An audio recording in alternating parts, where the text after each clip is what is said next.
Pierce Book 2 of the K9 Files. Just because helping out is the right thing to do doesn't make it easy. Pierce is on the hunt for Salem, a K9 military dog that belonged to Pete, a veteran, who can no longer look after himself or the dog. So the dog has been handed from owner to owner until she's become too much to handle, and now the law is involved. No one has Salem's best interests in mind, and they definitely don't have Pete's either. Pierce is about to change all that, whether they like it or not. Hetty, a young deputy, has lived in Arrowhead, Colorado, all her life and knows Pete in Salem but was helpless to do much when greed overtook his friends and family. She recognizes in Pierce the same qualities that Pete has, and by Pierce's actions alone, she knows a corner has been turned. She also understands the locals won't take it lying down, and this means war. Pierce served his country overseas for many years, and seeing another veteran in trouble makes him realize the fight isn't over, even after life in the Navy ends. In fact, this battle has just begun. But this one, Pierce will finish. And he plans to win. Chapter 1. Pierce Carlton took the next exit onto Highway 14, heading to Fort Collins. He wondered what he'd gotten himself into by agreeing to look for Salem, a black female German shepherd who might or might not be missing. In theory, handlers and dogs weren't supposed to get too attached. Pierce had snorted the first time he'd heard that because how could one not? Still, this dog was last seen in the community of Arrowhead outside of Fort Collins. Hence Pierce's stop here. If he remembered right, a small cafe was along this main boulevard that had absolutely the best apple pie you could buy. He pulled up to the cafe called Marge's. If ever a name could make you think of apple pie, it was a name like that. He went in and smiled. Right in front of him was a large glass case with lots of what looked to be homemade baked desserts. His stomach growled. A portly woman walked toward him. "Well, that's a sound I like to hear." He looked at her in surprise. "Please don't tell me that you can hear my stomach from all the way over there," he joked. She smiled and nodded. "My ears are trained for that. Come on in and take a seat. We'll get some food in that belly." But he didn't want to leave the glass case in front of him. "What's the deal with all these treats?" "Well, they're for sale," she said. "Is that what you mean? Are they fresh baked? Home baked? Or brought in from a city somewhere?" "I bake all my own pies here," she said proudly. "I'm Aunt Marge." She held out a big beefy arm and a rotund muscly hand. He gave it a good shake and knew she did the baking herself from the strength of those arms alone. "So is there real food too, or do I just eat apple pie for the entire meal?" "Nope, you're gonna sit down and have a good-sized burger and some fries, and then we'll give you a piece of pie to top it off." He hadn't been terribly hungry when he walked in, but just the sound of that made his mouth water. Obligingly, he went to the table she pointed out and sat down. Within seconds, he had a hot cup of coffee in front of him. "What brings you into our town?" she asked. "What makes you think I'm not a local?" he asked, looking around. "I heard you have the best pies around, but I haven't been here in many years. This is a small community. I know every person who lives here. The rest are mostly passing through." "Well, if they know about all those baked goods under that glass," he said, "I wouldn't be at all surprised if everybody goes out of their way to come here." She chuckled. "Enough that I make a fine living," she said with a smirk, and she disappeared into the kitchen in the back. He could hear her talking to somebody, and wondered if this was a mom-and-pop place. She came back out soon with cutlery and a glass of water. "You never answered my question." "I'm tracking down a dog," he said. "Purebred?" "For breeding." Surprised by that line of questioning, he shook his head. "No, she's a war dog shipped home with her handler. He had to have multiple surgeries, then ended up in a rehabilitation center, and wasn't able to leave. Since he couldn't live on his own, the dog got lost somewhere and all that." "Pete Lowry," she said abruptly. Startled, he looked up at her. "Sorry? Are you looking for Pete Lowry's dog, Salem?" Pierce frowned, pulled out his phone, checked the notes and said, "Yes, I am." He twisted to look at her.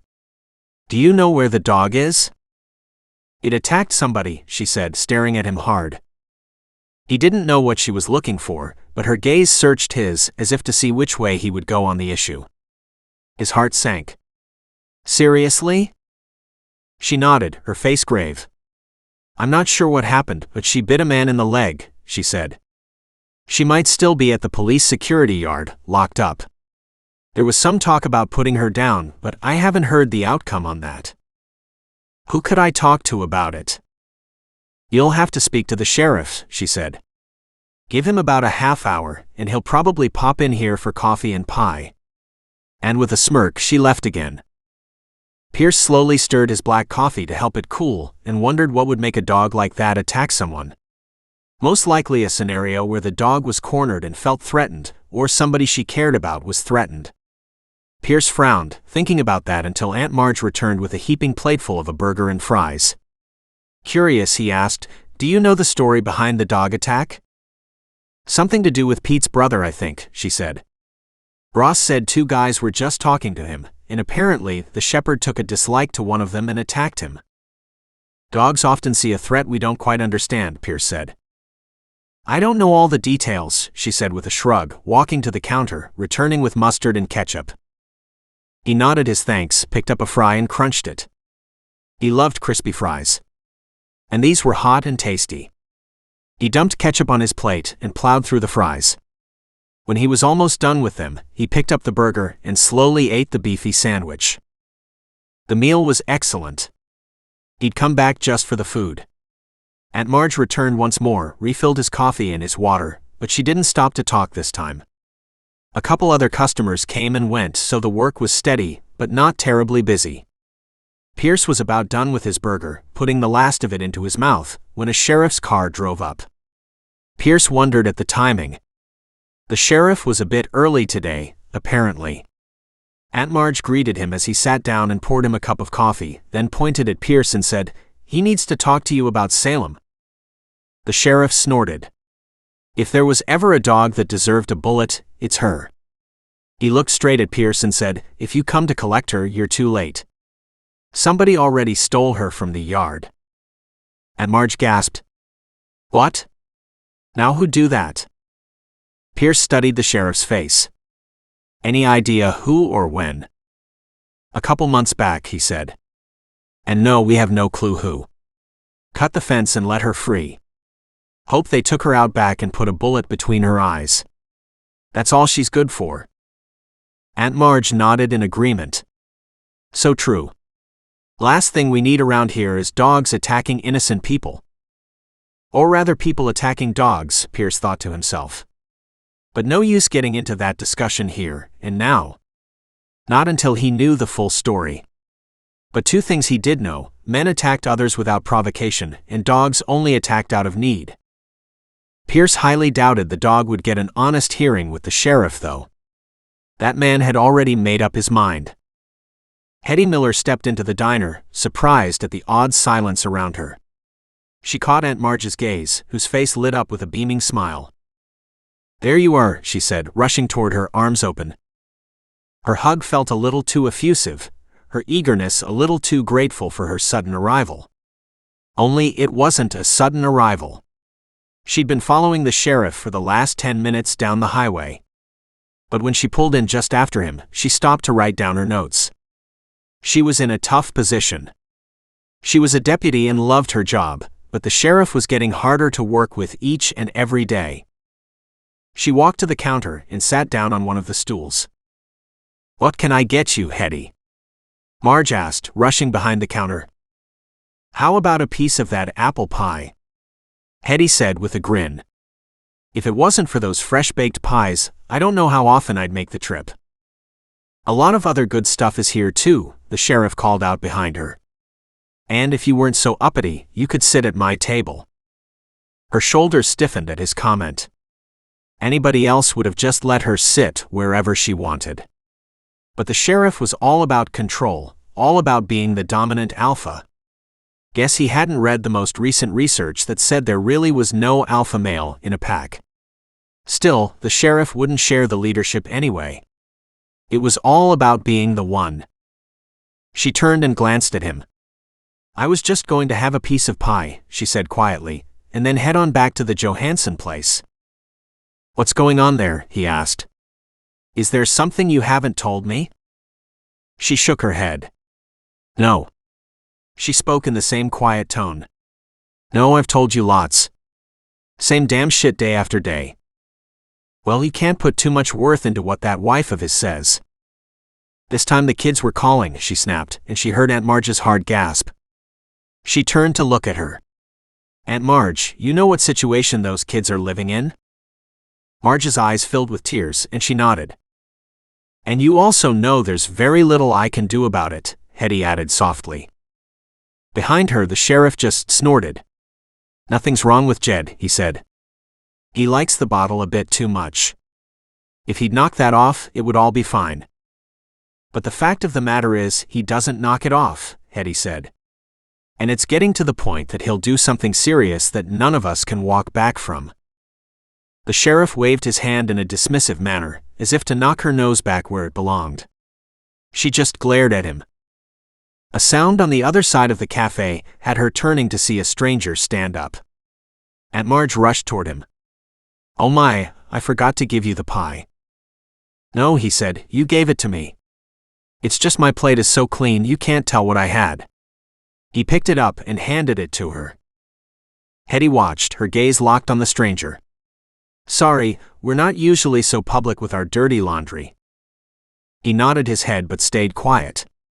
He picked up his backpack, walked up to the till, and dropped a $20 bill on the counter. Aunt Marge gave him change, but he just waved his hand and said, "Keep it. It was the best burger I've had in a long time." He turned to look at the apple pie in front of Hetty, and smiled.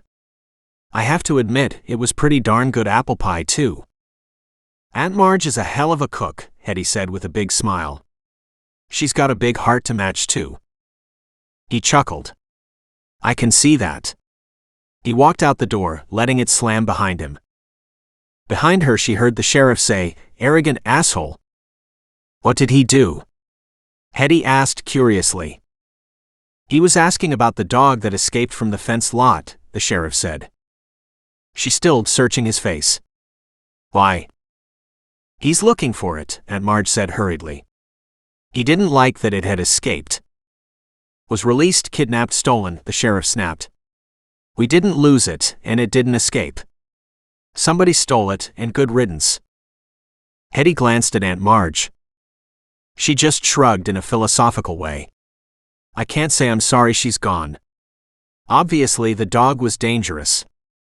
Hetty didn't say a word, she just inclined her head.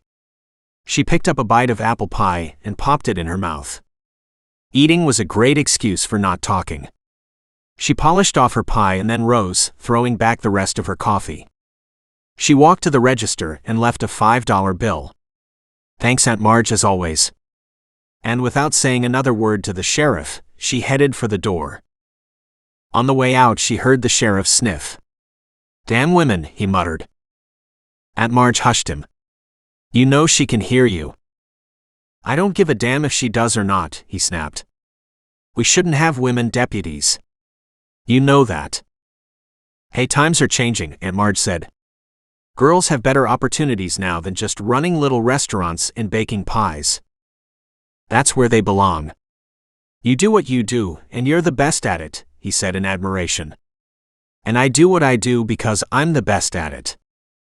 "But that doesn't mean she can't be a good deputy," Aunt Marge argued. "You know she's always there for whoever needs her. She's the most conscientious of any of your deputies." "Only because she's a woman," he said. "That's what makes her conscientious. It's a genetic thing. She should be staying home and raising babies. But she hasn't even got a damn boyfriend anymore." Hetty stood on the front step and heard the sheriff push his chair back. She moved toward her car so he wouldn't know she had been listening. On the way she saw the stranger sitting in a big truck, the cab door open. She walked to him. "What's this about you looking for Salem?" At the sound of her voice he turned to study her. His eyes were a deep dark chocolate color with thick eyelashes. His face was lean and tanned, as if he worked outside. "Is there a reason why you're looking for her?" she asked again. "Are you asking professionally?" Deputy Hetty Miller, and? She frowned at that answer.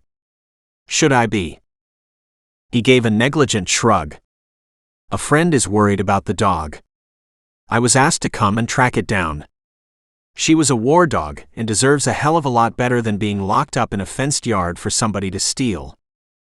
Inside, she felt her heart beat a bit harder. So are you here for the dog or against the dog? He pushed the door open wider and twisted in his seat so he could look at her. I'm here to save the dog. Perfect. She gave him a smile. In that case, maybe we should talk. He glanced back at the restaurant. Not now. We got company. She didn't turn around but knew it was the sheriff. Exactly. If you give me your number, I can give you a shout later, give you the details from the case. We're not handing out no information no how, the sheriff said. Hetty just smiled. It's public knowledge. We picked up the dog. He could ask anybody, but he might as well get the truth from us. Don't you have something to do? Go chasing after those kids who are always whining. He got into his vehicle, turned on the engine, and reversed out of the parking lot, taking off down the highway, back to his office. His tires spit out rocks behind him. She turned toward the man, still sitting in the truck. He's not quite as bad as he looks. I've met lots like him, the man said, his voice hard. And they're a hell of a lot worse than they look. Chapter 2. Hetty winced at that because really the sheriff was worse than that. She was just trying to make light of his behavior. Look. I don't know what happened to the dog, but she went missing about 2.5 months ago. I came in one morning and the wire had been cut. The dog was long gone. So somebody helped her get out of there, huh? She nodded but kept her face neutral. It appears that way. I understand Salem bit someone. She shoved her hands in her pockets and rocked on her heels. Yes, she did.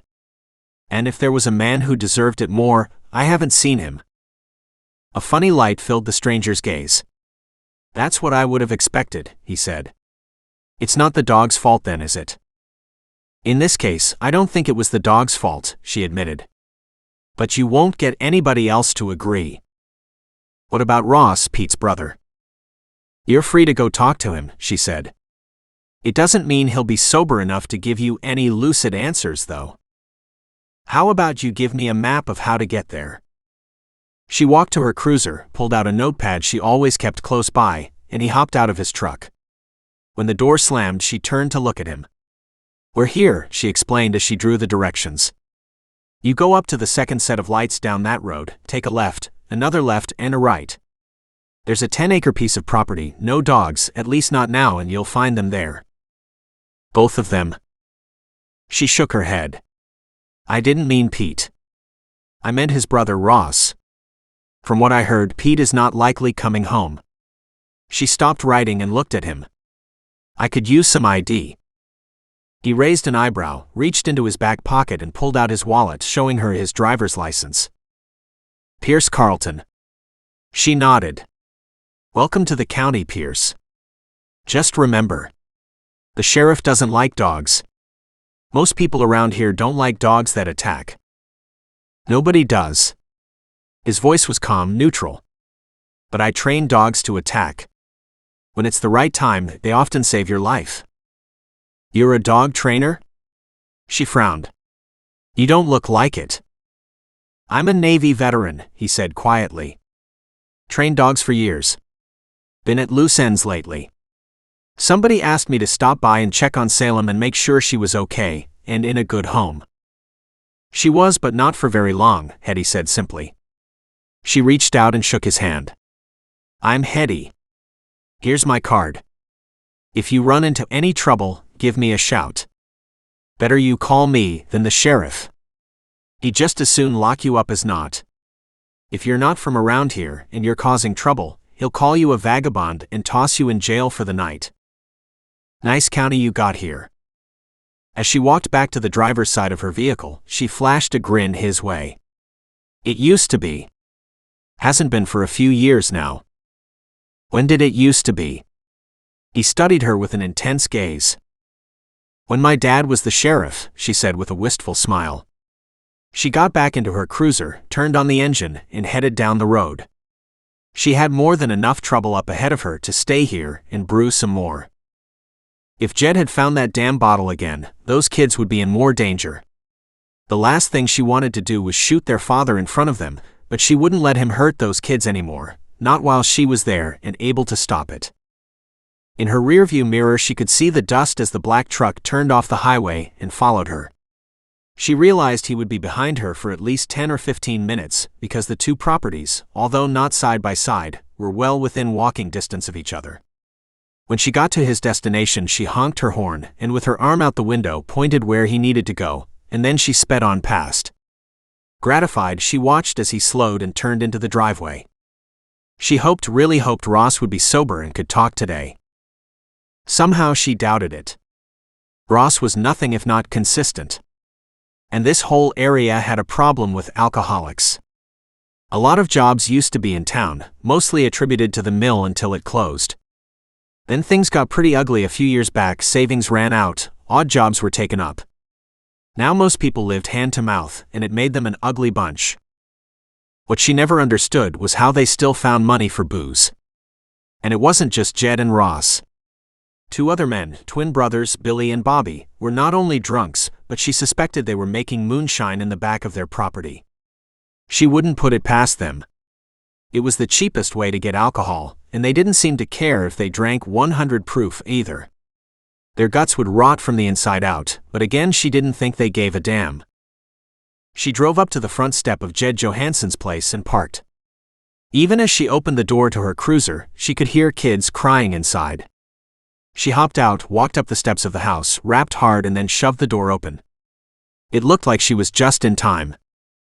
With a sigh she opened her arms, and two of the little kids raced toward her. All in a day's work in this job, damn it. Pierce parked beside a battered old truck. What he saw was a run-down farm with an oversized barn and an open workshop machine shop, with several other unidentified outbuildings dotting the same area. An old tractor was parked outside on the left, and an even older car was parked on the right.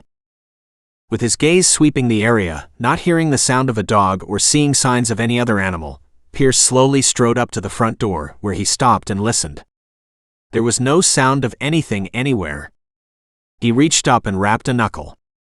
A startled sound came from inside, as if a chair had slammed down onto all fours. He waited a few seconds until the door was opened abruptly. He studied the swollen red nose and red eyes. "Ross, by any chance?" "Who's asking?" the man asked belligerently. "A friend of Salem's," he said calmly. The man just blinked at him, and then blinked again. "Who?" "The dog you got rid of," he said. "That bitch," he snarled. "Damn near bit me several times. And she did bite someone else. The brother of a friend of mine." Pierce couldn't help but cheer the dog on. "Well, were you going to kick it or hit it with something?" Pierce asked. "They do tend to attack when provoked." "I didn't do nothing to her," he growled. "She always had a chip on her shoulder." "She loved Pete very much," Pierce said, keeping his voice even. "Obviously it was hard for her when he went into the center." "Maybe. Doesn't mean she had to take it out on me." He glared. "The dog is not here, so what the hell do you want with me?" "I was wondering if you knew what happened to her," Pierce asked. Ross shook his head, spittle flying from the corner of his mouth as he did so. "Nope. After she bit Chester, the cops came, took the dog away and kept her in the fenced lot. Last I heard, some crazy cut the fence and let the dog out.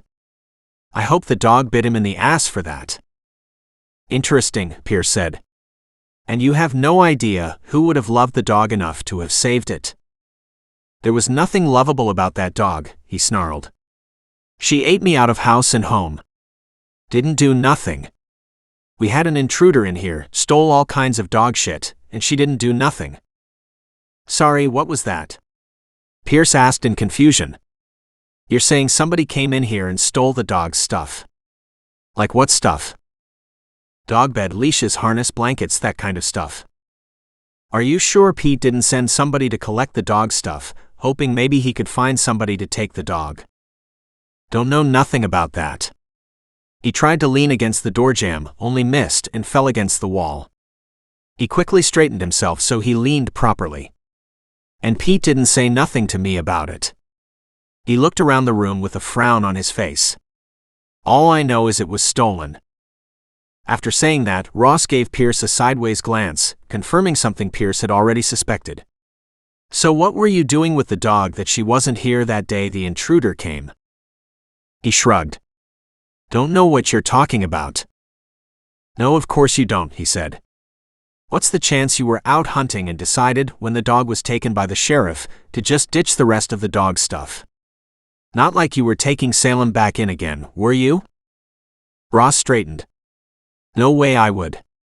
But I got a gun. I can shoot my own damn deer. She was useless. Maybe, but a dog can certainly flush them out of cover so you can shoot them, can't they? At that, Ross had the grace to look ashamed. He looked around and said, a man's got to eat. Times are tough around here. Well, you'll starve now without the dog, won't you? I got a job coming up, he said. I'll be just fine. Too bad the dog isn't, though. Pierce stepped back, turned to look around and said, is any of the dog's stuff still here? He shook his head. No. Whoever it was took everything. Every last bit of it. Okay. Thanks for your help. Pierce walked back to his truck. The guy stepped onto the front step and called out, Hey, what do you want the dog for anyways? She's a very expensive, well-trained dog, Pierce said.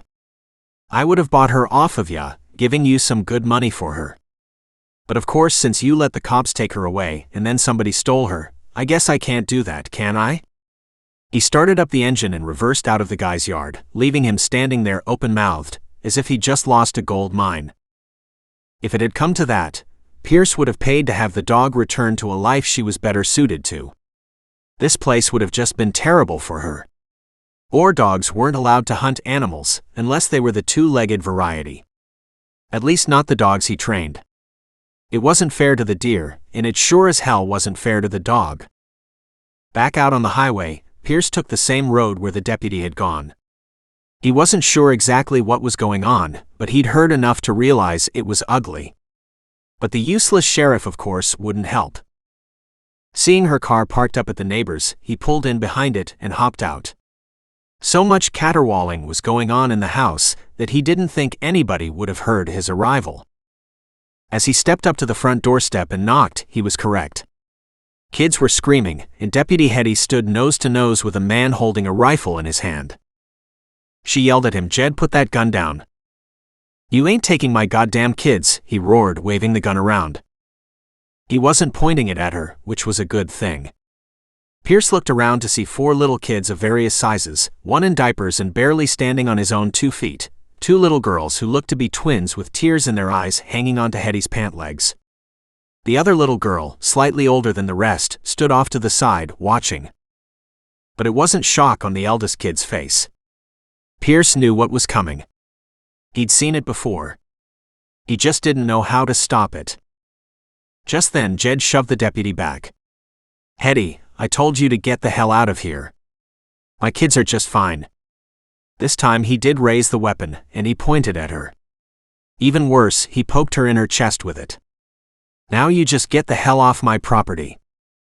She was spitting mad, Pierce could see that, but she also didn't want to pull her gun and get into a gunfight that no one would win. Pierce, on the other hand, didn't have any such qualms. He took 2 steps inside. Just as the man realized somebody else was in the game, he turned to face the new threat. Pierce had already pulled the rifle free of Jed's hands and slapped the butt hard across Jed's face, knocking him to the ground. As the man struggled to turn around to see what the hell happened, Pierce pointed the rifle down at him and said, Go ahead and move. The ice in Pierce's voice had Jed falling back, so he was lying flat on the floor, staring up at him. Hetty walked over and said, Give me the gun, please. Her voice was calm but hard. Pierce assessed her, then nodded and handed over the rifle, speaking to her but for Jed's benefit as well.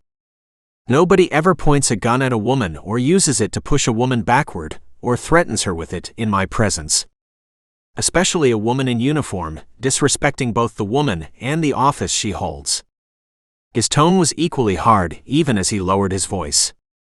Never ever in my presence. She studied him for a long moment, then nodded. She opened the rifle, pulled out the 2 cartridges, disarming it, and placed it on the table.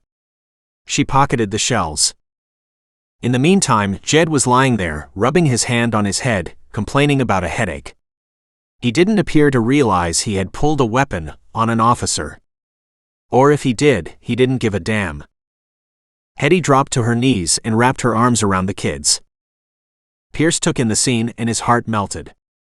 He reached down and belted Jed with his boot. What kind of a man are you that you reduced your kids to this? He snapped. Jed just looked at him with hate in his eyes, but then his gaze fell on his kids bawling all around Hetty. Pierce could see the sorrow and self-condemnation in the man's eyes. He wasn't just an asshole, he was somebody on a downward spiral. Pierce stepped past and walked to the front door. Sure enough, nearby was a gun cabinet full of weapons. He whistled and spoke over his shoulder. Hetty, does he have licenses for all of these? Not likely, she said. I've taken them away in the past, but the sheriff just hands them right back. He turned to stare at her. She shrugged. It won't stop until something really ugly happens, she said in a low voice. Where's the mother? She works at a laundromat in town, she said. She'll be home in time to cook dinner. But he's supposed to be looking after these young ones. Yeah, right. Fine upstanding citizen you got here. He walked back over and crouched beside Jed, who still lay on the ground. So have you done anything decent for your family in the last couple years? Jed looked at him warily. Who are you?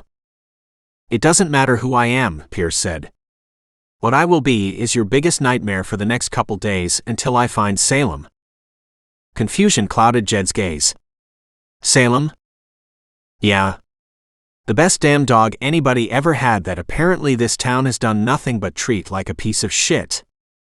Something flit into Jed's gaze and had him shifting his eyes to the side. Pierce studied him for a long moment, stood and turned toward Hetty. I think the dog is here, he said. I want to take a look. Not without his permission, Hetty said firmly. And he ain't giving it. He glanced down at Jed, who sneered up at him. Pierce dropped to the ground and grabbed Jed's wrist with his free hand. You right-handed? Fear flared in Jed's gaze. He tried to pull away his hand, but Pierce just crunched his fingers together. I want to see if you got my dog, he snapped. And kept squeezing. She isn't here. She isn't here, he cried out. And it ain't your dog. She is now, Pierce said. Somebody has got to give a damn about her. And if that ain't you guys, it sure as hell is me. Chapter 3. Hetty studied the man with the vice-like grip on Jed's hand, watching the hard coldness in his eyes and the panicked look on Jed's face. She stepped closer. Hey, you need to back down. Pierce turned slowly to look at her. Hell no. Jed's a bully picking on kids and only understands one thing, and that's dominance. Even as she watched, he tightened his hand around Jed's fingers and listened to him scream. Urgently, she rushed to his side. But not in front of the children. Pierce looked at the children and smiled. Hey guys, have you seen a big dog around here? The oldest one nodded. Daddy had it for a while. But it took off. As Hetty watched, Pierce eased up the pressure on Jed's fingers, helping Jed to sit up, but kept a grip on his shoulder where he knew he could render him unconscious if need be. Any idea where the dog went? The little girl shook her head slowly. He just wasn't here one day. He? Pierce asked. Do you know if it was a boy or a girl dog? She smiled, showing the beautiful young woman in her if she ever had a life without fear. It was a girl dog, she said proudly, as if that was an association she could be a part of. She was a nice dog too. Do you know why she took off? Her gaze slid toward her father and then back again, but she didn't say a word. Pierce gripped Jed's collarbone harder and in a low tone said, I'll owe you for that too then, won't I? You're stacking up reasons for me to teach you a hard lesson. Jed started blubbering. Go easy, Hetty said, with emotion at the children. Pierce locked gazes with Hetty. Is there anything you can do about this guy to keep him from scaring the kids? It's hard to do if the sheriff won't back me up, she said in low tone. Pierce nodded. He beats them, she said in a low voice. Not just his kids but also his wife. And he also pointed an armed weapon at you, Pierce said. In no man's law is that allowed.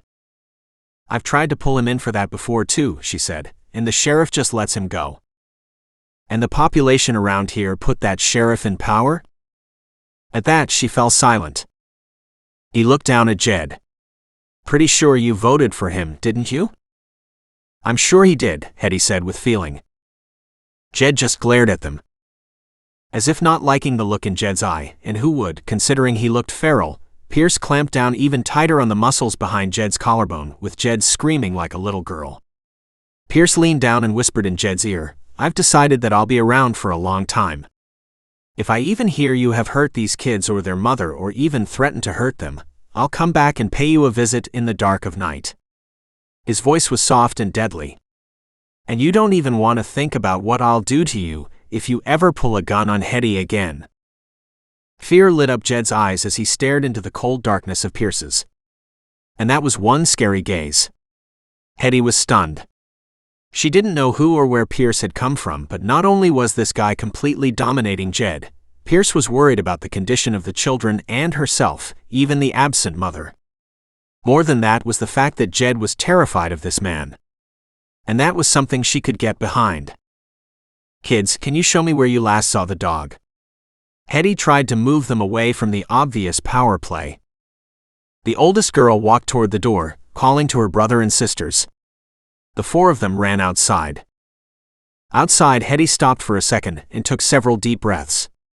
Every time she came here, she knew she was taking her life in her hands. At some point, Jed would go over the line and she would pay the price. She'd thought for sure it was today. That look in his eyes was just blood spitting mad. As she stood here, a little hand slipped into hers. She looked down to see Molly, her eyes still nervous as she crept close and hung on to Hetty's leg. Is Daddy feeling better now? I think Daddy will feel much better for quite a while, she said. At least she hoped so. As long as he believed Pierce's threat, Jed would behave himself, at least for a bit. She'd tried to get their mom to leave him, but Jed was just as much of a threat to her if she lived with him or not. In fact, he threatened to do away with her and take the kids and go visit his grandpappy somewhere in the North Country. She didn't even know what that meant, but as a threat, it was pretty effective. Molly stepped up onto the porch again to be with her. She leaned up and said, Do you know that man? No, not particularly, Hetty said. Why? Molly looked back toward the door, where the two men were still in their line of vision. My dad is scared of him. Is that good or bad? Hetty asked curiously. It's good, Molly said, and then she darted toward the barn. The dog was here. Do you know when she came here? Or how she got here? Daddy just said he would keep her for a while. She'd be good for getting meat. Hetty nodded slowly. You know that's not a good way to hunt animals, right? There's no good way to hunt animals, Molly said. But Daddy says we have to have meat, that he doesn't have any money, and that we need to eat somehow. True enough, Hetty said. Come on. Show me where she was kept. She followed the kids toward the barn, hoping it was okay to leave Pierce and Jed alone. Maybe without any women around to see his humiliation, Jed would show a little more fire so Pierce could punch it out of him. She was all about Pierce dominating this drunken excuse for a father and a husband. The problem was, the next time he got a hold of a bottle, Jed would be pretty damn ugly. And if he remembered this, it would just be a meaner version of pretty damn ugly. At the barn, the kids led her to a couple dog runs. They were all empty at the moment but large enough to have kept something Salem size. Do you know how long ago the dog disappeared? They just shrugged. Time had very little meaning for kids. But it sounded like Jed had had the dog since the dog supposedly escaped from the police yard, up until Salem ran away. Which meant that either Ross or Jed was responsible for cutting the fence and letting her out. And that was interesting in itself. Then again, the sheriff might have done so himself to get rid of the dog. Has your dad had any other dogs? The kids shook their heads. Has he ever kept any people in the barn? She didn't know why, but she'd had to ask that question. After all, if Jed abused his wife and 4 kids, then abused Salem, what's to stop him from branching out like into human trafficking? That downward spiral Jed was in could lead to all kinds of criminal activity. The kids shook their heads again. Hearing their answers, sheer relief washed through her. She still didn't know if Jed was evil through and through, or if he was just a misguided soul who had fallen down a deep, dark well of abuse and addiction, and was taking out his ills on those he should have loved the most, on those who could have loved him the most. He still had no excuse for abusing his family, then Salem. Hetty looked around the area. Looks like the dog would have been quite comfortable here. It was nice to see her, Molly said. I didn't like the way Daddy treated her, and she didn't like Daddy at all. I'm sure she didn't, Hetty said. Is that man taking the dog away? I think so, Hetty said. I don't know who she legally belongs to, but I think he has some kind of a claim to her. I hope he does then. I like the dog. I don't want anything to happen to her. Hetty smiled at the little girl and picked her up, hating that she was out here stumbling around in bare feet. But then as she looked at the other kids, she saw they were barefoot too. I should have had you put your shoes on before I brought you outside, Hetty said sorrowfully. Your feet will get all scratched up. Molly looked at her in surprise. Our shoes are only for going to town and for school. We're not allowed to ruin them out here. Ah, you only have 1 pair of shoes each, she asked. Yes, Molly said. Daddy said we don't have any money. No, I imagine it's tough times right now. Hetty led the way back to the house, an anger burning deep inside. Although it might be tough times, these kids had no shoes, and that asshole of a father had money for booze. And that dropped her back to thinking whether they made moonshine in the proverbial back 40. She thought they had 20 acres out here, but it was woodland acres. You couldn't grow anything without bringing in truckloads of good dirt. So all kinds of stuff went on in these back corners that the sheriff's office or the police department never had a chance to see. As she walked toward the front door, she could hear the 2 men talking. Jed now stood on his feet, and Pierce faced him, apparently reading him the riot act. But Jed's head was hunkered down, his shoulders were slanted in, and he leaned forward, taking the verbal beating Pierce dished out. She stopped the kids from going in because she was just too damn happy to see this, and didn't want to interrupt Pierce. When Pierce fell silent, he turned and looked at her through the screen door. He motioned for her to come in. She pulled the door open and stepped in the house, putting Molly on the floor. Jed, you need to get these kids a second pair of shoes or boots to wear outside. He lifted his tired gaze and stared at her. There ain't no money for shoes. I heard Jackie down at the gas station was looking for a hand. Jed's lip curled. She held up a finger and pointed it at him. Don't you let your pride get the better of you, she snapped. A job is a job. He won't pay enough to put food on my table. He's paying more than doing nothing but sitting here and drinking booze that could have paid for shoes. She studied his gaze to confirm her suspicions. She stepped closer. Unless you're making it yourself out in the back, illegally. He just raised his eyebrows and stared her down. We ain't doing nothing like that, he said stoutly. Right, she snapped. Like I believe you. He gave her an almost injured look, as if to say he was the most innocent man in the world.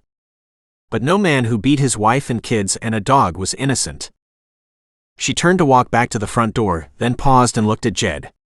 Whether Pierce is here or not, the next time you point a gun at me, you better be prepared to shoot it because I'll fire first. And she walked out, letting the door snap closed behind her.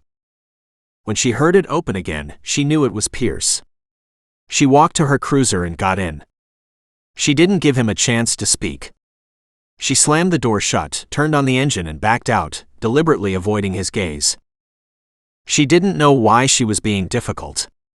Part of it was because he'd done something she couldn't do. It was something she was supposed to do as a deputy, but some things the badge just wouldn't change. Jed would never listen to a woman. And she headed off down the road. Pierce was in the truck and on her tail almost immediately. He couldn't get anything else from Jed about where the dog was. The kids had spent a few minutes telling him the dog just disappeared not too long ago. But Pierce knew something was going on when he watched Hetty, the lovely deputy, get in her car and take off. He figured she was either heading back to talk to the sheriff about whatever it was, or better yet, she'd ponder over it a bit herself. Now he had something to wonder about. It had damn near broken his frozen solid heart when he saw Jed lift that rifle and point, and then slam it directly against her shoulder. When he found out the damn thing had been fully loaded, he was beyond furious. But she'd stared down Jed, calm and collected as could be. Pierce had seen the fine shimmer of sweat on her forehead, and knew she understood just how close she'd come to getting shot today. Was that what her life was like? Dealing with these kinds of assholes? He remembered the sheriff had just brushed it off, saying Jed was harmless. But nobody who tried to shoot a deputy, or even threatened a deputy, was harmless. From the looks of it, the kids were not so much abused as neglected. Then again, some beatings were done where the damage couldn't be seen. Hetty had said Jed was hitting the kids, and Pierce trusted her. Now he had to do something about it. And about protecting the wife too. But he was here to first follow up on Salem's fate. He wasn't too happy with what he had heard. It sounded like she'd been mistreated for a long time and had done her best to get away from her abusers, like any other animal, human or four-legged. Up ahead he watched as the deputy pulled off on the shoulder and shut off the engine. He pulled in behind her and hopped out. She didn't get out but sat in the car, having rolled down her window. "Are you following me?" she asked bluntly. He grinned.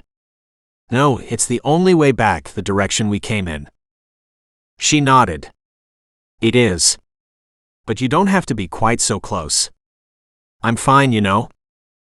He studied her intently for a long moment. "You shouldn't be," he said just as bluntly. "You could have died today. It's part of the job." There was a note of fatigue in her voice. "I'm the only one who will talk to Jed. None of the other deputies will? Are they men?" She nodded. "That's one of the sheriff's big beefs. There shouldn't be women deputies." "We're all supposed to sit at home and bake apple pies," she snapped, repeating the sheriff's earlier words. "It doesn't matter that female deputies are found the world over. As far as he's concerned, in his county, that ain't happening." Pierce nodded. "It doesn't mean he's right, just means he's an asshole and a sexist. The thing is, guys should go out there, and they should give Jed a good shakedown every time he pulls shit like that. What happens if you tell the sheriff what happened today? He'll say I handled it wrong, and what did I expect? How I couldn't possibly understand what it was like to lose my livelihood and be dependent on a wife." Her tone was dry, but she said it almost in a routine way, as if she'd said it time and time again. Then she had. "Your sheriff really doesn't like you, does he?" "He doesn't like very many people," she said. "The fact that I am his deputy is just adding insult to it."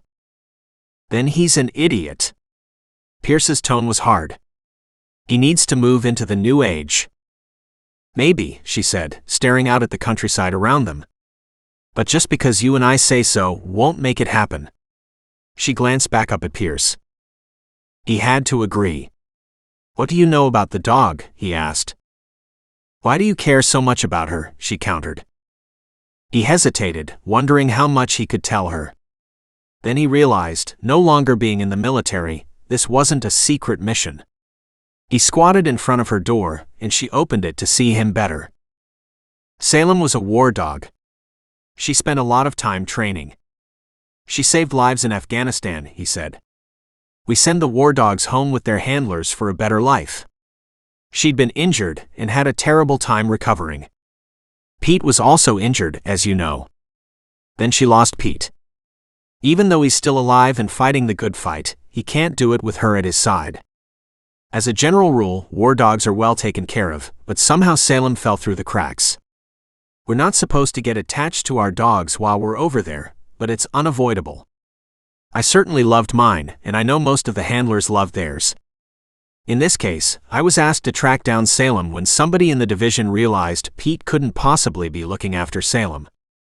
She should have been handed to another person capable of looking after her. Hetty frowned at him. Seriously, you're from the government? I'm here on the behest of a commander from that department in the military, he said. But the job came through Titanium Corp, which is a group of former military SEALs now trying to help people like me, and in this case, dogs like Salem, find a new and better life. She latched on to what he had accidentally slipped out. Like you. He shrugged. I came stateside almost ready for a medal box, he said. I spent a long time in a hospital. In the meantime, my beloved wife. His words carried a cynical tone. Found somebody better, divorced me, and in the process, somehow I lost my home and everything else. My dog was killed on the same mission that injured me. His voice halted for a moment. So I didn't even have the comfort of knowing Trigger was at my side. And to be honest, like Pete, I couldn't have looked after her for the first while. I was in pretty rough shape. She nodded slowly. You look fairly healthy now. I am, he said, or at least as good as I'll get. We received a dozen files of dogs potentially in trouble that had gone missing or were in bad situations. The military didn't know what their fate was, and so they asked Titanium Corp if somebody had time to volunteer to check them out. Have you found any of them yet? She asked. We only started a little bit ago, he said. Ethan, a former K-9 trainer, went looking for the first one. He found him guarding a drug lab and being trained to kill intruders. At her gasp, he nodded grimly. And you know what happens to dogs that kill humans. His voice was bleak. Ethan got there in time to rescue 4 shepherds from that fate. He has now taken all 4 on. Plus, I believe from what I last heard, he adopted a 5th one who just lost her leg and had no place to go and will need special care. He's decided to build his own group of trained dogs. Is that what you're looking to do, bring this one back to him? Pierce shrugged. I'm not exactly sure what I'm supposed to do at the moment. The first thing is to get the dog, make sure she's safe and cared for. She saved a lot of lives and spent a lot of years in service for her country. She deserves better than being tossed into this shithole and being used to track down deer, for God's sake. Man's got guns. He should be out there with a hunting license and hunting them humanely. It's not even hunting season, she said. Something else the sheriff doesn't give a damn about. Sounds like you need a new sheriff, Pierce snapped. We do. Indeed we do, she said. But that's not likely to happen anytime soon. Public sentiment has to be swayed. Is everybody for the sheriff, or are they all just afraid of him? She frowned. You picked that up pretty fast. I'd say 70% are afraid of him. Of the others, 10% are for him, like Jed. And the rest just don't give a damn because they don't think it matters what they say or do. It sounds like politics everywhere, he said. Still, that doesn't change the fact the sheriff isn't doing his job. People are getting away with all kinds of criminal acts, and the whole county will end up in a bad way very soon. He motioned back at the house. Hopefully Jed will lay off the kids and the wife for a while. But nothing will stop a man for long who's hell-bent on destroying himself and the world around him. That's too bad, she said. I was so hoping he would go on the straight and narrow. There was a note of humor in her voice. You're pretty damn scary when you want to be. His lips kicked up at the corner. I can be, he agreed. When the time warrants it. And I'm wondering what the hell we're supposed to do about that piece of shit sheriff you've got here. As soon as you figure it out, you tell me because I haven't a clue. How many other deputies do you have? 2. And before you ask, they're both like him. So how did you get the job? She rolled her eyes. The mayor thought it was a good idea, a woman initiative thing. I think they both thought I'd be stuck at a desk making coffee for the guys when they came in from their hard work, she snapped. But as soon as they gave me the deputy badge, I was the first one out the door, patrolling the trouble spots. I knew what deputies did. I was raised by a sheriff. My dad isn't terribly impressed I'm a deputy, but he's even less impressed with the sheriff who replaced him. Why did your dad step down, or was he forced out in an election? Car accident, she said succinctly. He's better, but he's not 100%. He withdrew from his position, which is when they brought in our current sheriff. Do you think the voting was fair? They put him in, but I don't think they expected what they got. They should have, though. He's been in this community a long time. My father was horrified. He felt for sure the people would have understood and known better, but the sheriff was a smooth talker back then. He doesn't give a shit about being a smooth talker now. He runs this place like he's a god. Except he can't seem to keep you in line. No. I've placed a couple complaints above his head, she said, so he's worried about me. He doesn't know how much trouble I'll be for him, so he lets me do my stuff. He rarely calls on me, only sends me out on jobs if he thinks something will scare me away, instead of jobs he thinks I can handle. Other than that, we try to avoid each other. And yet, you followed him down the road coming in the cafe. She nodded. I did, she said in surprise. How did you know that? Because I watched you, he said.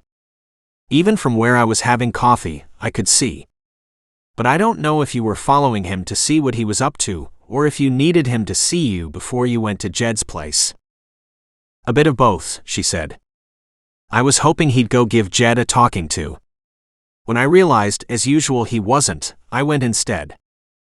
Interesting that he's okay with abusing women and children. Is he an abuser himself? His wife is dead, she said slowly. So I don't know. He has no children. I'm not sure he has any girlfriends either. If he does, they're short-term, even possibly by the hour. She laughed. Listen to me. I'm starting to sound like a real bitch. No. You're trying to understand the character of the man who's supposed to be a leader. The one you're supposed to follow into battle, he snapped. She shook her head. That I would never do. Call me disloyal if you want, but he's just as likely to lead me into a battle and step out of the way so I take the first bullet. Pierce stared at her for a long moment. It's definitely time to do something about him, before you do end up with a bullet. Jed looked like he was mighty happy to put one in you today. I'm not sure he wouldn't have done it too, she said shortly. She turned in her seat, closed the door, started up the engine and said through the open window, try to stay out of trouble. And she drove off. Chapter 4. Hetty shouldn't have told him as much as she had. She didn't know what kind of a man he was, and with information like that, he could get her in a lot of trouble. She didn't want to work for a man she didn't trust. She didn't want to work for a man she couldn't follow into battle, to use Pierce's term. She could understand his military background. It came out in his words every once in a while. Her heart ached for Salem. That dog had had a shitty deal once Pete had to go into the rehab center on a permanent basis. She should have done more for Salem, but it wasn't like she had any place of her own to keep her. And if Salem was as difficult as the sheriff said, Hetty didn't have the training or the know-how to handle her. But maybe Pierce did, and maybe the best answer yet was to have Salem somehow get back into his possession. He hadn't said his orders were official, so she didn't know if he could just take the dog. But considering the way the dog was being handed around, maybe that was the best answer, after all. In this case, she thought, possession was 9/10 of the law. Maybe that's how Pierce should handle it too. She finally pulled into the station, parked and walked inside. It was late already, the sheriff was long gone, and so was Roy. That only left Stephen. He looked up and frowned at her. Where the hell you been? I had to do all this paperwork shit myself today. She just raised an eyebrow. Oh, poor baby. She left it at that. Stephen did the least amount of work possible, avoided paperwork whenever he could, but he hated going out on rides and dealing with difficult situations even more. Why he was the deputy, she didn't get. He should have been a librarian or something equally placid. Hey, it's not easy sitting here, picking up the reins when everybody else doesn't do anything, he said. You better be doing your own paperwork for whatever the hell you were up to today. I will. She walked to her desk and sat down, logging onto her computer. I was at Jed's again. At least he didn't seem to think along the sheriff's line that Jed was harmless. You know that's just a plain bad situation, don't you? Even more than you know, she said, suddenly weary. She turned to look at him. If I end up with a bullet between my eyes, you start looking at Jed first, will you? Stephen raised his head over the monitors. That bad? He poked me with his loaded rifle and told me to get the hell off his property, she said, paraphrasing. To be honest, she'd been so damn scared she didn't remember his words exactly. He pushed you? She nodded. And you're still standing? He didn't shoot you or anything. She could hear from the tone of disbelief in his voice that he was confused as to why she was still here, not splattered all over the front of Jed's yard. Yes, she said, I am. His rifle was loaded. He was drunk. And he was screaming at the kids. They're the ones who called me. Well, yeah. But you gave them your direct number, Stephen said. That's what dispatch is for, remember? Yeah? And by the time dispatch gets me on the end of the phone, you know those kids will be dead one day. Stephen winced. Unfortunately, that's all too possible, he muttered. Stephen had a wife and 2 kids himself. As she thought about it, she realized he'd have been a better accountant than anything. He really liked numbers. Anything happen here this afternoon? Nothing as exciting as your afternoon, apparently. The sheriff came back in a pissy mood from his apple pie trip. Don't know what that was all about. He met somebody in the restaurant looking for Salem, somebody not taking no for an answer. What do you mean? Stephen frowned. Somebody was sent here by the War Dogs Division to look for Salem. Stephen pushed his chair back. Oh God. He looked around frantically. Are we in shit then? Oh, I imagine we're all in shit, she snapped. Just think about how much that poor dog has been through. Just think about the damn sheriff and how he treated her. Stephen winced. He hated that dog. And he did what he could to turn her into a mean, vicious bitch, Hetty said. Well, you couldn't stop him, Stephen said. Did you expect me to do anything? And that was the problem with Stephen. He always took the easy way out. Jed apparently had the dog up until a month ago or so, and he was trying to teach it to track down deer out of season. Said he needed the meat so he could live. Then the dog took off one day, and no one has seen it since. You mean to sell the meat so he could buy more booze, Stephen said caustically. He should be dead from the amount of alcohol running through his veins. She remembered the yellow tinge to Jed's eyes. I'm not sure he's far off. Hopefully soon, he said, before Jed beats one of those kids to death, shoots you or that wife of his. That woman is a bloody saint. I don't know about a saint, Hetty added, but she's beaten, downtrodden, terrified of leaving him because he has threatened to come after her and kill them all. And he would, Stephen said in a matter-of-fact tone, and promptly returned to his monitors and whatever work he was doing. She stared at him. And so, like the sheriff, you won't do anything about it. His gaze turned hard. You want to be the cavalry, then have at it. Me? I like my safe desk job. You don't have a desk job, she enunciated carefully. You're a deputy. You're supposed to be out riding with me. I go sometimes, he said, but you don't like doing the paperwork any more than anybody else. Everybody is happy to dump it on me. You're more than happy to get out of dealing with confrontations. On that note, she spun around and logged back into her computer. She wrote up a report, once again on Jed, this time adding in him pushing her with a loaded rifle. She decided to keep Pierce's name out of the report. She wasn't sure why, but it seemed more prudent to do so. She almost wished he'd go back during the night and haul Jed out into the middle of the woods and pound him into the ground to make him see sense. But Jed would just come back to the house and grab a bottle and upend it all at once, fueling his anger and taking it out on his family. She did marvel at his liver's resilience. But it had to stop at some point. She'd much rather it was sooner than later. When she finished her report, she saw Stephen had left without saying goodbye. Only her desk light was on in the main office, the rest were all turned off. Good riddance, she groaned. She logged off, grabbed her purse and keys, and headed to the front door. As she locked up and turned to her car, a voice spoke from the darkness. "Are you going home now?" She turned to see Pierce leaning against his truck. "Jesus, don't do that," she said. "You scared me. You've been working in there alone for the last 20 minutes. What's wrong with the men in this town?" "If you're about to make a sexist comment yourself," she snapped, "I suggest you don't. Besides, Stephen would be useless as a defender or backup. The most dangerous things in his world are paper cuts." "Is he the admin?" "No. He holds the same position I do," she said wearily. "He just chooses not to do anything but paperwork." She could hear Pierce swearing steadily and softly under his breath. She gave him a ghost of a smile. "I do that exact same thing many times in a week." She stared off into the distance. "Not sure how much longer I can handle this job. I admit one of the reasons I stay is because I think this town needs somebody who cares. For a little while there, I thought I could change things. But I can't. Not this way, at least." "No, but the town does need you," he said, surprising her.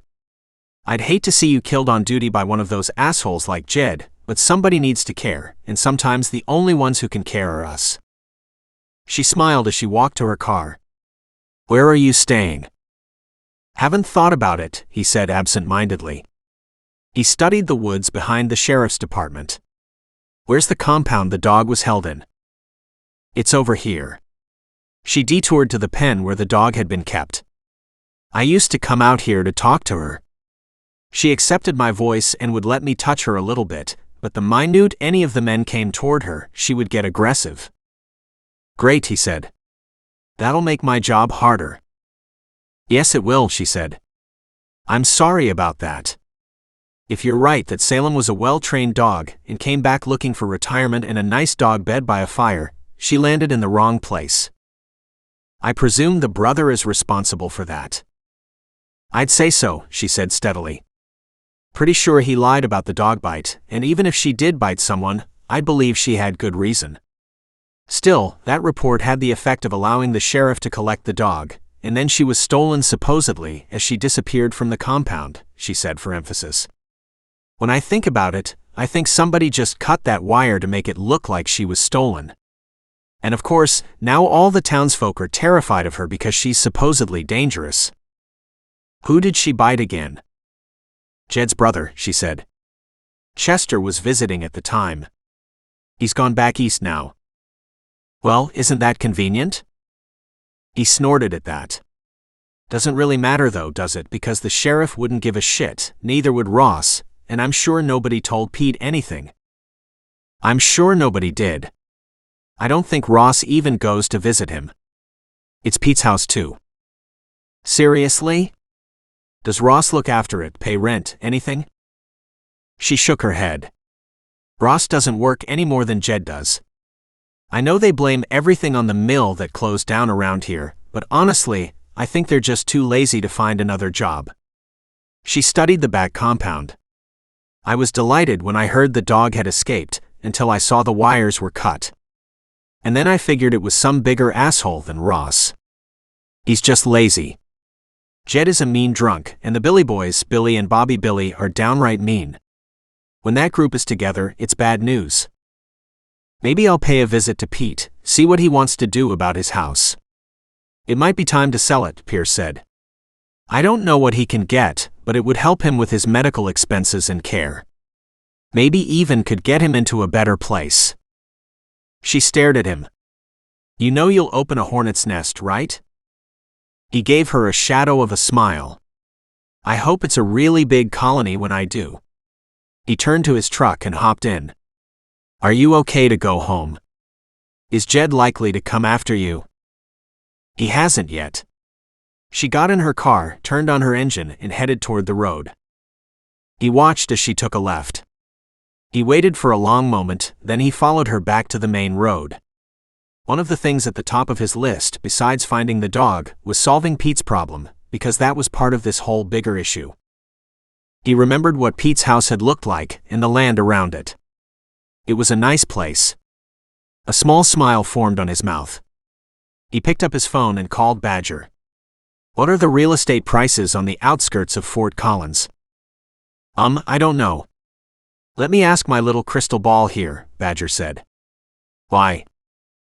"Because Salem has been badly mistreated, taken and dumped from one man to another, incurring more abuse every time. She's currently missing," he snapped. "Pete's brother has taken over the house but didn't look after the dog, isn't looking after the property, and I'm about to go talk to Pete and see if he needs a hand to maybe get his life back on track." "You think he wants to sell?" Badger asked as the confusion cleared in his voice. "Or maybe you're looking to buy." "What I'm looking for is to make sure Pete is taken care of," Pierce said. "And that asshole brother of his who wouldn't look after Salem needs to be booted off the property." "Someone will have to," Badger said, "otherwise that brother will just move back home again." "Let me talk to Pete. I can't imagine the property around here is worth much, but Pete needs what he can get." He hung up on that note. He headed into Fort Collins and grabbed the first hotel he could find.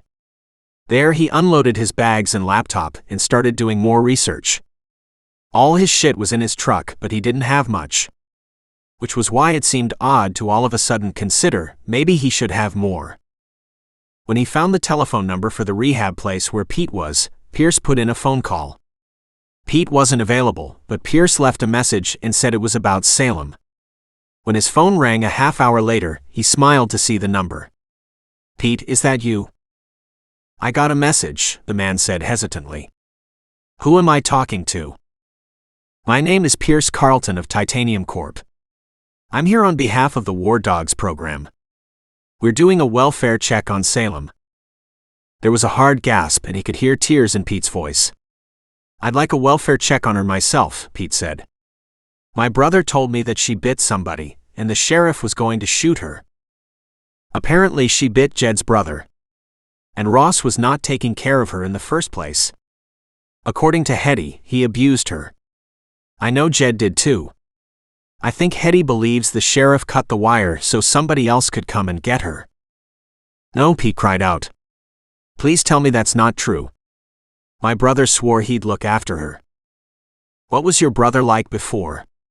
Pierce's voice was stern. "Did you really think a leopard would change his spots?" "I'd hoped so." Pete was almost crying.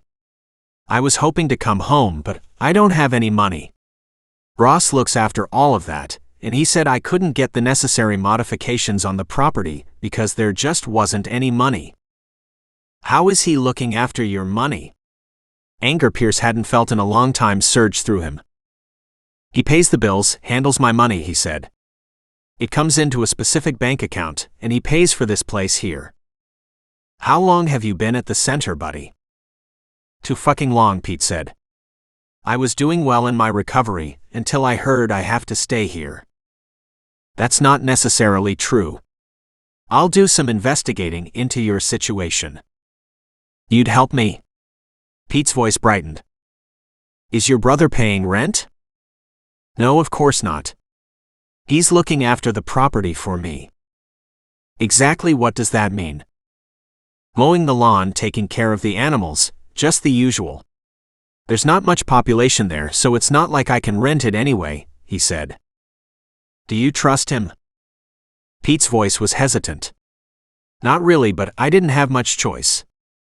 "Do you know how much your pension is?" Pete named a figure that had Pierce's eyebrows rising. "Your brother said you couldn't get modifications on the house for that kind of money? And that you needed to stay where you are?" "Yeah. If I can't have the modifications, there's no way to go home. But it's not just the house," Pete said hurriedly. "I have to do some work on the truck too. It's so expensive." "Yeah. So expensive," Pierce said. "I can do a lot of this kind of work. How about I go to your place and see what it would cost to modify it so you can get a wheelchair in, ensure a bathroom and a bedroom are on the main floor?" There was silence, and then Pete said, "If you could do that, that would be great. But I don't even know you." "Nope, you don't," he said. "Don't suppose you know an Ethan though, do you?" "Ethan Neberly. Trainer from the K9 unit?" "Yes," Pierce said. "Give him a call and then call me back." And he hung up. He opened the motel door and stepped out on the long veranda to see where to grab some food. A fast food joint was across the road. Definitely not his first choice, but given the circumstances, he had few options. He pocketed his cell phone, grabbed his wallet, locked the door, and walked across the street. He ordered a couple burgers and a coffee to go, and sat there eating them. They tasted like sawdust, but they were food. As he ate, he wrote notes of what he'd seen and heard. Then he sent them to Badger. Badger called a few minutes later. "This sounds bad," he said. "It's well out of the parameters of what we asked you to do, though. The thing is, in order to get Salem's life back on track, Pete needs to come home to look after her."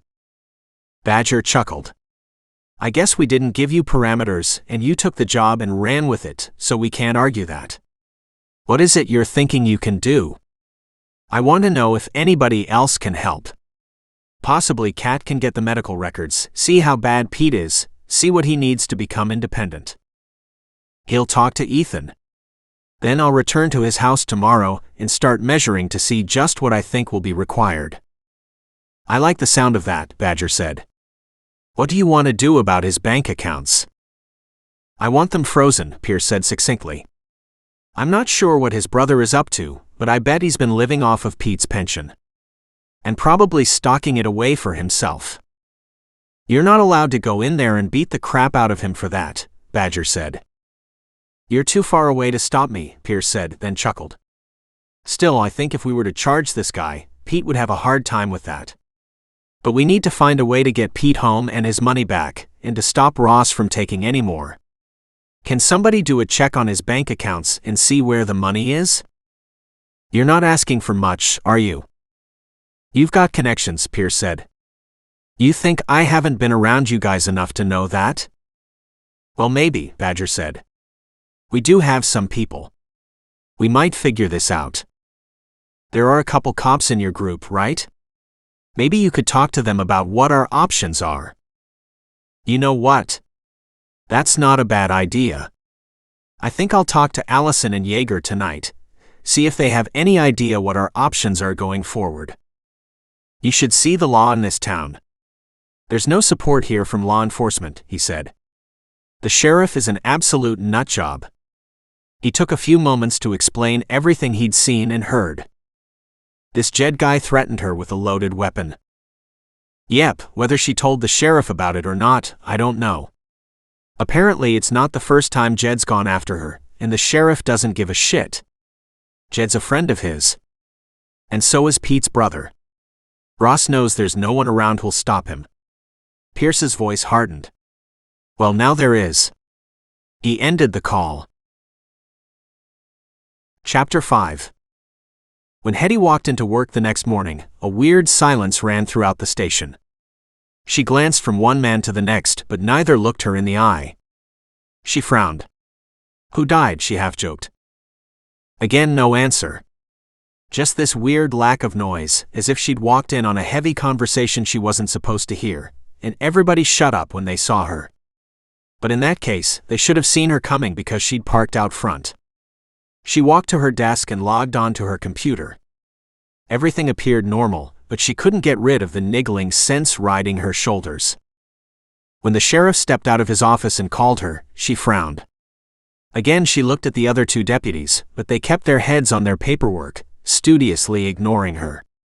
That meant something was definitely up. She grabbed her empty coffee cup, walked to the coffee pot, filled it, and headed into the sheriff's office. "Good morning, Sheriff." "How are you?" she said. She deliberately kept her voice up and cheerful, sitting down opposite him. "Had a hell of a visit with Jed yesterday." "That's what I want to talk to you about," he said, his voice thunderous. "Oh, good. You're finally on my side and charging him for assaulting a police officer," she said in excitement. She knew it would be the opposite of what he planned on doing, but her words stopped him cold. His mouth worked and then asked, "Did he assault you?" "He rammed his loaded rifle into my shoulder and threatened me. He pushed me back several inches and I refused to back down," she said with a hard nod. "I told you that he would cross the line. And I told you to leave him alone and to walk carefully around him." Sure, except I get there, and all 4 screaming kids are terrified, and he's running around like a crazy man with that rifle of his, she snapped. She leaned forward. Did you talk to him? Put on the spot, the sheriff shifted papers on his desk. He called me this morning. He said you crossed the line. Yeah? What line was that? She asked, responding to a 911 call from a little girl. At that, the sheriff looked in the direction of dispatch on the other side of the wall. He couldn't confirm or deny what she'd said because, of course, he had no fricking clue. You didn't mention anything about a 911 call when we were at the coffee shop, he snapped. You said you were going up there because one of the girls had called you. Little girls do that. His voice turned snide. They're weak and whiny, and they don't know how to suck it up. No child should have to see their father shooting up the house in front of them. He's done it many times, you know that. Her tone was cool, her back rigid. She needed a solution to purge this bloody office and wasn't sure how to get it done. She had talked to her father about it last night, and he'd agreed to contact some people he knew, but the wheels turned slowly when it came to elected officials, and the sheriff had been running this town for way too long. What else did he say? She asked in a conversational tone. Or will you talk to him more about it when you bring him in? He glared at her.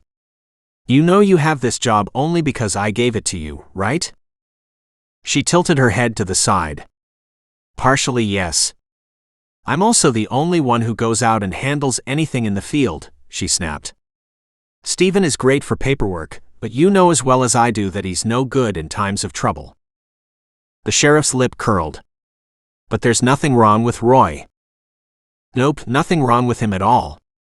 In her mind she added, there's nothing right about him either. Roy picked and chose where he went and what he wanted to do. Most of the time, he just wanted to hang around with pretty girls downtown. He called it Citizen's Watch. She had another name for it. Roy was 40, always leering at her, and there was something extremely lecherous about everything he did. But he never, as far as she knew, crossed the line, and that made a difference. It was one thing to be slime, but it was another thing to be a complete sleazebag. You shouldn't arrest Jed without backup. He started to bluster. She held her ground. And waited. You know I'm not arresting him, the sheriff said. He had a bad day, that's all. Did he call you this morning? I said he did, didn't I? The sheriff growled. I'll talk to him again. You stay away from him. I'll stay away as long as he stays away from those little girls, she said, and his wife. And any other godforsaken animal, 2-legged or 4. She stood, marched to the door and turned. Make sure you don't get caught up in his garbage because you know this town will only stand for so much. The minute he really hurts someone and people find out you just sat by and let him get this bad. He rose and leaned over his desk, snapping like a turtle. And who do you think will tell them that? You? She gave him a hard look. Hell yes, me. And my father. Do you think I haven't told him what the hell's going on? And what about Roger? He might not be a deputy anymore, but he was for 20+ years. Do you really think they won't start telling the world just how you're running this town? And letting child abusers and wife abusers get away with that kind of shit? She didn't wait for an answer. She opened the door and stepped out, closed it and leaned against it for a long moment because it was the one place the other 2 deputies couldn't see her. She stared down at her hands, angry that they were shaking. She shouldn't be upset from the confrontation, she should be priding herself on having had it. It was hard to deal with. This office was a pain in the ass, actually. But there was only so much she could fight. She'd tried to contact as many people as she could about the abuses, but what did you do when nobody backed you up? Taking several deep breaths, she realized she'd left her coffee cup inside. Whatever. She walked to the pot, grabbed a clean mug, filled it, then she went to her desk and sat down without saying a word to either man. She could feel their glances, but she didn't look up. She answered several emails and checked the report she'd written yesterday. They were barely adjusting to a digital system. The sheriff still wanted handwritten notes, but she kept everything digital, just in case somebody decided to doctor her reports. A practice she'd started a long time ago when she realized only shit was going down here. Because she had no place to submit them, she sent herself a copy and a copy to her father, in case something happened to her, which, after a conversation with her father last night, she realized was a distinct possibility. It would be an accident, she was sure. She'd die in the line of duty, probably from something stupid, like shooting herself with her own gun, if the sheriff wrote up the report. She printed off the report she had written yesterday, and went over it with her pen. Nobody had seen it but her. When she was satisfied it was fine, she slipped it into Jed's file and put it away. Then she wrote herself a small note and stuck the sticky on her monitor to check that the report was still there at the end of the day, because she was damn sure somebody who'd been watching her will let the sheriff know, and he was likely to destroy it. Jed's file was awfully skinny. But she kept copies of everything she had dealt with online, just in case. She didn't want a prosecutor saying Jed was a first-time offender, and just give him a slap on the wrist. It was all she could do to sleep at night these days, thinking about those little kids ending up dead, and Jed taking them out back and burying them 6 feet deep, telling the sheriff some asshole kidnapped them. The sheriff would probably just stand there for a long moment, chewing his gum, as if deciding whether it was worth making up a report, and chasing down this unnamed person. And probably choosing it wasn't worth losing an inch off his fat ass and subsequently closing the case.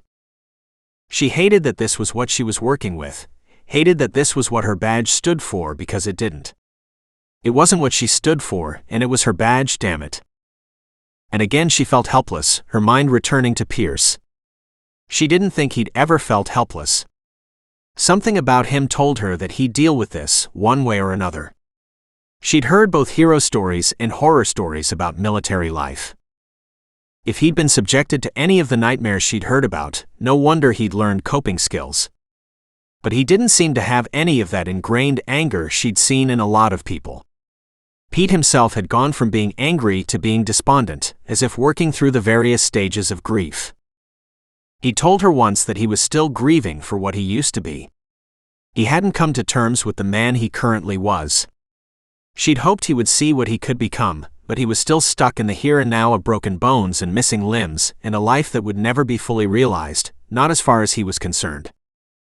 She didn't know what Pierce's story was, but she could already see the kind of man he was. She just worried he was too high-strung and would cross the line like Jed had. There was something about men like that. You just didn't quite know when they would explode. But whatever Pierce was doing now, he was doing from the heart, because nobody else seemed to care about this dog, and that was just wrong. She was a huge animal lover herself. She had tried hard to get to know Salem, but Salem was already in hate mode by the time Hetty had gotten around to trying to be friends. She only hoped, given enough time, Pierce might find the dog. Salem had been everything to Pete. Hetty had even seen him bawling as he left because the dog couldn't go with him. She wished there was a way to reunite the two, but just wishing it didn't make it happen. Otherwise she would have wished that sheriff away a long time ago.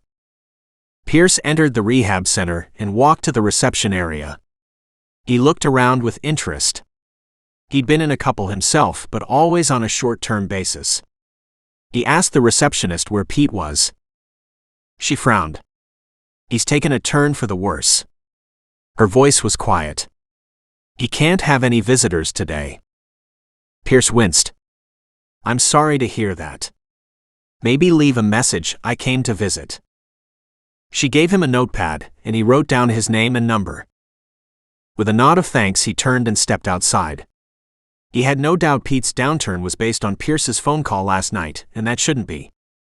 Pete had enough things in his life to deal with, just getting back on his feet, without having to worry about what happened to his brother and his dog. Pierce hopped back into his truck and headed back the way he'd come. It had been an hour and a half one way this morning, just to get here. Next he'd go to Pete's house, where Ross was effectively squatting.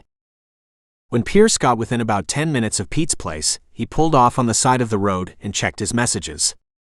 And sure enough, there was one. He hit dial, and this time Pete answered. His voice was quaking slightly. Pete, how you doing? I heard you didn't have a great night, Pierce said, his voice calm, steady. I heard you came by this morning, Pete said. I'm sorry I missed you. I might have a chance to get up there again, Pierce said. Just thought I'd stop in when I was close. Will you do anything about my brother? I'll have a talk with him, Pierce said. Is there anything you want me to do about him? I had a conversation here with a couple guys, and they think he's probably stealing from me. Pete's voice was heavy. The doctor said there's no reason I couldn't come home if some modifications were done, and if I had some help. I think that's a great idea, Pierce said. The question then is whether you have the money to make that happen. Yeah, he said, that's partly it. I do get a decent pension, and I have my medical expenses covered. The property doesn't have a mortgage, so I was kind of half hoping that maybe... His voice dropped off, and he hesitated. That maybe what? Pierce asked as he looked around the area. Not another vehicle had been on the road since he had turned onto it. Your place is a little isolated, isn't it? It is, he said. That's the way I used to like it. It'd be kind of nice to have somebody living close by now, though. I do have neighbors to a certain extent, Pete added hurriedly. But they're not necessarily the best kind. Meaning that when a guy gets into trouble, they're not there for you? Not talking about Jed, are you? I haven't even met his brother. You're not missing much, Pete said. They laughed at me when I said I was going into the military, that I wanted to serve my country. And they laughed when I came home in pieces too, he said. Anger speared through Pierce. They laughed, did they? Maybe they should have done some time overseas. You and I both know what it was like. I came back mostly in one piece, but I was still in recovery for a long time. You need to focus on getting well. I'll go talk to your brother and take a good look at your house. I just need your permission to go inside and to take some measurements, and just to see what your options are. You have my permission, he said. No matter what Ross tells you, that's my house. I haven't signed the title to him. I hope not, Pierce said. And hopefully your brother hasn't forged signatures. He heard Pete's gasp. I'm not saying he did, Pierce rushed to say. Are there any public health nurses around here, or anybody who could come in on a whenever needed basis? No, Pete said. Almost everybody works in Fort Collins or elsewhere. Or they don't work at all, I gather, now that the mill shut down. Exactly, he said. Pete, did you have a girlfriend before? I did, yeah. His voice brightened. We used to call her Smelly, he chuckled, but her name is Smelina. It's a Ukrainian name that the kids shortened to Smelly. Now she's Lena. I'm sure she prefers that. True, Pete said with another chuckle. We were going out before I headed into the military, but after my accident, well, I haven't had anything to do with her. Because of you or because of her? Pierce asked. What do you mean?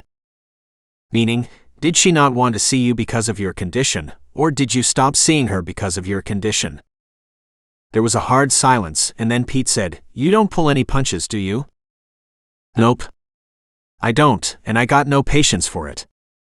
My wife divorced me and took my house and everything I owned while I was undergoing surgery, Pierce said. So I understand either way. But before I meet Lena, I'd like to know. It was me, Pete rushed to say. She's very active. The last thing she needs is somebody like me saddled at her side. I think you are supposed to give her that choice, Pierce said, not make that decision for her. Sometimes we have to make decisions for others, Pete said, because they don't know enough to make an informed choice. Meaning, you didn't let her see how bad it was and the modifications you'd need to have a relationship with her. Something like that. Pete's voice grew stronger. I don't know what kind of physical condition you ended up in, but I'm in rough shape. I wouldn't put that on anybody. I know you don't believe it, Pierce said, but the human body really can heal. And on that note he hung up. He'd heard and seen an awful lot of guys just like Pete walk away from everything they knew because they figured they were less than a whole person, thinking it was a kindness to walk away from their former relationships. And sometimes they were just too angry, not ready to deal with the fact that their life had changed, and not able to believe a partner could live with it. So much anger led to a lot of violence, harsh words said that could never be taken back. It sucked all around, but it happened. He turned the truck engine on again, tossing the phone beside him, and drove until he saw the driveway that went to Ross's place. Pete's place, he corrected because Ross liked to think it was his place, but it wasn't. It was Pete's. As Pierce drove up, he took note of the driveway. Pete would need a vehicle modified so he could drive with his hands, not his feet, and to get a wheelchair in and out of. He thought of Kat when he thought of prosthetics. Pete's medical records would determine what she could do for him.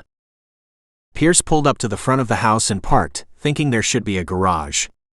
Right now there was just dirt, gravel, rocks, a bit of a garden and some steps. But there was lots of room to throw up a ramp. He hopped out, grabbed a notebook and pen from his glove box, took his phone again and walked toward the front steps. Using his phone, he took several pictures from both angles where a ramp could be built. There was no need to make a big deal out of it, it was only 4 steps.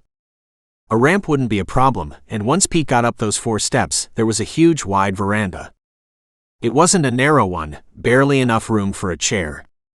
This one was big enough for a table and a couple chairs, which meant the wheelchair could turn around and move in and out. He studied the front door and then said out loud, "That would need to be changed." "Hey, who are you and what are you doing?" called out a man from deep inside the house. Pierce ignored him, measured off the door, and took a solid look at the outside. Definitely need to have double doors that open at the same time. Certainly couldn't do with a 32-inch exterior door. Why would anyone put such a small exterior door on? Should have been a 40 at least. He jotted down more notes, took pictures and measurements. A big window was to the side of the door. He figured if the window came out, a nice big double set of doors could go in. As he wrote down notes, the door pulled open, and Ross glared at him sleepy-eyed, his hair still tousled in all directions. Pierce looked at him and said, "Hey. Did I wake you?" "Yeah, you woke me," Ross snapped. "What the hell are you doing back here? Were you working last night?" "Sorry. I'm not used to people sleeping this late," Pierce said, making a point to check his watch. It was well past 11. "But then I guess night shift really sucks, doesn't it?" "I wasn't working." "Not that it's any of your business." He looked at the notepad and pen in Pierce's hand. "What are you doing?" "Taking notes on modifications for Pete." "I'm glad you're up. I need to get in the house anyway." And he stepped inside, not giving Ross a chance to argue. "What are you talking about?"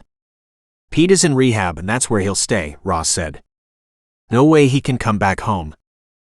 "Why is that?" Pierce asked as he studied the inside of the door frame. He could definitely double the size of the door by taking that window out. He stepped back and took a picture of it. "Stop that," Ross said. "You've got no business in my house. Pete can't come home because he's too injured." "Pete is healing." Pierce turned to look at him. "I've talked to him several times." "So what?" "He ain't coming home, no way." "That ain't happening." Ross snorted and picked up a pack of cigarettes. He lit one and took a deep drag on the filter end. Within seconds he blew it out. Pierce could see almost a calm come over him. "You're pretty addicted to those, aren't you?" Ross raised an eyebrow. "None of your business." "Nope, not my business that you're killing yourself." "Of course it is now that you're smoking inside in front of me, but hey." Pierce turned and moved off down the hallway. He measured the width of the hallway, happy to see it was plenty wide for a wheelchair. It might be one person at a time, but the wheelchairs these days were pretty high-end machines. He took the hall down to what appeared to be a large bedroom. He suspected Ross had come stumbling out from there and assumed he wouldn't be impressed to hear the latest plans. "What the hell are you doing?" Ross roared. "Get out of my bedroom." "This is the master bedroom, isn't it?" Pierce asked, feigning innocence. Ross frowned at him. "Yeah, of course it's the master bedroom. And I'm the master of the house." At that, Pierce straightened. "This is Pete's house." "It is, but my brother ain't never coming back." "Did you hear that?" That makes me the master of the damn house, he said belligerently. Pierce reached up and poked him in the chest. This is Pete's house. This is Pete's master bedroom. Pete is coming back to sleep in his master bedroom. Got that? And he poked him with every word he said. He had Ross stepping halfway down the hallway, and then Pierce turned back into the master bedroom. As he stood here, he looked at the entranceway, not liking the size of the door. Somehow the hallway looked like it had narrowed slightly. Out came his trusty tape measure, and he sized up the entranceway. In the meantime, Ross came back in. You've got no fucking business being here, he snapped. At that, Pierce pulled out his phone and called Pete. When he answered, he said, "Hey Pete, I'm putting you on speaker." He watched the color disappear from Ross's face. Your brother says it's his house, and I have no business taking measurements. Pete's voice came out of the speaker, gaining strength with every second. Ross, you there? Yeah, I'm here. What the hell's going on, man? Pierce was happy to hear Ross sounding like a whiny child. Pierce is there to take some measurements to see just what kind of money is needed to make modifications, so I can come home again, Pete said happily. Hey man, I know that's a dream for you, but it's a pipe dream. Remember, there's just no money. At that, Pierce smiled at him.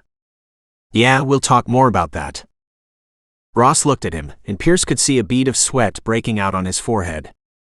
There ain't nothing to talk about, Pete. You know that. You know there's no money. I'm just trying to figure out why there's no money, Pete said. I know how much money was in that account, and I've got the accountants taking a look at it to see if we can make this happen. Yeah, but I had to fix a few things here, Ross whined. And I can't live here for nothing. No, absolutely not, Pierce said. So you're looking after this place. What's that worth? A couple $100 a week? At least, he said. I gotta make sure nobody breaks into the place and causes damage, Ross blustered, then straightened, as if feeling like he was on better ground. If we'll start looking at that, Jesus, my brother owes me a couple grand for being here. Just a couple grand? Pierce asked. How long have you lived here? I don't know.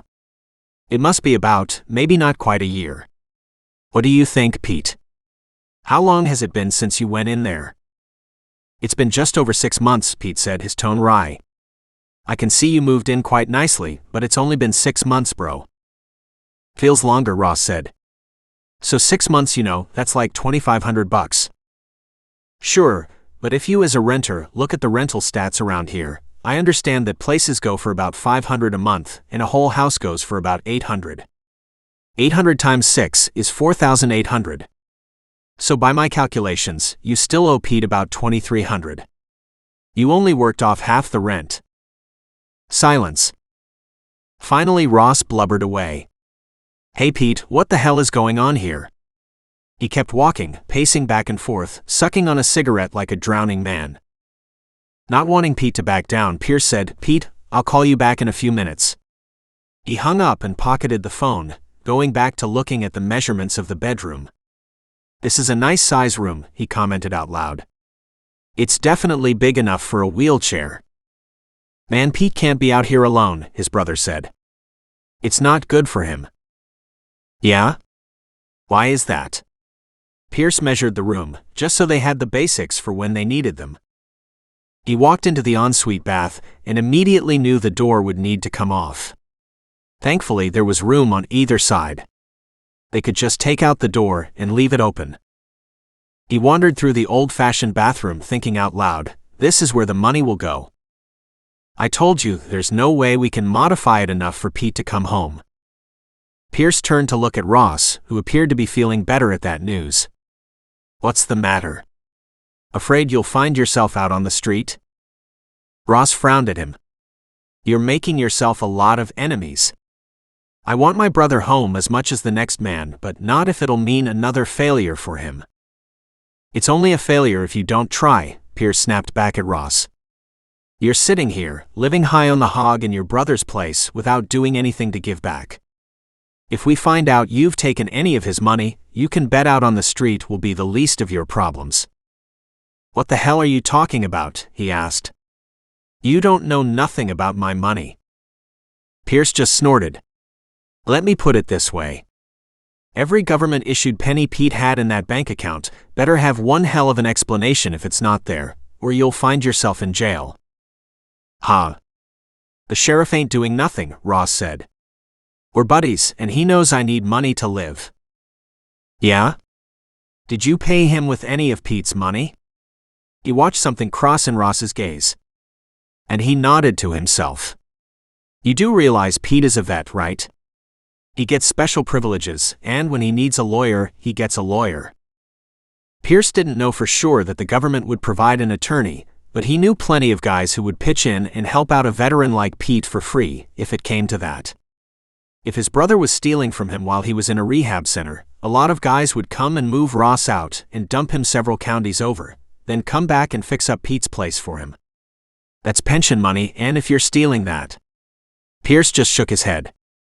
You ain't going to like jail much. And it ain't going to be down here at the county lockup. This will be big time. Actually, it'll be hard time. His voice held a word of warning. So before I get to checking Pete's bank account and making sure everything is kosher, you better make sure every penny is back in there. Ross's face turned white. Pierce looked at his watch. You got 4 hours. Ross started blustering. I said 4 hours, Pierce stated, his voice hard cold. I've already got people looking into this, but I'll give you 4 hours grace to make sure every goddamn penny is back in Pete's account. I can't, Ross whined. I had to pay the utility bills. Yeah, you did, and maybe the taxes depending on when they came due. And maybe the house insurance depending on when that was due.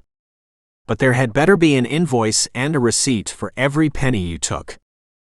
I had to have food, he whined. He owed me for looking after this place. I had to buy groceries. And gas, Ross wrung his hands. Pierce stared at him in disgust. You heard me. 4 hours. A full accounting of every penny and all the proper receipts. And there sure as hell better be an awful lot of receipts in your hands. I suggest you run along and take care of that because in 4 hours I'll come knocking, and you'd better have that ready. Now you're stopping me from doing my work. Get the hell out of here. He waited until Ross returned to the living room, figuring Ross wouldn't do what he was told. Instead, he was probably making some calls. Pierce had bet $5 that Ross was calling the sheriff first, then Jed next. Pierce checked his watch and wondered how long he had before the cavalry showed up to defend Ross. Pierce figured maybe 30 minutes, possibly an hour, not more. Pierce grabbed his tape measure and headed into the bathroom. He'd like to see this room completely gutted and start from scratch. With all the measurements down, he turned and walked back to the living room.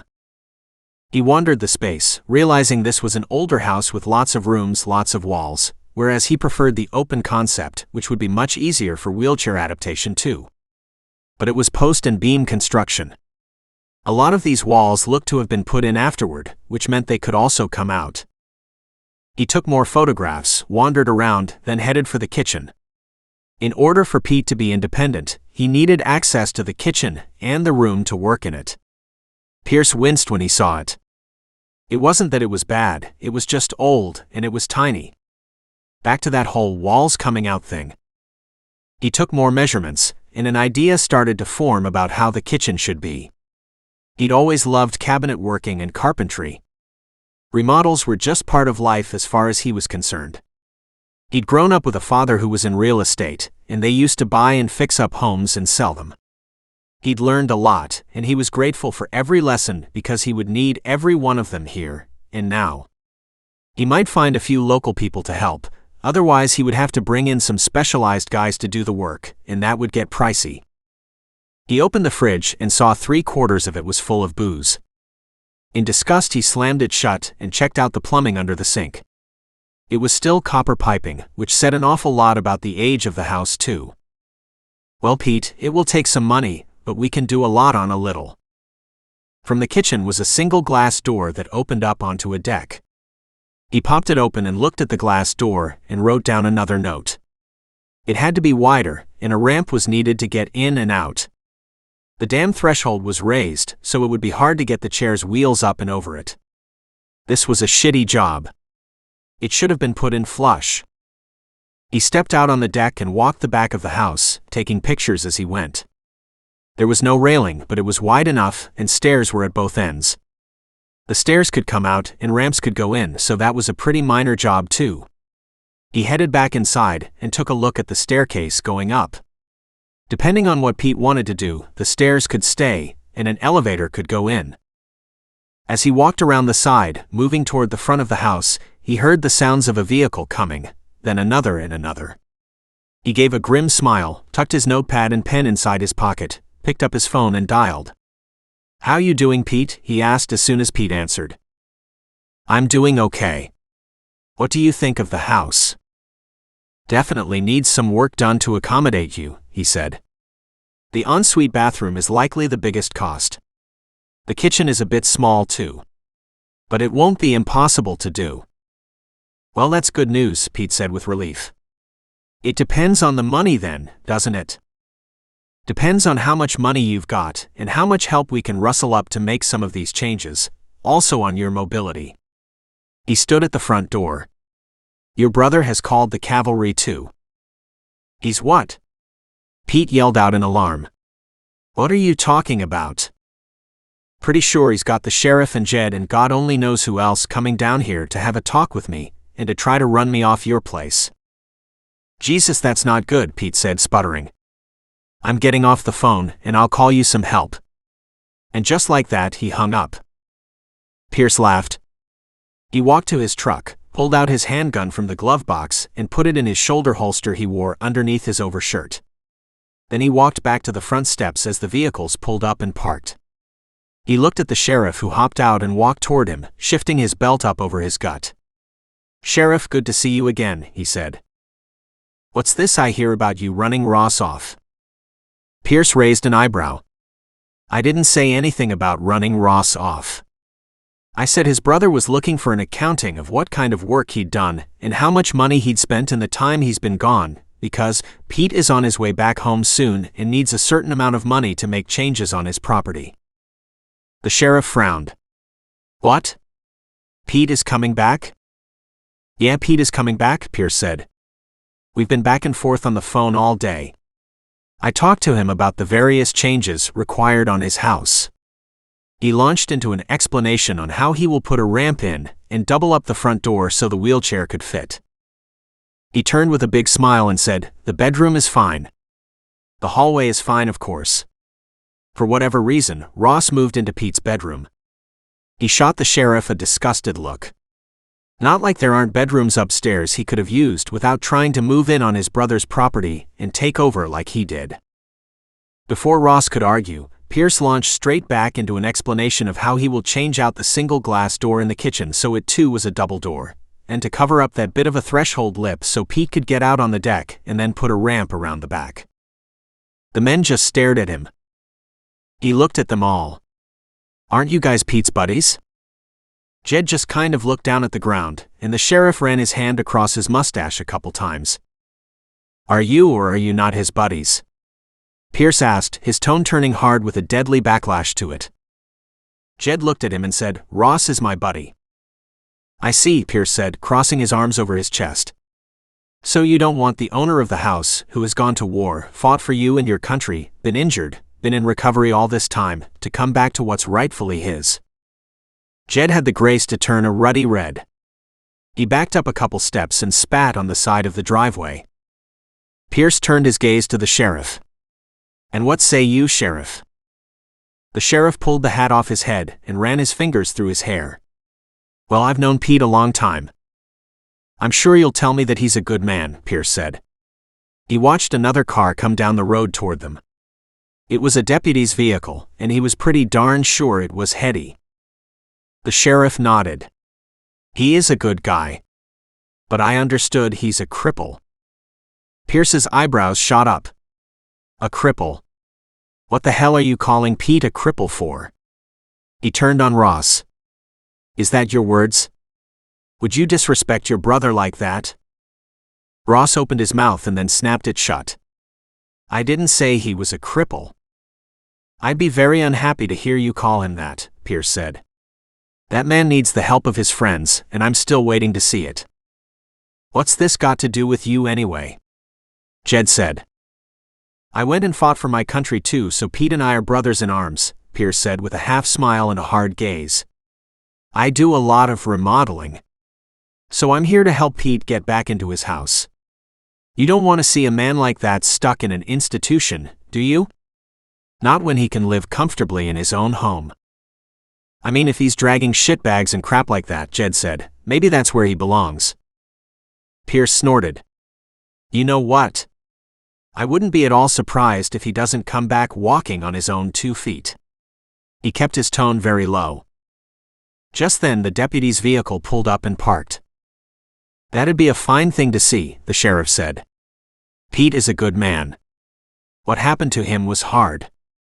He turned to look at his deputy and frowned. What's she doing here? She's here at my request, Pierce said cheerfully. He lifted a hand. Hey, Hetty. Glad you could make it. She flashed him a confused look, then walked closer. He didn't give her a chance to speak. I've been talking to Pete, he said, and the good news is, I think we can get his house fixed up so he can get home. It'll take some money and lots of volunteer hours, but I'm pretty sure his buddies here can give us a hand. He waved a hand at the 2 men standing in front of him. Hetty's eyebrows rose. He could see the humor flash across her face before she managed to school her features. Isn't that right, Jed? Pierce said. I know you said you were Ross's buddy more than Pete's, but you know Ross will be here helping out too. Like hell I am, Ross snapped. I can't swing a hammer. Everybody can swing a hammer, Pierce said coolly. Just not everyone can swing it well. And you're not paying Pete any rent, so living here free of charge, spending your brother's money, free and clear without his permission. So I'm sure you'll want to do something to help pay him back for his generosity. Pierce made sure he injected just the right amount of scorn so Ross would stand up and do what was right. Pierce's voice snapped across the silence. Right? Ross spat on the ground and shot Pierce a disgusted look. It ain't none of your business. I'm moving in, Pierce said, with Pete's permission. So you're either staying here and helping out, or you're getting the hell off this place right now. Silence whistled across the group. Chapter 6. Hetty couldn't believe it when she got a garbled message from her father to get the hell over here. She knew he was coming too, as well as Roger and a couple other guys. Pete had sent out a call of distress to the old guard, and they'd all taken up the call. But she was the closest and the most available, so she was here first. And just listening to Pierce set down the other men was something to see. She wished she'd been here from the beginning. That's great news, she said to Pierce warmly. I can't wait to see Pete again. He's a good guy. She looked at the front door. I guess this will all have to change. Pierce stepped up and explained how he would take out the window and put in a double door that opened both ways. She nodded approvingly. He'll need a ramp, and I guess bathroom and kitchen modifications. All that takes money and manpower. And Pete has his pension with his medical treatments paid for, so there should be lots there for him. The silence behind her got even more awkward.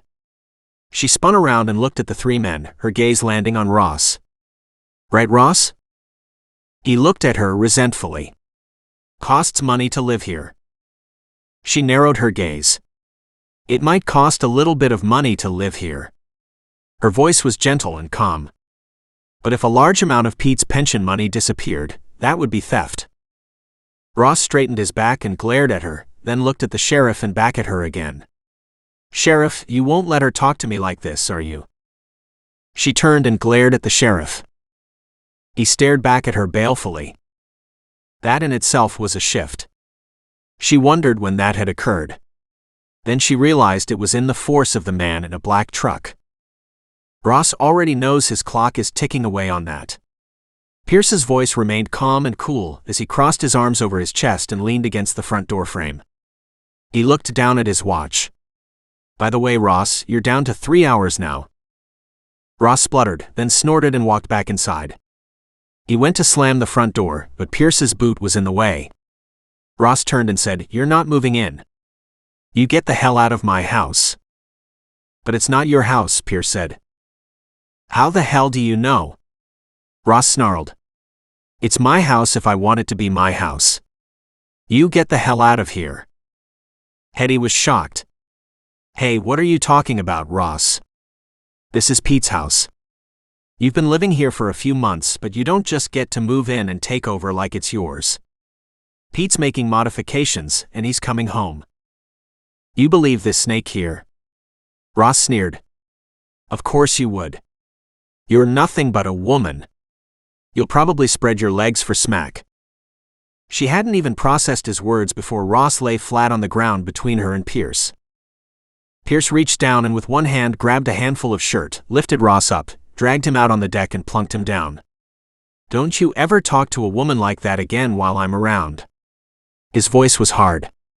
The fact that she's a law enforcement officer, who you obviously have zero respect for, is a really bad sign, not to mention her boss stood here and let you treat her like that. But as for me, nobody treats a woman like that. Now you got 20 minutes to get your shit packed up and get the hell out of here. Or what? Ross said, struggling to his feet, wiping the blood off his cheek. The sheriff is here. He'll back me up. Just then, 3 more vehicles pulled into the yard. The sheriff spun around, took one look and said, Shit. Ross sputtered, What's the matter? And then he saw 4 men hop out of the newly arrived vehicles. Hetty walked over and said, Good timing, Dad. Hetty studied her father.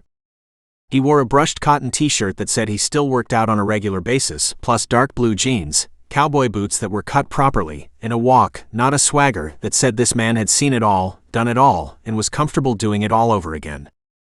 She loved that about him. He'd been a great father and still was her biggest supporter. Pierce nodded his head. Good evening. I'm Pierce.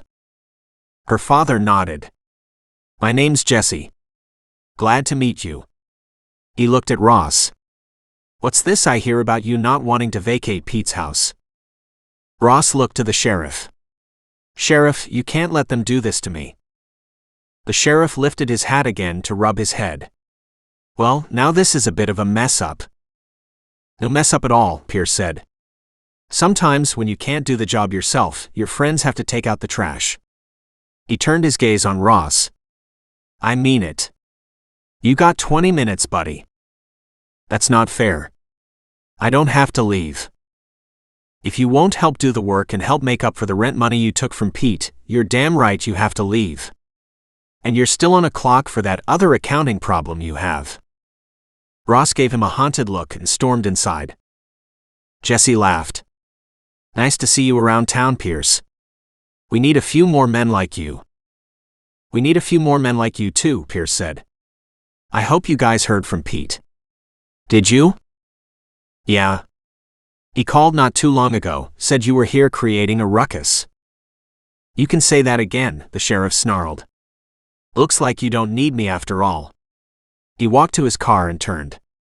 I'm heading back to the office. He hopped in, and he drove away. Hearing the sound of a vehicle, Ross came back outside.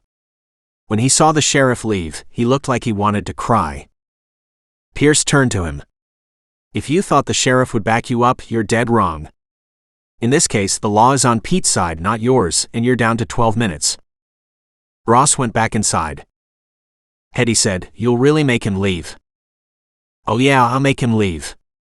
And there won't be any talk about him moving back in again until we get a clean accounting of what the hell happened to Pete's money. She was horrified to think anybody would have stolen from Pete, but to think it might have been his own brother, that made it so much worse. Did he really steal money from him? Ross has another 2.5 hours to make good on the amount that's supposed to be there, he said. And believe me, Pete is checking bank accounts, and so are the accountants.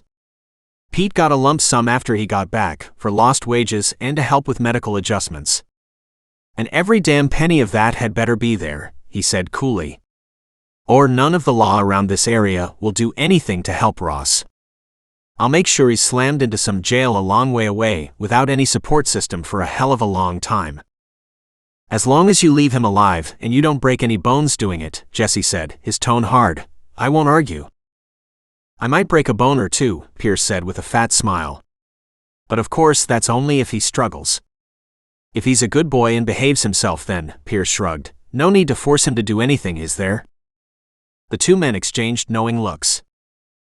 Just then Ross came back out with a duffel bag and another bag. The rest of my stuff is still here, he said. I can't take it all right now. That's fine. I'll have a talk with Pete and get an inventory of what belongs here and what you say is yours. He looked at the two bags. Make sure it's just your shit in there because I'll come back after you if anything from the house is missing. Ross shot him a look full of hatred. It's mine. He threw the bags in the back of the pickup and walked to where Jed was. The two men talked, glanced at Pierce, the conversation continued, then they both got into their vehicles and pulled out. Jesse and the men with him walked up to the veranda, Jesse saying, You just made yourself a couple enemies. Hetty laughed. And yet it's you, Dad, who always said you could judge a man by the enemies he makes. Jesse nodded. I did indeed. But these are especially ugly ones. They'll torch this place before they'll let you have it. Pierce narrowed his gaze as he studied the men driving away. In that case, somebody might want to make sure Jed's wife and kids go someplace for a few days until we get this sorted out, he said, because ugly is what ugly does. Hetty wasn't sure what the hell that meant, but she understood the meaning. You can't get those kids caught up in this, she warned. They're already having a hell of a time. He's right though, her father said. Things will have to get worse before they get any better. She frowned, then turned to face Pierce again. I talked to Jed's wife. She said there are signs of a dog out in the back here. She doesn't know if it's the same one or not. It's circling away from Jed's place, but Pete's place is also Salem's last known source of food, outside of anything it can hunt. Pierce smiled. Now that's the best news I've heard all day. How can that be, she said. That dog has gone half wild. But it always was half wild, he said. That's what makes them the best war dogs. If we could get our hands on her, I can help her. Do you really think you can? He nodded. It's a good thing I did move in here today, he said. I'll work hard to get Salem back in line, see if we can get her rehabilitated in time for Pete to come home. That's where they both belong, with each other. Jesse nodded. I can swing a hammer, maybe not as good as you can, but I can certainly do a decent job. He looked at the other couple guys, and they all nodded. If there's anything we can do to help get Pete's house ready, you just let us know. Pierce smiled. Hetty laughed. Thanks, Dad. He looked at her and smiled. I wish you had a different job. I don't know where the sheriff will fall on this issue, but it'll get bad. I know. Her voice was serious and sad. It's shitty, but it's the way it'll be. Maybe you should head back into town then, Pierce said. Why, so I don't get hurt, she challenged. I'm the deputy. Remember that. Then I hope you're carrying, he said, because you can bet Jed's gone home to get some firepower. She looked at him, then nodded. You're right. He probably has. But Jed is also not the kind of guy who would blast you in the face. He'll come up behind you, shoot you in the back. Nice community you have here. Pierce crossed his arms over his chest again. I might have to call in some reinforcements of my own. Jesse nodded. If you got them, call them fast. I'll move my vehicle out of sight, she said. Just in case. Good idea, Jesse said. Hetty drove her car around to the side and parked it. She hopped out and walked up to the front of the house and stepped in without warning. Pierce turned around surprised and took note. You move softly. I'm a cop, she said. He nodded. Why are you here now? Because you'll need help, she said. It could get very ugly. It could, he said, hesitating. She stared at him. Unless you've got a problem with a female helping. I don't have a problem with a female helping, he said with a grin. Don't suppose you can swing a hammer too, can you? She could feel the tension ease in her back. I can swing a hammer pretty decently. I helped my father do enough renos and fixing up fence posts and barn repairs, she said. Good enough for me. Pierce motioned at the kitchen. I'm sorting out what's here and what's been done to the place since Pete was here. Just then his phone rang. It was Pete again. Hey Pete. Yeah, Hetty is here. Through the phone she could hear Pete call out, Hey Hetty. Hi. She grinned, leaned forward and said, Hey Pete. Pierce has kicked the metaphorical shit out of your brother and moved him off your property, and now you got this big mausoleum of a house waiting for you to get your sorry ass back home again. Pete gave a big laugh. She grinned, looked at Pierce and smiled. If there's one thing Pete does like, it's life. Pete used to like life, Pete said, still shouting into the phone. And he's starting to like life again. You hit a rough spot, Pierce said, and all of a sudden that rough spot became too much to handle. You have to get through it first.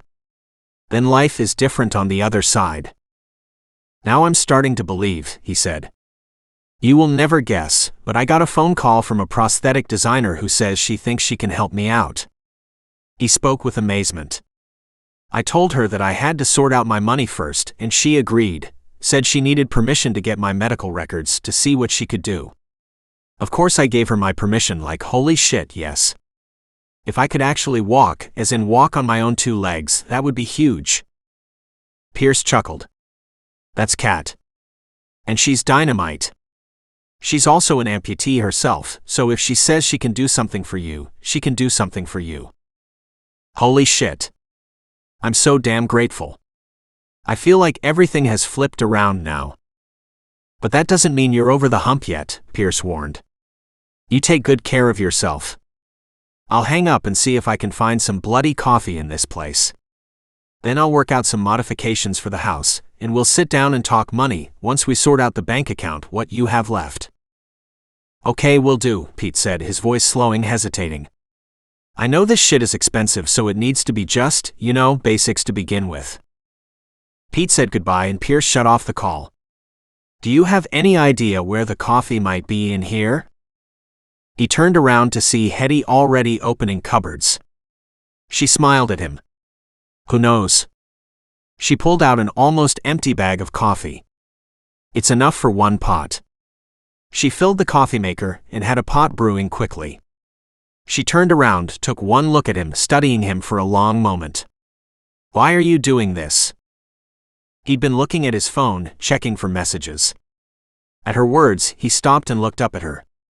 His gaze was open and serious. I came to rescue a dog. But war dogs are war dogs, both man and animal. I've been there, done that, and if I can give a helping hand to another veteran, I'm all in. Pete's got a bum deal here.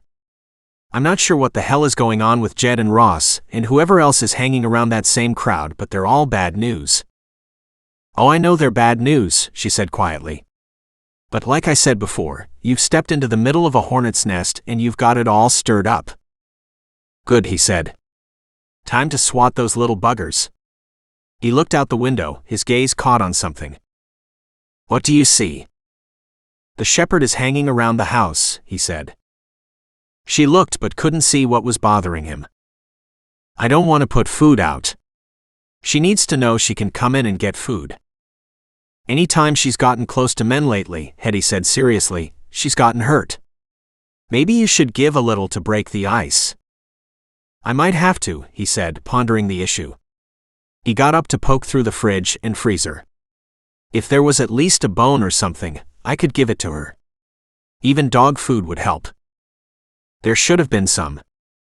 Ross said he had an intruder who stole everything, but I figure Jed just came and took it all, Hetty said. Let me help you look. They might have missed something. Together they went through the cabinets. Triumphantly, Hetty found the remnants of an old bag in the back corner. I bet he forgot about this one. There's only 4, maybe 6 cups, but it'll give the dog something to start with. She handed Pierce the bag and watched as he dumped it all into a large bowl and walked out back. He judged the distance between him and where he'd seen the dog. Then he put down several piles, one farther away, another closer, and then another one closer yet. The last one he left in the bowl itself. Then he walked back inside and poured a cup of coffee. What makes you think she'll come in? She's hungry, he said. She's also apparently scared and worried about getting caught. If she's been that badly abused, then she'll stay away from all men. But this is also home to her, and probably has some good memories. Yes, she said, nodding. How quickly can Pete get back here? I'm not sure, he said, taking a sip of his coffee. But once we get him home, if we haven't got any modifications done, we'll find a way to make some quick and fast changes for him. The kitchen is a problem. It's open enough, but the area to sit, it's pretty small, pretty crowded. She walked to the wall behind the island where the dining room table sat. If this wall isn't structural, why not take it out? He nodded, looking up at the way the joists in the ceiling met with the walls. I don't think it is structural. He looked from the wall to the countertop that extended far out. That would probably give him enough access. He can work at the counters, but this outside piece here. Yeah, you're right. That might be the best answer. He looked at it for a long moment. It's just drywall. I could probably pop that off in no time, see just what the framing is like. If it's simple, I could take it down. It'll be the electrical threading through the walls that would cause trouble, she said. Not really, he said. I can do almost all house wiring. I just can't do high voltage stuff. She looked at him in surprise. It sounds like you're a pretty handy guy to have around. He shrugged. You learn to do an awful lot when you're flipping houses. I can put in sinks and do basic plumbing too, but if you want fancy stuff, I don't know. I might need some help. Do you think you can modify the bathroom? He frowned at her. I can. I'm just not sure I could make it look decorate or pretty. He needs to have access to the toilet with handicap bars, and he needs a wheelchair-accessible sink and shower stall. Would a shower chair work? I'll have to do some research on that. Maybe talk to these friends of mine. Are they amputees too? He grinned.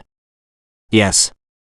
8 former SEALs began Titanium Corp, and all are missing at least an arm or a leg or both, he said, roaming the kitchen with an eye toward renovations. Lots of back injuries too. Steel plates, all kinds of extras they weren't born with. What about you? She asked. Are you missing body parts? Sure I am, he said. Lots of tissue, muscle, a chunk of liver, gallbladder, 1 kidney, and he kicked out his leg. I'm missing the lower leg. So you really do understand what Pete's going through? I do, he said. And I know if he's over the hump, he'll be okay now. But we have to do everything we can to make it possible for him to come home. He's missing both legs below the knees, I believe, or is one above? He's missing both lower legs, Pierce said. Lots of guys without both legs can still walk. So you're trying to make room for a wheelchair as a contingency while he gets better, or when he's too tired, or if he has an injury and needs to be in the wheelchair. But other than that, he should be capable of walking with prosthetics? Potentially down the road. It takes time for the body to heal before attaching the new limbs. Plus he's got some back injuries, so we have to strengthen that up. Let's just say he has a lot of work ahead of him. But it's doable? He looked at her in surprise. It's absolutely doable. That's why I'm here, to help make it happen as much as we can. But that's not what you came for. No, it isn't. He looked out the window for Salem, turned and added, That seems to bug you. Yes, I came for the dog, but then I found out what was happening at Pete's place. It's really no contest. The two dovetail together. If Pete can come home, the dog gets a home again, and then somebody just needs to keep an eye on Pete to make sure he doesn't have any setbacks and that the dog is still okay. She laughed. I can't tell if you care more about Pete or the dog. Doesn't matter, Pierce said. They both need help, and we've got to get both back home. In the meantime, I've apparently stirred up some angry people. That you have, she said. Is that why you're here? He asked. You don't think I can handle this on my own? I think it's quite possible my dad's right, and they'll likely burn this place to the ground before they let you have it. He studied her face for a long moment. And nobody will do anything to stop them. You saw the sheriff. He just backs away anytime there's a fight. What happens when the people are fed up with the sheriff? How do you get rid of him? We have to go above him. What if he quits? Pierce's voice was almost a challenge. Then somebody has a temporary promotion until a new election. Interesting, Pierce said. I don't do politics. I'm too much a person who likes to get things done, and screw it if people are happy or unhappy with it. Are you still registered at the hotel? She asked, leaning against the counter, sipping her coffee. He refilled his cup and faced her. No. I checked out this morning. So you had already planned to move in today. I was happy to have his brother stay, particularly if I thought he would give us a hand with the reno. But I don't want any more deadbeats bringing Pete down. She nodded. So did you bring groceries? Not yet, he said cheerfully. I can make a trip to town. You probably don't want to leave right now, she said. Ross is likely to have somebody keeping a lookout to see if you do. And once you're gone, he'll be back with company. You'll find it much harder to get back in. Right. Good point, he said. I think I've got a few protein bars in the truck, and that might have to do if there isn't anything around here. He opened the fridge and snorted. If I'm staying here, I need to get some food. Ross obviously doesn't care about actual nutrition. Since it seems I'm coming back this evening, why don't I pick up some basics? He turned and looked at her. Why are you coming back? Same reason I'm here now, she said. I don't like the idea of you being alone with that gang. They'll lose their tempers with you. Oh. He grinned. It sounds good to me. I'm so glad you're worried about me, sweetie. She narrowed her gaze at him. The name is Hetty. Don't call me sweetie. Okay. I won't, sweetheart. Hetty's kind of a slang nickname anyway, isn't it? She fisted her hands on her hips and glared at him. He chuckled, opening a cabinet, finding cereal. Let's do a quick list. Don't know exactly what's available, but we could use some milk for this cereal, if nothing else. Some eggs, bread, and bacon for breakfast. He rummaged through some of the other cupboards. There's really nothing here. Salad fixings, pasta, maybe a pack or two of hamburger, some buns, that type of thing. Can you handle that? I can handle that, she said, as long as you don't care about the quality and are happy with the choices I make. It's food, he said. I'll be happy. He pulled his wallet from his back pocket, pulled out $200 and handed it to her. Groceries, he said. She looked at the money in surprise. That's a lot of grocery money. I've got to eat and I've got to work, he said. Just make sure you pick up some dog food and not too cheap of a brand. Salem'll need real food. Thinking of which, better make that several packages of ground beef. I could always get her to eat meat too. Hetty walked out to her car. The sun was beginning to set. I'll be at least an hour, probably twice that. Not a problem, he said. I'll cook dinner for you when you get in, depending on how late it is. I'm likely to pick up dinner instead. If there's any money left, go for it, he said. I'll start working on ramps. That's probably the easiest thing to begin with. I saw a lot of wood in the barn, and I can certainly get something started while you're out and about. She nodded. You take care. And she headed back into town. Such an interesting woman. And a novelty to have somebody pitch in and help. He hated the idea of her getting caught up in this mess, though. Still, just the thought of her made him smile. He did have a lot of good friends, and he was concerned about giving a heads up to Badger. Thinking of that, he stopped what he was doing, pulled out his phone, and updated him. Badger's response was immediate. Do you want some backup? The deputy is coming back, but I'm not exactly sure when she'll make it. It's a pretty strange scenario, he admitted. I think Jesse, her father, who's the former sheriff, would be here in a pinch, but it's not the same as having men of your own. Let me talk to Pete and see if anybody in town can help you out. Okay. He's the one who contacted Hetty's dad, the ex-sheriff. And we need to figure out what to do about the current sheriff. Yeah, that's a bad one, Badger said. I'll get back to you on that. And he hung up. Pierce put the phone on the table, and something caught his eyes. He looked up to see a massive black shepherd wolfing down the bit of dog food he'd put at the farthest point out. Pierce walked to the open doorway and stepped out on the porch. She froze and stared at him. It's all right, Salem. I know you've had a pretty shitty time, but we're getting you back here, and Pete's coming home too. Her ears twitched, but that was all. She kept eating, her eyes focused on him. If he took one step toward her, he knew she'd bolt. He kept his voice low and steady, just talking to her, leaning against the porch railing. Make sure you eat up. You'll need it. I've got more food coming, but it'll be a few hours yet. She finished the pile in front of her and raised her head, still studying him, her muscles tense, ready. She glanced to the side as if hearing a sound, then hunkered down a little lower, but her gaze never left that area. Is something there? Wouldn't be at all surprised. Some two-legged wolves are in this part of the country, he said.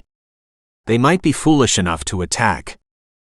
Then she seemed to relax at the constant voice talking to her. She moved a step closer. You can do it, he said. Come on to the next pile. You need it.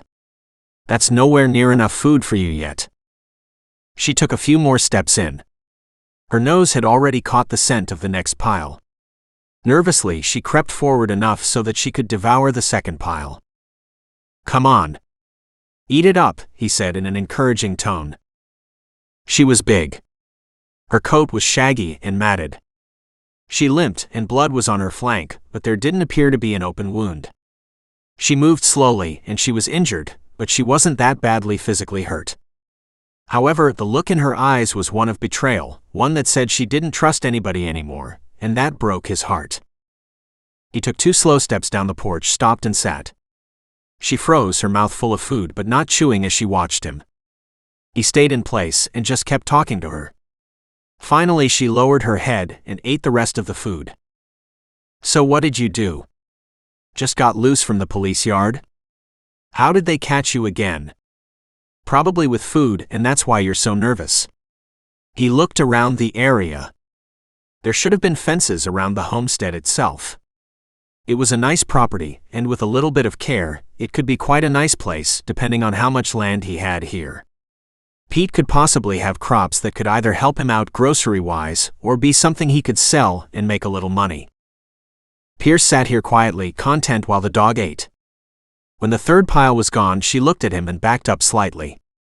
The bowl was just a little too close to Pierce. It'll be here for you. You've had 3 piles.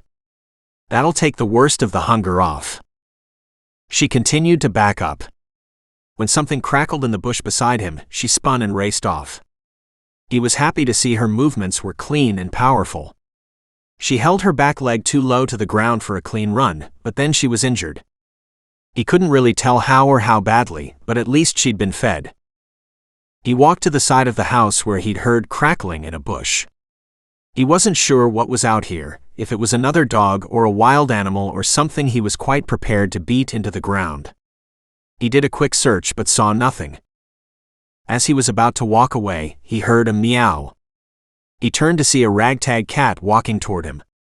It didn't look underfed, but it didn't look terribly healthy either. He stopped and bent down. Hey kitty. What are you doing here? Meow meow. The cat sauntered closer. It looked like a tomcat, part of an ear-torn patch of fur missing. He didn't know if he'd been fighting other cats or taking down prey, a little too big for him. Pierce reached out a hand, scooped it up, not surprised when the cat allowed him to pick him up. With the cat in his arms, he walked to the barn. There should be a ton of food for you in here. Barns always have mice. He scratched the guy behind the ear, listening to the great big guttural engine kick in, and smiled. You're probably Pete's too, aren't you? In the barn, he put the cat on a bale of hay, then stopped and stared, finally struck by what he saw before him. Pete, why do you have hay? I don't see any horses or cows. But there was hay, a good 40, maybe 60 bales of it. He frowned, hoping Ross hadn't sold off livestock that Pete had owned.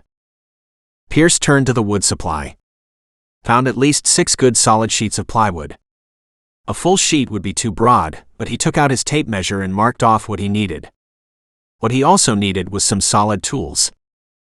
He headed into the open workshop and found a circular saw and a few power tools. He grinned when he saw those. Thought I would have to do this the old-fashioned way. And just what's the old-fashioned way? He turned to see Ross standing stiffly in the doorway. Pierce looked at him. By hand, he said. This is by hand, Ross said in exasperation as he pointed at the tools. Who the hell even knows how to operate this old shit? It's not that old, Pierce said. I imagine almost all of it is in good working condition. Maybe, but it's old, Ross said in disgust. What's with the hay? What are you doing back here? Pierce asked as he continued to mark and measure the board in front of him. I left some stuff here, remember? Ross's tone was only half derisive. He knew he'd get his face kicked in if he didn't show enough respect. Pete used to board some city horses here. I sent them home. Way too much work to look after. Sorted your money issue yet? Pierce asked, thinking how foolish he was to wipe out a source of income. Then anything that required effort appeared to be too much for Ross. I still got an hour, he said. Is that all? I hadn't realized the time had gone by so fast. I figured you were already out of time. You said 8, Ross said in alarm. Pierce slowly straightened and looked at him. I said 4. No, you said 4 hours and it's only 7 now. The question is whether you've done the job, or will I find out you've stolen your brother's money? And of course, that'll definitely get your ass kicked across the property. How would you know? Ross asked with a laugh. Because Pete's got the accountants and the bookkeepers and the police on his end, tracking his account. The color drained from Ross's face. Pete wouldn't do that to me. Pete has to start looking after Pete, Pierce said. And other people should be looking after Pete, not him looking after you. You're able-bodied and not working. You should be out there pulling in a decent wage, doing something with your own life, not trying to take what's your brother's. Don't be so sanctimonious and righteous, Ross said. I've been living here and kept people like Jed off the place. That may be, he said, but you're also making deals with Jed too, and Jed's bad news in his own right. He is that, Ross said. He's gotten a lot worse these last 6 months. What's that all about? Ross just shrugged. I don't know. Something about his wife wanting a divorce. Of course she wants a divorce, Pierce said with a laugh of his own. Why the hell would she want to stay and get her ass kicked every day? Watch her kids be terrorized? He won't let her go, Ross said starkly. Are you going to help him? Pierce asked. You don't seem to have too much in the way of ethics or honor. That's not fair, Ross muttered. I didn't see I was doing nothing wrong. The trouble is, when you take a half step across the line, it's pretty easy to take another half step, and before you know it, Pierce said, you've taken so many steps you can't even see the line anymore. At that point, in your twisted mind, you're already thinking it's all yours. And you're blowing it on booze and forgetting even about food. I've had a pretty rough couple months myself, he said. So I took a few dollars. That's not a big deal. Pete would never begrudge me that. Well, just think, it's not Pete's deal anymore, Pierce said. It's mine. And I'll make sure Pete gets what's his. Whether you like it or not. Chapter 7. Hetty cashed out at the grocery store and took her loaded bags to her deputy's car. She would go home and change vehicles. She could already feel the tension in the air. Weird discussions behind her back. People looking at her sideways but not really talking to her. She ignored everybody and kept walking to the car. Small-town news travels fast, she muttered under her breath. When she got home, she planned to park around back to make sure she wasn't seen. She had one handgun with her, and she wondered about picking up more from her dad's. And hated that she was even thinking along those lines. Just then she got a phone call. She hit talk. Hey Dad. How you doing? I'm doing okay, but I'm a little worried about that Pierce guy out there. I really admire what he's doing for Pete, but he might have bitten off more than he can chew. Have you got an update? I just bought groceries so he didn't have to leave the place, in case Ross came back and didn't want to give up possession again. Good idea, he said thoughtfully. I can't say I'm feeling too good about this. I know, she said, but I think Pierce's heart is in the right place. I just don't know if he understands how bad Jed has gotten. I'm not sure I understand either. Can you explain it to me? She told him about Jed attacking her in his house and shoving her with his rifle and threatening her. I guess you didn't read the emails I CC'd you on, did you? No, I'm sorry. I've been avoiding the computer. As you know, it's not my preferred method of communication. But this? Her father swore up and down a blue streak. And that damn sheriff didn't do anything. Nope. He's pretty cozy with Jed, and as long as Jed stays on this side of the law, he doesn't care. But that was not on this side of the law, her father snapped. What has this come to? Hate to say it, Dad, but when you got in that accident, all hell went to a shithole. I can see that, he grumbled. I'm not sure I could pick up the reins and be sheriff again, though. I kind of like retirement. I'll talk to Fort Collins, see what our next step is in ousting our current sheriff. You like retirement and no need to go back. But please find out how to get rid of our sheriff. He'll get someone killed with his negligence, she admitted, as she moved the last of the groceries over and locked up her deputy vehicle. What you don't like is sitting on the sidelines. So feel free to fix this. If anyone can, it's you. I hear you there. Do you think somebody needs to come to the house and stand watch tonight? I'm heading there now myself, she said. The sheriff won't call it on duty, but I sure as hell am. Pierce might have taken on more than he can chew. I don't know him well enough. It's not just Jed. You know he's got the Billy Boys in the back, and if he gets them all riled up, they'll shoot that place down and they'll torch it with him in it. You in it too, you mean, her father said in alarm. Maybe I'll come over myself. I won't say no, she said. But we could be jumping the gun here. It wouldn't be a bad idea to have a watch on what Jed is up to, but I don't know. Those kids and his wife, she was supposed to leave. I called her at work today, and she promised me that she would, but I just don't know. I don't have a good feeling about any of this. Neither do I. Her father's voice suddenly sounded brisk. You go on over. I'll call the boys and see what we come up with. And just like that, he hung up. She frowned, staring at her phone. But I don't need to be looking after you too, Dad. You're not the law anymore, she said slowly. She walked back into the house and grabbed an overnight bag and stuffed it in the car. She didn't know what the hell would happen, but she wanted to be prepared. She also grabbed one of her big thick flannel shirts in case it got really cold out tonight. She didn't know how much she would be in the house or outside, so she chose her black one, just to blend in the background. She wasn't the hunter the others were, but she was no slouch when it came to hiding her tracks and staying out of sight. The last thing she did was put out some cat food and fed her dog. She had a small Maltese that was aging and wouldn't appreciate being alone tonight, but she couldn't take him into a gunfight. He was all about curling up on her pillow and being cuddled. He didn't like loud noises or aggressive moves. He'd be fine if it was a normal visit, but tonight could get ugly. She arranged his blanket on the couch for him and walked away, locking up behind her. In her own vehicle, she drove toward Pete's place. The air had an electric feel to it, the atmosphere felt off, wrong in so many ways. Following her instincts, she drove into the barn and parked. There was an old blanket, kind of a car cover there. She threw it over her car as soon as she had the groceries out. It took her 2 trips to get the groceries to the house, but, with everything stacked on the front veranda, she knocked on the door and then pushed it open. A light was on in the living room, but everything else appeared quiet. Frowning, she grabbed her grocery bags and carried everything into the kitchen, setting it all on the table. Outside, she could see Pierce sitting on the steps only 10 feet away from Salem. Her ears were back and her lip was curled, but she was the one approaching him. Standing still, she watched as man and dog slowly tried to work out their differences.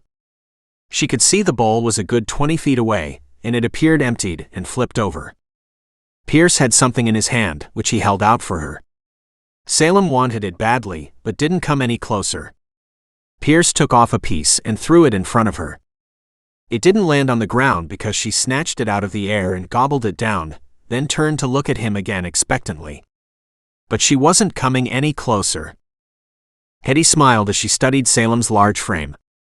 She was a good 50 pounds over the normal weight of a shepherd, so some other breed was mixed in there. Her feet were huge, and her jaw was massive. Hetty had only ever seen Salem more aggressive than calm. She wondered what she was like around Pete. Hetty walked to the open doorway as she watched Pierce toss another piece towards Salem, and she snatched it up and waited. He spoke to Hetty, his voice at the same low pitch. "Step on the porch." Obediently she did so and quietly called out, "Hi, Salem." Salem's ears twitched and her gaze darted toward her, then back to Pierce again.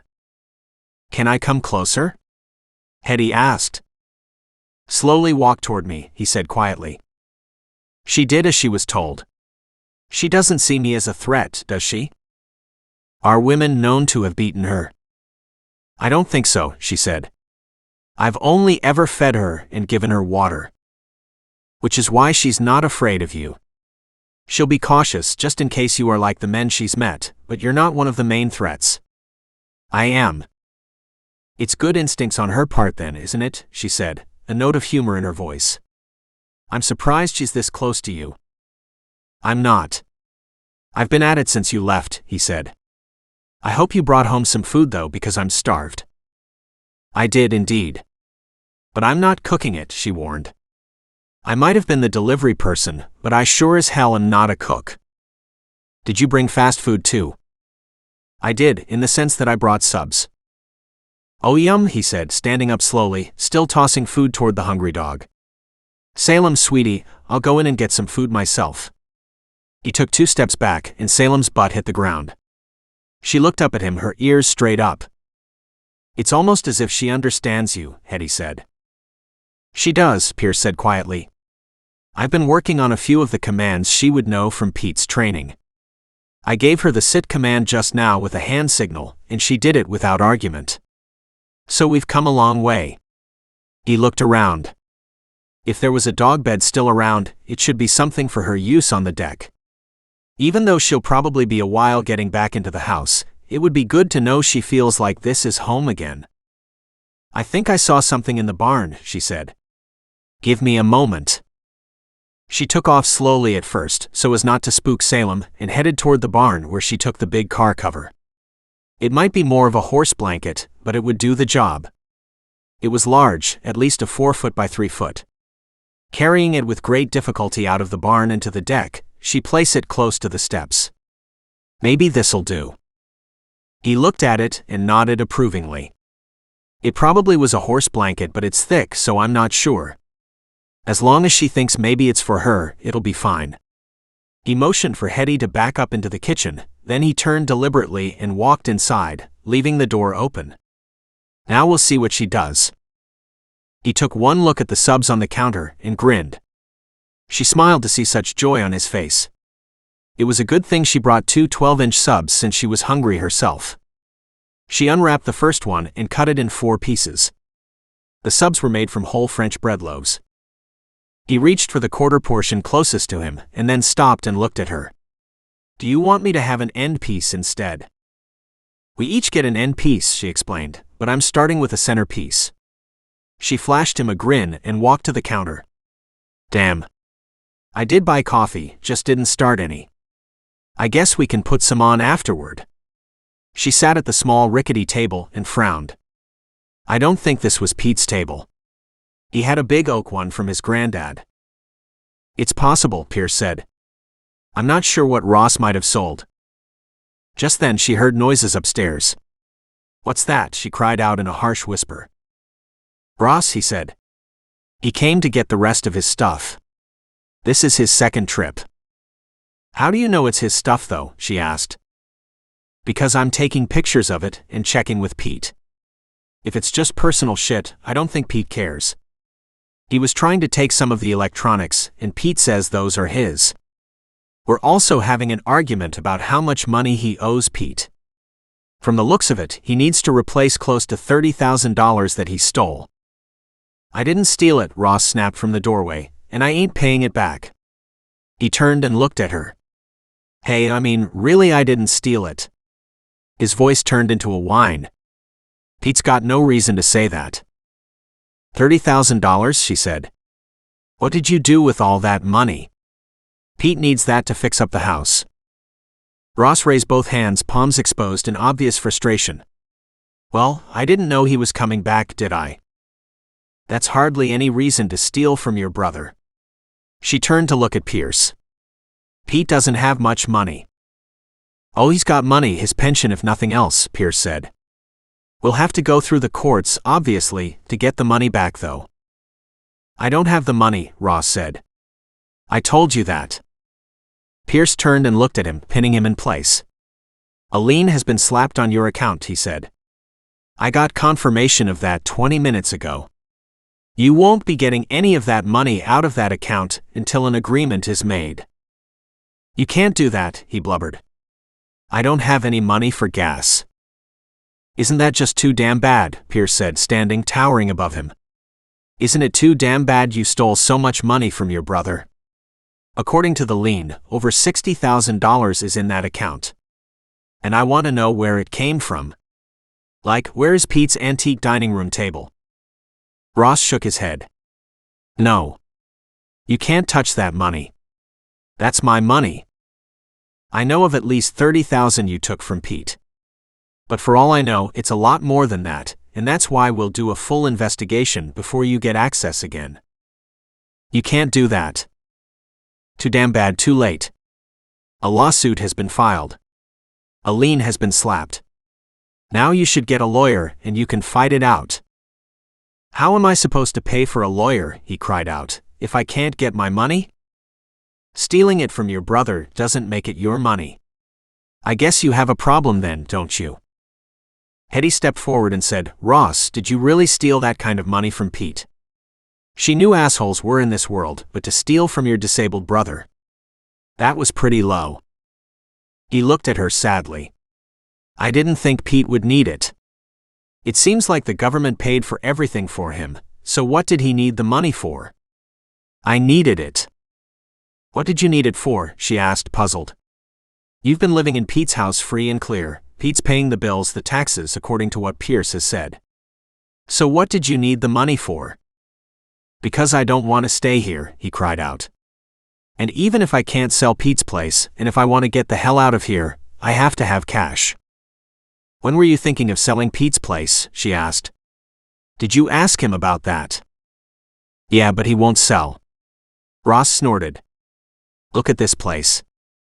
It's falling down. I won't get much for it anyway. As much as it's nice to have free room and board, I do have to think about my own future. Where did you get all the money from then? Pierce asked. It's mine, Ross snapped. I was working, you know. Right up until I lost my job a few months back.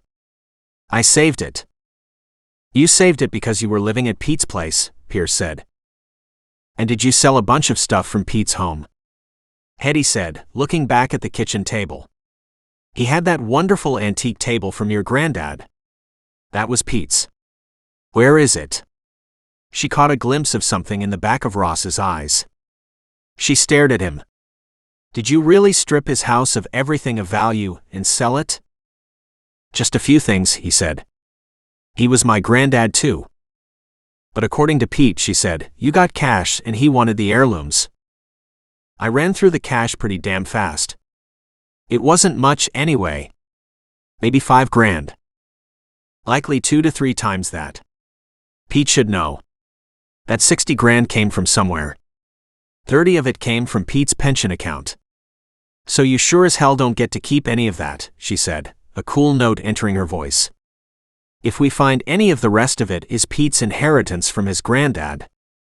She let her words hang as she looked at Pierce to see him already sending a message on his phone. She figured it was probably to Pete, who likely would face even more shocks. She spun to look at Ross. Is the rest of that money from stripping out the house and selling everything you could?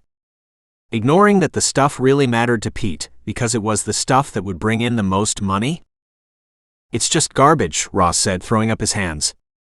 Who gives a shit about a table and chairs anyway? Pete did, Pierce said, holding up his phone. That's a piece he loved, and apparently he's more than pissed at you.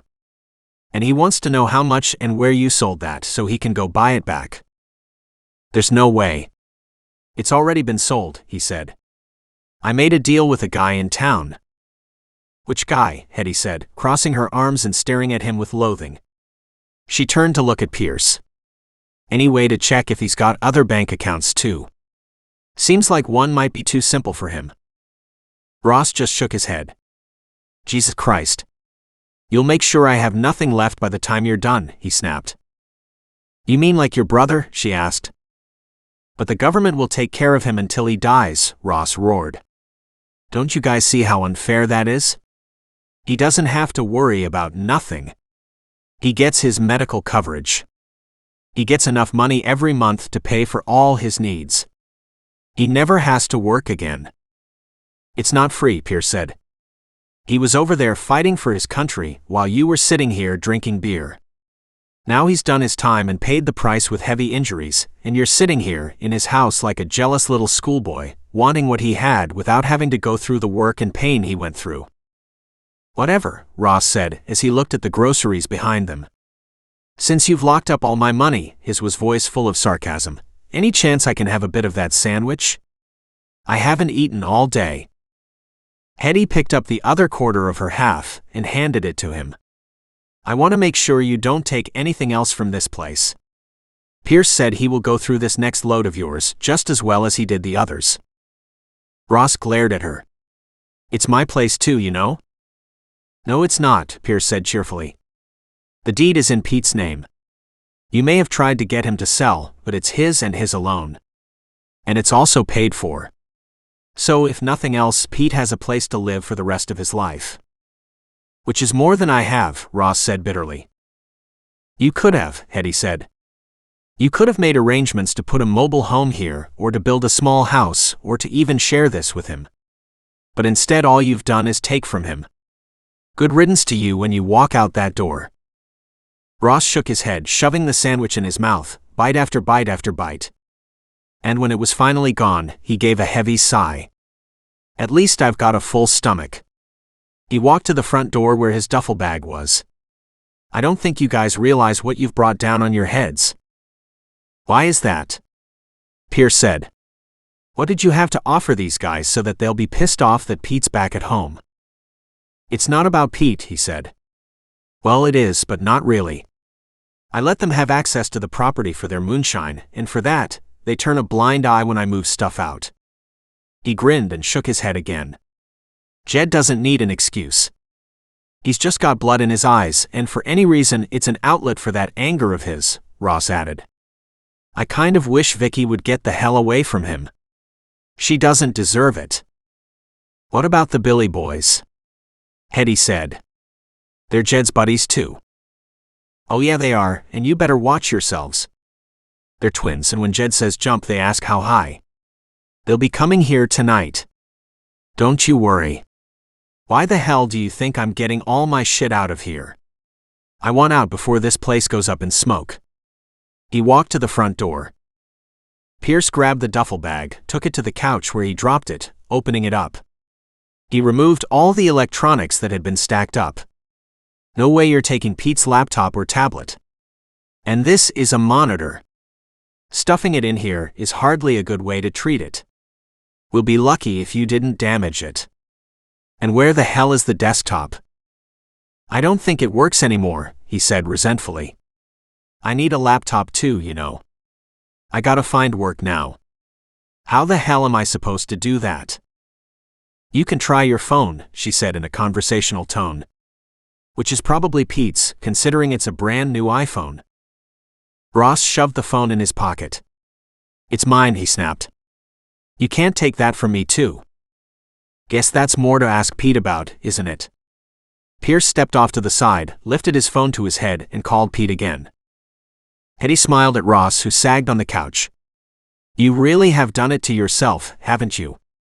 Not only is everybody here pissed at you, but everybody in town, once they hear what you did to your own brother, will be too." She shook her head. There was a loud sound outside. Ross straightened up and said, Shit. I've got to go." He pulled the rest of his stuff into the duffel bag and closed it up, racing to the front door. As he approached it, a bullet went right through the solid wood, just missing him. He hit the ground crying out, "Shit. Look what you've done." "Oh yeah, I'm watching all right," Hetty said from behind the window. Sure enough, there was Jed and the Billy Boys. "You didn't get out fast enough. You were too greedy. Now you're here. You know they'll make you take a side, and if it isn't their side, they'll put a bullet in your head." The trouble was, she knew she was right. That was exactly what they would do. She pulled out her phone and sent her dad a text message. "You better come and bring some firepower. Jed and the Billy Boys are here, and they're on a rampage." Pierce barely managed to get connected to Pete when the bullet came through the door. From the corner of the living room, he stared at the three men outside. Pete called out, "What am I hearing?" "Someone just shot through your door," Pierce said. "Barely missed your brother.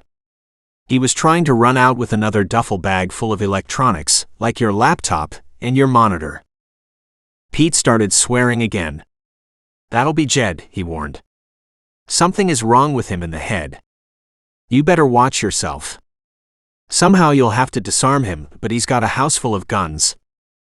"Yeah, well, it's not like any law enforcement will be of much help around here. Hetty is here, but she's just 1 against 3, he said. He didn't want to discount Hetty's help, but Jed wouldn't listen to her any more today than he did the last time. Jed didn't respect authority, and he certainly didn't respect women, so Hetty was a double target. "And he'll shoot you if he sees you," Pete said. "Hetty's dad needs to come." "Maybe." "Call the current sheriff, please," Pierce asked. "I will, but it won't do no good," Pete said. "That sheriff is useless." "Okay, but you and I both need to call regardless." He hung up the phone from Pete and made a 911 call to dispatch, telling them exactly what was happening.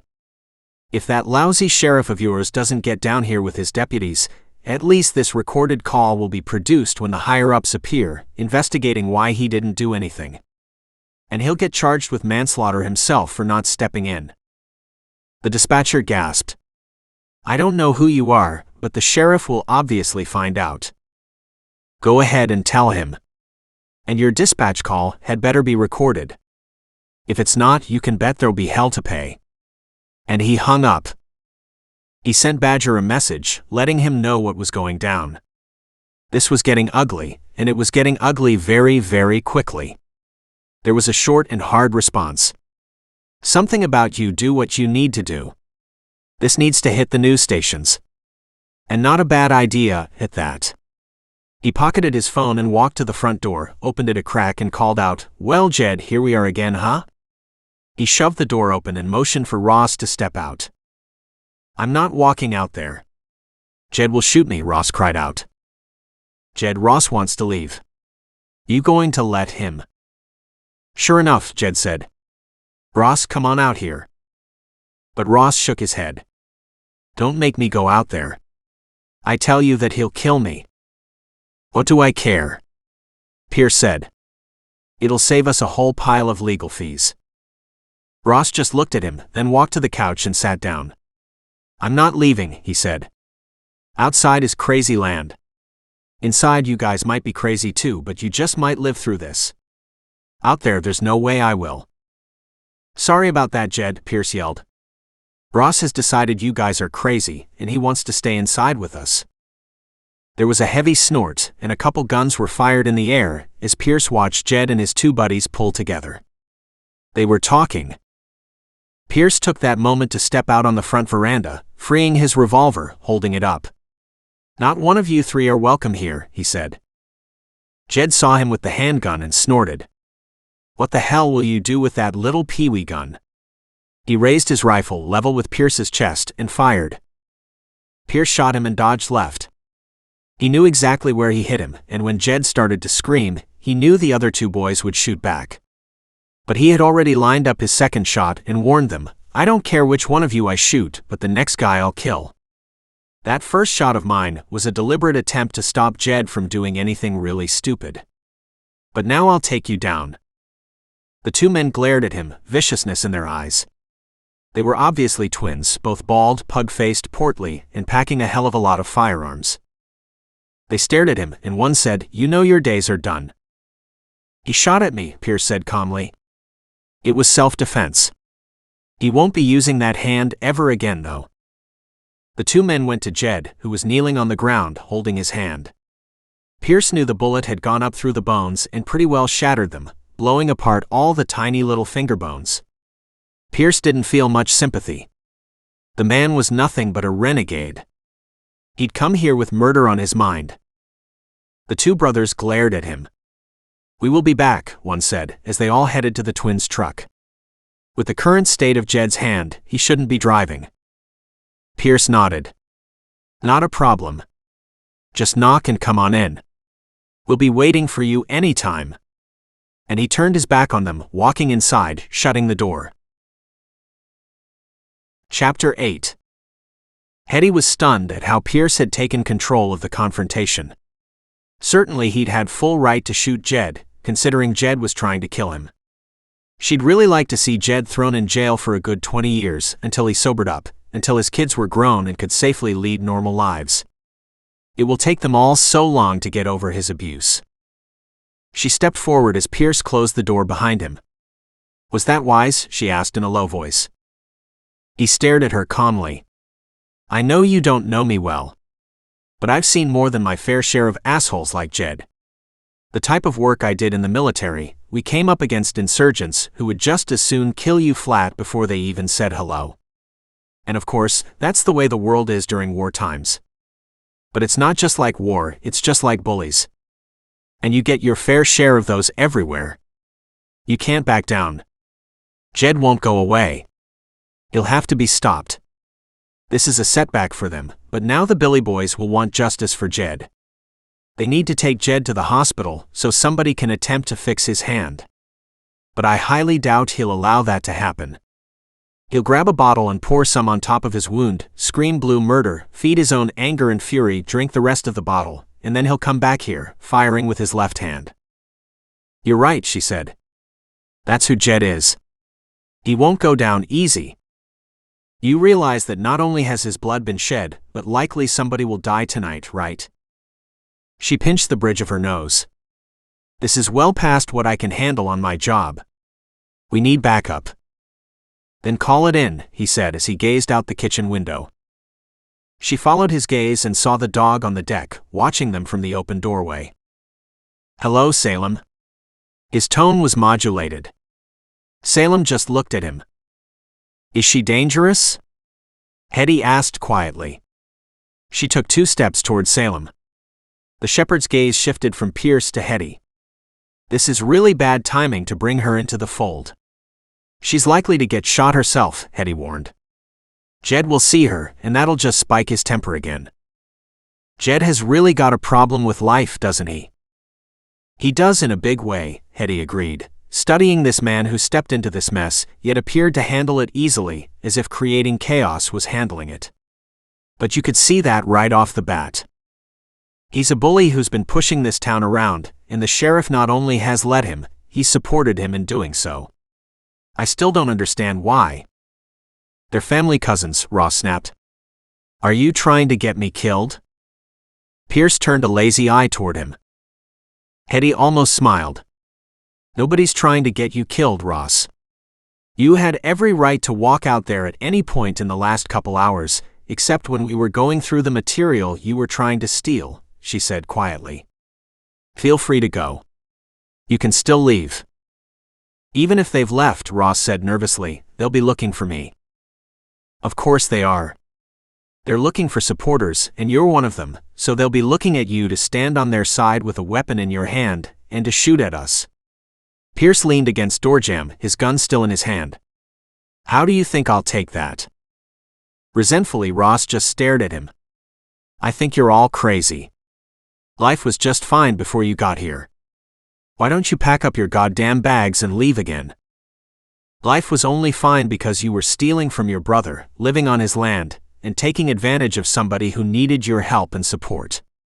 Instead, all you did was kick him while he was down and grind him into the dirt, taking everything he had, hoping he'd die soon. Hetty took a step forward, realizing she had a blood war going on here in her community too. Just stop, both of you. Ross, you know perfectly well you're capable of leaving anytime. Jed won't shoot you. They might want you to join them, but if you took off and didn't come back, you know they couldn't find you. He shot her another resentful look. Who made you boss? The sheriff says you're useless, just a pair of tits on a badge. You mean a badge on a pair of tits, she said. Do you think I haven't heard that before? Do you see the sheriff here putting a stop to this? No, of course not. He won't get involved. He'll come afterward and look at all the dead bodies, bring out a backhoe and dig a hole. You know he won't put any more effort into it than that. She smiled at him, seeing the nervousness as he understood just how much trouble he was in. And you also know, if you're part of that ditch full of bodies, you'll get the exact same treatment. He won't go to any trouble to make sure your sorry ass is saved. As far as he's concerned, he wants it all to go away, whichever's the fastest and easiest method. Jed will come back here, and he'll light a fire to this place. I heard him talking about it before. He's got gas at his place. That's an interesting thing to say, Pierce said. Because of course that's the last thing I'll allow. Yeah? And how will you stop it? Ross said. I've got a couple options.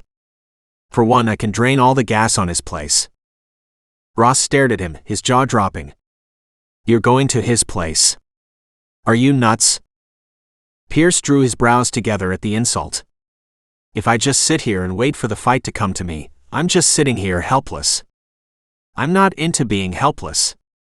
He turned to look at Hetty, studied her carefully for a moment while she stared calmly back at him. I know what you'll say, she said. The answer is yes, but it's dangerous. You got any better ideas? She shook her head. You'll never find it all. Anything that can cause a fire like that, hell, it doesn't take much. You can just light a match. Pete's place is pretty old and it's wood. And of course, you don't have any fire trucks here in this part of the county, do you? There's a volunteer fire department, she said, but they'll be at least half an hour, if not 45 minutes away. In that case, we need to stop Jed. I should have shot out his kneecaps then. He put his hands on his hips and turned around slowly in a circle. She could see the ideas percolating as he tried to find the best solution. His gaze landed on Salem yet again. She had dropped into a lying position across the doorway. He smiled at her. You're doing much better. You're half inside now. He looked at the subs, opened the second pack, cut it in 4 pieces, and picked up an end piece, working on it while he stood 10 feet away from Salem and just talked to her. Hetty shook her head. How can you be so calm? Finally, somebody's asking questions that make sense, Ross said. Hasn't it occurred to you that Jed's got a death wish or something? The man's berserk. We know that. It's ridiculous. Jed will come back here and he'll kill us all. Yeah? So what will you do about it? Hetty asked him. Just what are you thinking will get you out of this? Because sure as hell, nothing at the moment is coming to my mind. Somebody, Ross said, you and or the sheriff needs to arrest Jed. Just look at what he's done. So now you're talking about arresting him. Are you serious? How does that work? She asked with a snort. As far as I'm concerned, you're as much a part of this as Jed and the Billy brothers are. And all of you will be indicted on as many charges as I can write down. I haven't done any of this, Ross protested. She shook her head and stepped forward, grabbed a piece of sandwich. The stomach acids were churning as she tried to figure a way out of this nightmare. As she watched, it seemed like Pierce made some kind of a decision. He approached Salem and stopped just a couple feet away. She bounced to her feet and backed up, so she was just on the outside of the door. As he took another step closer, Salem growled, a sound deep in the back of her throat that evoked primitive feelings of fear inside Hetty.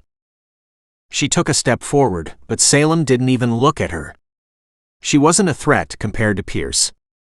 And that was understandable. Pierce was in a class all his own. Hetty trusted him instinctively, and because of that she was fighting that same instinct. She knew better than to trust so easily.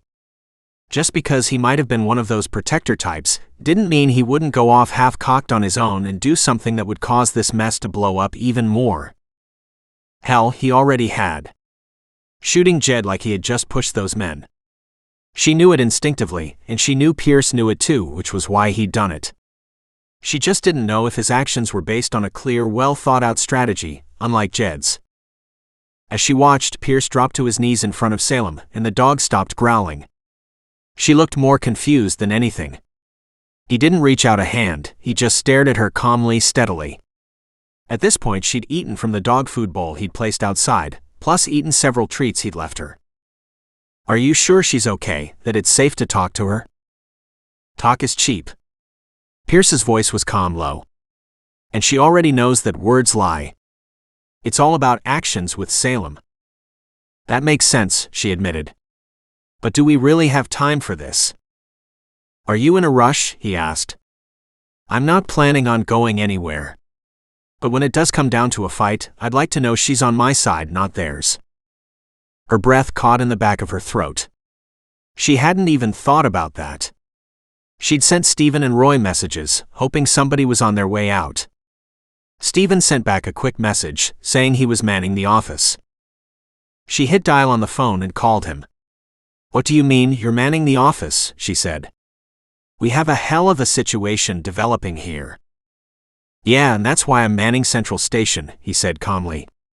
No way I'm getting out in that shit. She gasped in outrage. Stephen, you're a deputy. Get in the vehicle and come out here. Nope. You can have my badge before I'll do that, he said. I promised my wife and girls I'd be going home to them, not that I'll get shot by some crazy-ass nightmare called Jed. Once you said the Billy Boys were there, I was out. Who are you waiting on to fix this then? She yelled. The law, that's who, Stephen said. We are the law. She wanted to scream in frustration, but this was the shit she dealt with all the time. Pierce raised an eyebrow, then just shook his head. You have no idea how much we need you. Well, you'll have to do without me, Stephen said quietly. You'll probably have to do without everybody, because the sheriff doesn't think he's got any part to play in this whole mess either. Don't tell me that he's still sitting there, she said, dread in her voice. Please tell me that he's on his way to help calm Jed down. If he was coming, it would be to arrest Pierce, since he shot Jed without provocation. He had provocation, she snapped. Jed was trying to shoot him.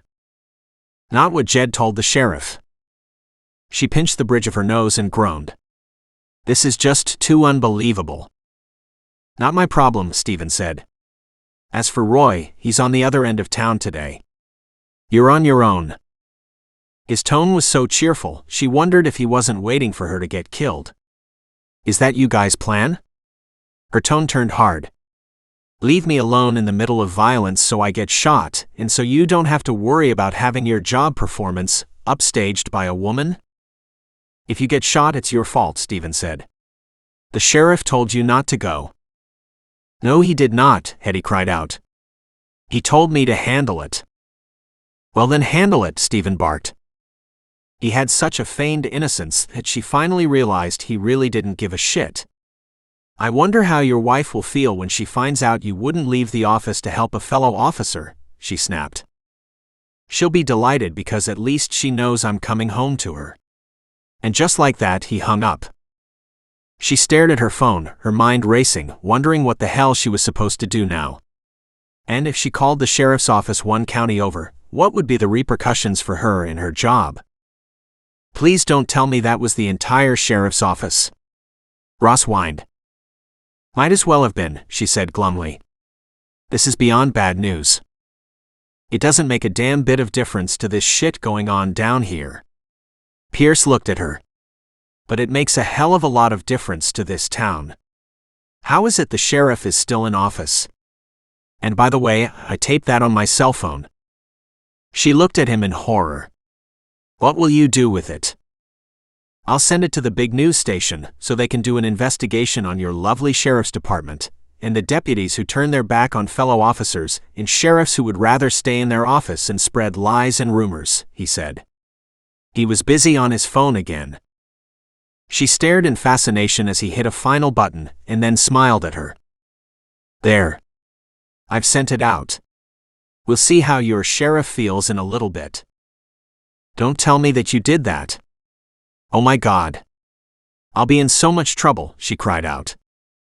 You're either in trouble or you'll be dead, Ross said. He had come up at her side. Honestly, I think that's probably what should have happened a long time ago. This is bullshit. What kind of a sheriff is he? Considering you're the one who put him in power, Pierce said, what do you think? He paid us, Ross said suddenly. We're all broke. We didn't care either way who was sheriff, so we accepted the money and voted for him. Pierce slowly straightened and turned to look at him, his phone recording again. Are you serious? Ross nodded. It wasn't very much, so it didn't really matter. Hetty felt her stomach sink. Any idea how many people accepted money to vote for him? Ross shrugged. I don't know. I imagine at least 100 of us. But maybe not. Some people would have done it for future favors, you know that. I do know that. Her voice sounded harsh even to her ears. I also know he broke a lot of laws doing that. I don't think the law matters to your sheriff, Pierce said thoughtfully. He once again sent off several texts. Who are you contacting? She asked, baffled. Everything I say you put into a memo and fire it off.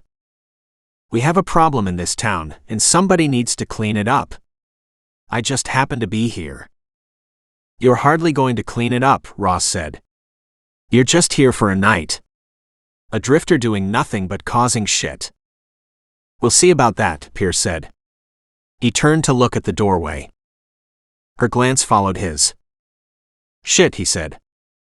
And she realized Salem had disappeared with the raised voices. He stepped outside and looked around but saw no sign of her. Damn, that's a setback. Who knew Ross would let out a bombshell like that? Hetty said. Everybody knew it, Ross said. How else would the sheriff have gotten elected? But knowing something and having proof of it is a totally different thing. Hetty rubbed her forehead. This is just unbelievable. Yep, sure is, Pierce said. It'll be on the news tonight, though. He motioned at the yard, completely unkempt, that hadn't been mowed in ages. Did you do any cleanup work around here? Ross looked at him but didn't answer. Pierce nodded. I'll go for a walk, he said, looking back at Hetty. I wouldn't mind if there was a pot of coffee by the time I get back.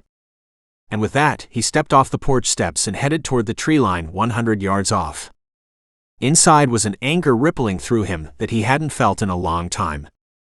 To think the sheriff had bought his votes, and his entire department had refused to help Hetty was unbelievable. Pierce didn't need her help. He figured he could handle this just fine. But he also didn't know exactly what he was up against. She did. He'd hate if anything happened to her, though. He'd brought this to a head and didn't want her to be a causality of this war.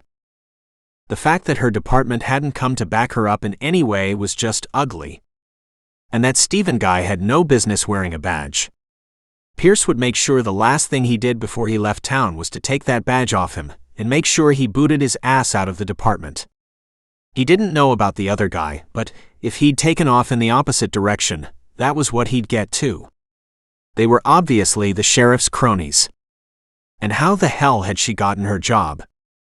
He figured maybe the old deputies might have had a hand in it. As soon as he hit the tree area, he sat down on a log, closed his eyes and tried to calm down his inner center. He already knew he had to still his energy and thoughts in order to go on the hunt. Silence inside helped with silence outside. As he sat for a long moment, something cold pressed against his fingers. His breath caught, and he held it as he waited. The nudge became a little stronger. He opened his hand, and a muzzle was gently placed inside, not moving beyond anything other than his fingers. He stroked Salem's nose and under her chin. Slowly he opened his eyes. There were a lot of shadows in the trees, and the sun, already clouded over, was starting to go down. Salem stood at his side, so silent, weary, and yet so proud. He smiled at her and whispered, "Hello there, girl." An ear twitched. "I'm so sorry for the last few months. We'll make sure we get Pete back here." Her ears twitched again, and she looked up at Pierce with huge chocolate-colored orbs that were wounded and full of distrust. She'd been hurt. She'd been beaten, and the people she'd always depended upon for her very living and her daily training had deserted her. Not by Pete's own fault, but by injuries that had sidelined him and therefore her. He blamed Ross for letting the situation go the way it had, but then Ross appeared to be so weak that it was no wonder he couldn't deal with life. He didn't have a clue how. Every decision he made was the easy one. Pierce's phone rang. He pulled it out, still gently stroking Salem's neck. He moved up to scratch behind her ear. "Hey, Pete. How are you doing?" "I don't know what to say," Pete said. "Sounds like hell is breaking loose down there. Before we get into it, say hi to Salem. She's right here beside me. I've got the phone to her ear." There were tears in Pete's voice as he called out to Salem. "Hey, girl. I'm coming home soon." Salem's ears twitched and she shook her head, looking down at the phone. "Keep talking," Pierce encouraged. "She's looking at you." He let the two of them have a moment as Pete gently called to her, and Salem tried to figure out what was going on. "Any idea how quickly you can come home?" Pierce said. "The doc said I could probably come in a couple days." There was shock in his voice. "I don't know why I didn't make this happen before. We can't get everything modified by then, but I'm sure we can manage something." "Did you really shoot Jed?" Pete said abruptly. "Who told you that?" "My brother called." "That would have been a lovely phone call," Pierce said, derision in his voice. "He's quite the head case, that guy." "Yeah, I know. I'm sorry. He is still my brother, but I really don't want anything to do with him now that I know what he tried to take away from me." "Everything," Pierce said. "He tried to take everything away from you. Don't you forget that. Not only did he try, he did for a while. You were stuck in rehab while he lorded it over you. He considered this his home, spending your money." "Yeah," Pete said, his tone vibrating with anger. "I'm not likely to forget that." "Why did he call you?" Pierce asked. "To give me an update on Jed.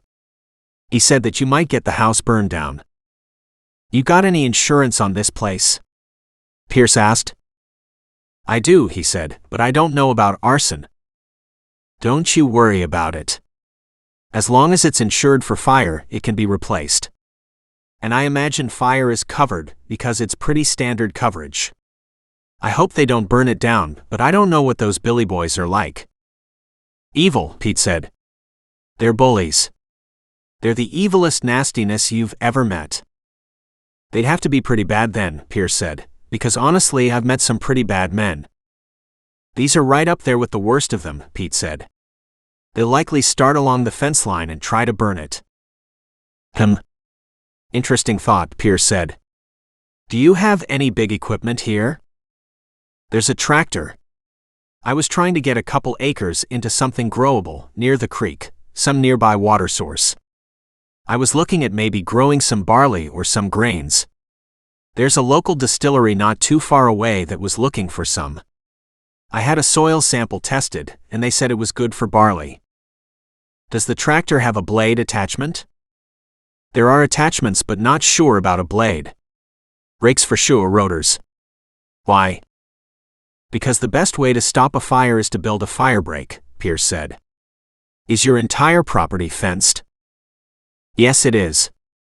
There are a couple fences that start at the driveway. If you take sight of both the wooden fences on either side and follow them, you'll see everything is enclosed. I've got these 10 acres. That's a lot of land for anybody to drop a match on. And they can just run up the driveway and torch the house itself." Chapter 9.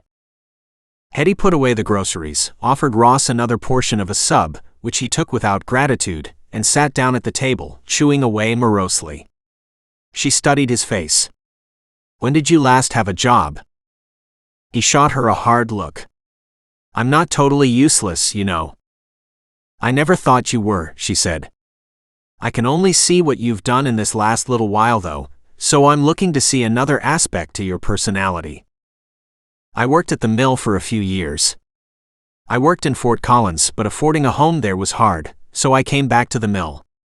Then the mill shut down, and it seems like life from then on completely stopped."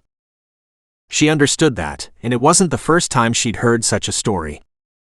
"Have you tried for other work around town?" "Sure," he said, "but it's not like this small town can absorb so many of us when we're laid off." "No," she said, "but a lot of people moved, and a lot of people commute." "I didn't do either," he said. "My brother offered me a place. I knew he had been injured, and I thought he was coming back.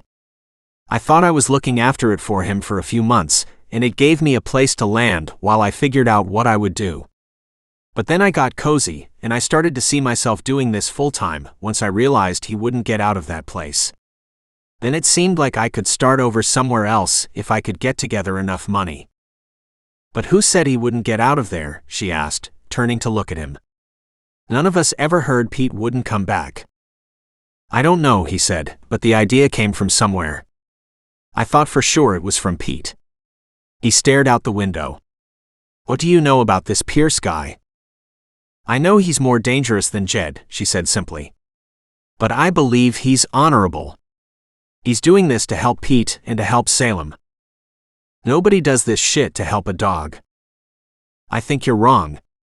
Like Pierce and Pete, that dog served our country, so he is trying to make sure she gets more than beaten and abused." "Good luck to him then. That dog is a killer." "If she is, it's something you helped make her," she snapped. Then she took a deep breath and asked, "What are your plans tonight?" He slid a look in her direction but stayed quiet and then shrugged. "I don't know. If I wait until dark, I might be able to head back into town, drive away with my lights off. Maybe they'd let me go, and I'd be good. I won't be coming back, that's for sure."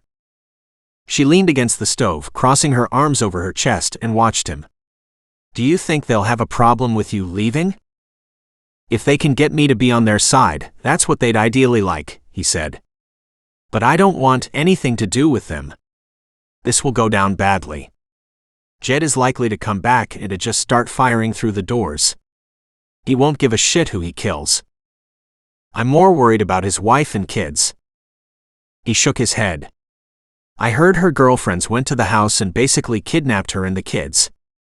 They headed into town for some big special event, and they were staying overnight." Relief swept through her. "I'm glad to hear that." She turned to stare toward the living room, her focus on the front door. "We don't want them all injured because Jed is in such an ugly mood." "He just got his hand shot apart," Ross said sarcastically. "I hardly imagine he's feeling too good." "He should have gone to the hospital and gotten it taken care of," she said quietly. "You know he won't. He'll just shoot himself up with some painkillers and booze and come back to get his revenge. And then he won't need to worry about a hospital tomorrow," she stated firmly. "If he comes out firing, I'll be firing back, and he'll go to the morgue." Ross sank back in the chair. "How can the world always be so black and white for you?" "The world isn't always black and white," she said, "but you have to watch how much you let that gray line move." "Mine just never seemed to stay anywhere," he said. "I go to bed thinking this is the right thing to do, and I wake up in the morning feeling like I made the wrong choice, and I need to change it to something else." He looked at the table where one more portion of the sub remained. "Can I have that?" "That's mine for later," she said. "I'll need it too." She wrapped it back in the original wrapping and cleared off the rest of the garbage. Then she offered Ross an apple. He looked at it and frowned. "Don't know when I last had an apple," he said. "You should try it," she said quietly. "It's better for you than more sandwich. And yet the sandwich is for you, so how is that fair?" "I bought it," she said, "so that's fair." She didn't bother telling Ross how Pierce had paid for it. She also didn't think Ross would like to hear she thought jail time was in his future. He'd done a terrible thing to his brother. He sagged back in the chair and took a bite of the apple. "It'll be a long night," he said. "It probably will be." Her tone was cool and even. "It doesn't matter much. The night will come whether we're here or not." He hopped to his feet and paced. "I don't want to be here when night falls." "Too late," she said. "It's already dark out there." He turned to look out the kitchen window. "Where do you think he went?" "I don't know," she said. "Probably to walk the perimeter and to see what kind of danger we're up against." "As long as he's not stupid enough to go to Jed's on his own," he said. "Jed will shoot him as soon as he sees him." "What makes you think he'll see him?" She highly suspected Pierce's skills were top-notch, and if he wanted to go after Jed, then he would go after Jed. And maybe it would be better if he did. Jed was coming back after all of them tonight. This needed to end, and it needed to end tonight. "I haven't seen him in at least 30 minutes. He shifted, walked to the other window, and looked out. "Maybe he left." "Is his truck gone?" "I don't know." He looked at her in exasperation. "You're the deputy. You should know this stuff." She gave a half laugh. "What is it you want from me now that you put the sheriff in power?" He shrugged. "The sheriff caught me when I was broke," he said. "That's really no biggie. It is for everybody in this town." "Well, it wasn't just me who voted him in. Otherwise he wouldn't have made it in," he snapped. "And that's obvious." "Maybe." She was tired of the conversation and him. "But you need to decide soon if you're leaving." "You trying to get rid of me?" "Yes," she admitted. "You're a liability here. You'll mess things up, and we've already got enough problems without you." "That's not fair," he blasted. He stood up. "I can go now and hopefully make it into town, and nobody will be the wiser." She nodded, walked toward the front door and opened it. "Don't let the door hit you on your way out." He glared at her. "You're really not very friendly." "Nope, I'm probably not," she said. "But it is what it is." He grabbed the bag from the living room and walked out. With relief, she watched as he got into his truck. He started it up, turned around and headed down to the highway toward town instead of heading toward Jed's.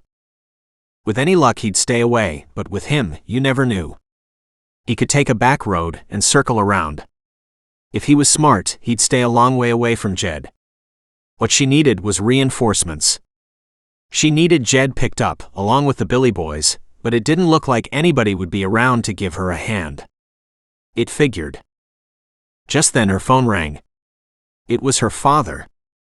"How are you doing, Dad? Are you coming over here? We're taking up stations all around, keeping an eye on the place. I want you to stay inside that house. We'll let you know if we see anybody coming." "That's nice," she said, "but just remember. You're not the sheriff anymore, and I'm not your deputy." His voice sharpened. "I get that. You're the one in charge, but we need to make sure these guys don't sneak over your way and catch you unaware." "Appreciate the extra set of eyes," she said. "Another thing. Pete called me again."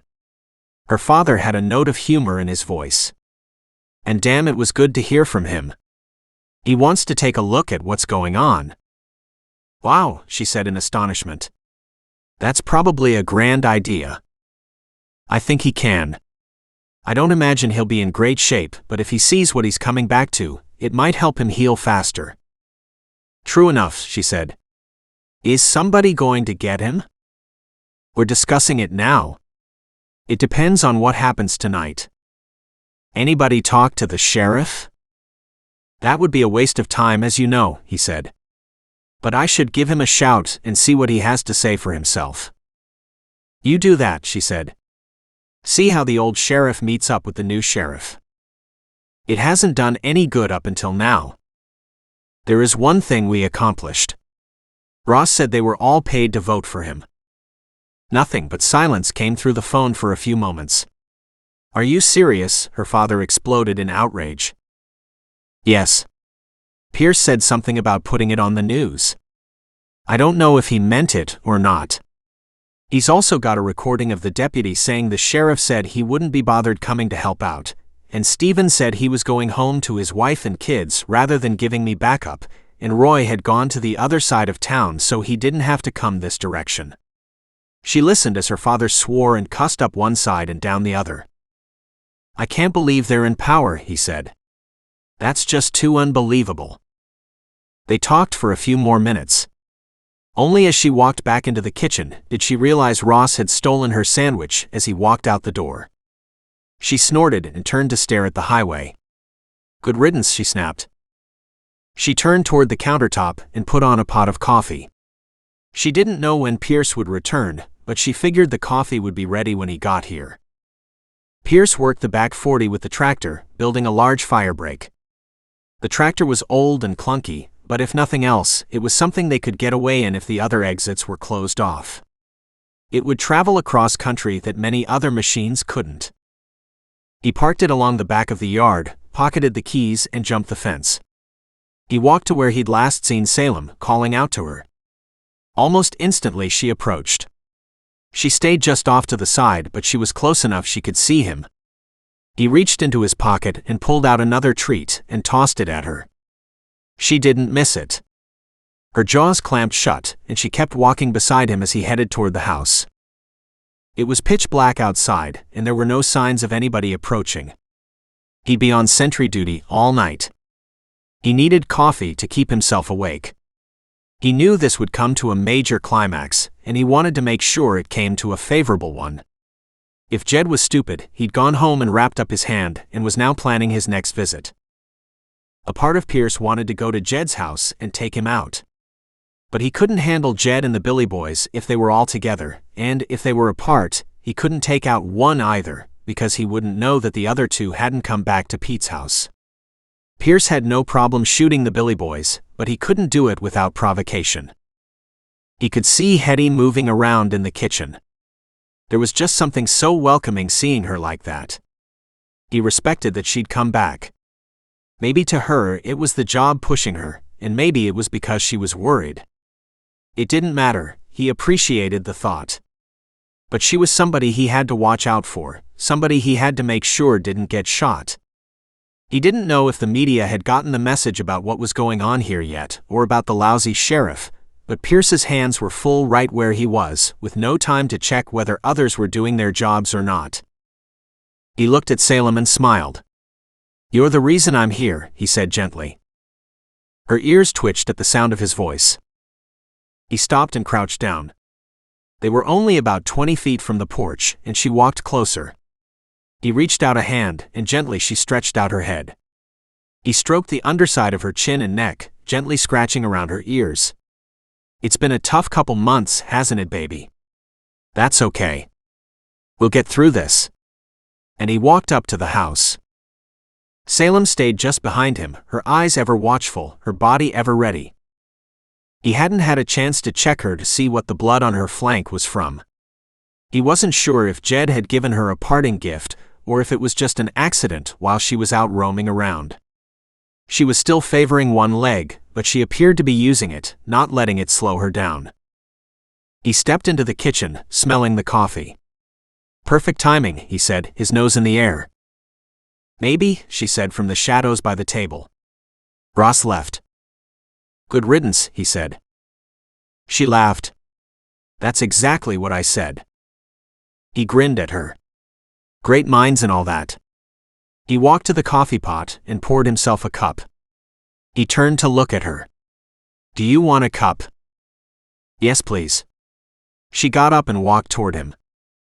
Now that it was just the two of them and no other distractions except for Salem, who stood at the open doorway, he realized Hetty was at least 5 feet, 9 or 10 inches slim, maybe 120 or 25 pounds.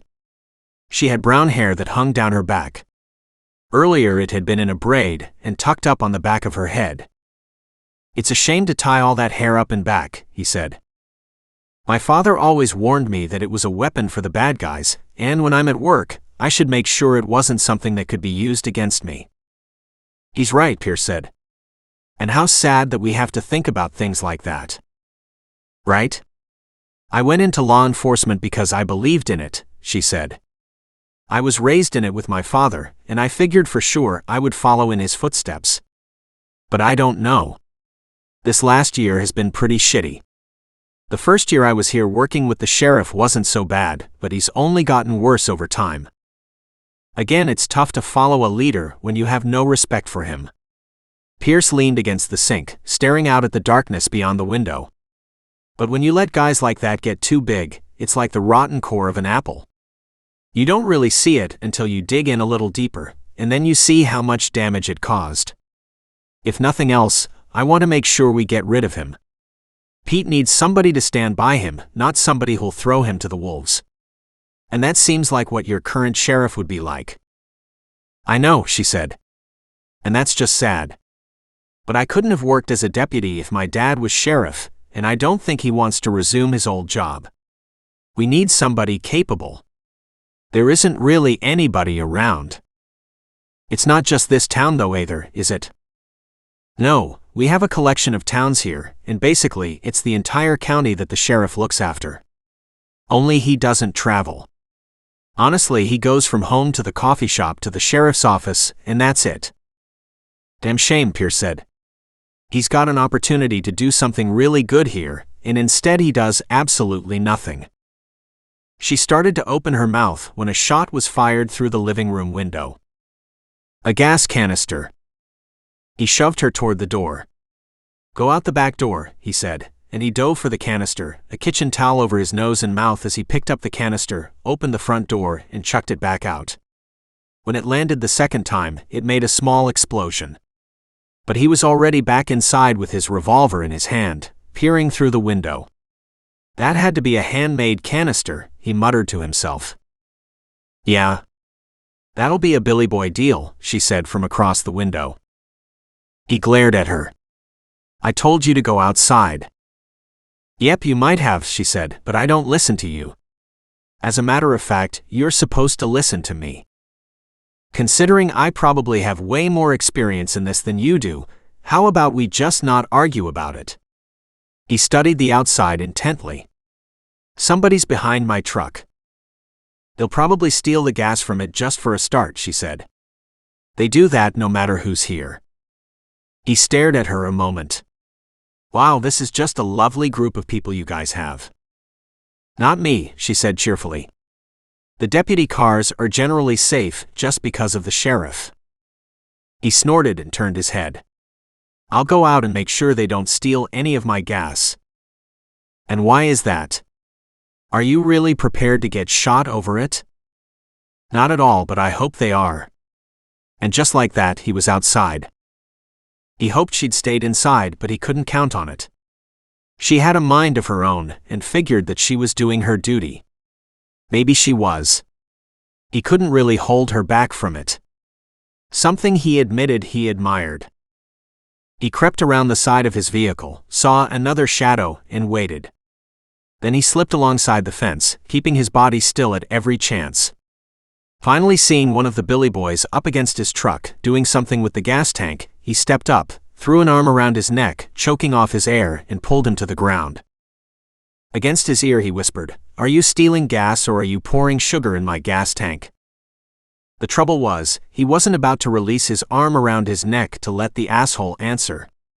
He was just way too busy keeping him down. With him flat on the ground and groaning, Pierce closed his gas tank and tied the man's hands with a zip tie he'd stuffed in his pockets earlier.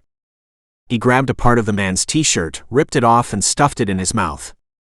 And then, just for good measure, he gave him a hard clip on the jaw, knocking him out cold. He had to weigh at least 240 if not 280, and Pierce thought about the pros and cons.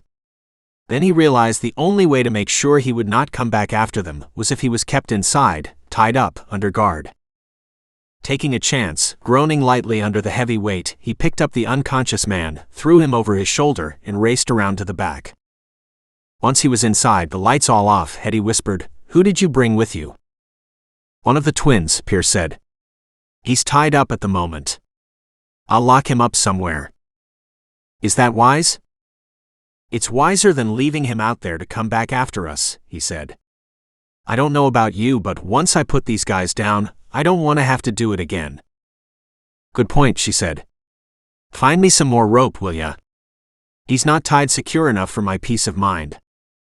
Pierce dropped him on the living room floor, and with the rope, they hog-tied him with his feet up to his hands, placing a bandana around his jaws to keep the cotton stuffed in his mouth. Pierce faced her and said, "If he wakes up, knock him out again." And he took off back out into the darkness. Chapter 10. Hetty watched Pierce disappear into the shadows and shook her head. What the hell am I doing here? Well, trying to uphold the law for one, and to help out somebody in trouble. But Pierce was a bit of a lone ranger, and appeared capable enough to handle this all on his own. So again, why was she here? She walked back to the prisoner and bent down. Well, Billy, this is a hell of a pickle.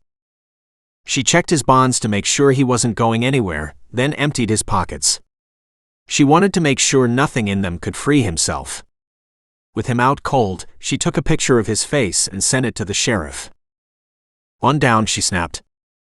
She got a response immediately as her phone rang. "What the hell are you doing?" the sheriff roared. After Jed and Pierce got into a shootout earlier and you walked away, the Billy boys came back looking for trouble. Pierce caught Billy siphoning gas out of the truck. What? So he siphons off a couple bucks worth of gasoline. Is that worth knocking him out cold and tying him up? You guys are the ones skirting the law now. She gasped in disbelief at his words. Are you serious? Ross said Jed and the Billy brothers are threatening to burn down Pete's place. And you know they're gunning for Pierce. Do you even care? Why should I care? The sheriff said calmly. He's a stranger. He's a nobody. But he's protecting somebody who's part of this community, she snapped. Pete's coming back and this is his place. He needs our help making sure nobody rides roughshod all over it. You're the one who says Pete's coming back, the sheriff snapped. You and that lover boy of yours. She stiffened at the reference to Pierce. Hardly, she said sarcastically. You're the sheriff. You should be here keeping Jed and the Billy boys back. According to Jed and the Billy boys, your friend attacked them without provocation. So when I come out in the morning, it'll be to arrest Pierce. She snorted. Well, good luck with that, she said. He's got friends in high places. Sure he does. That boy is all talk.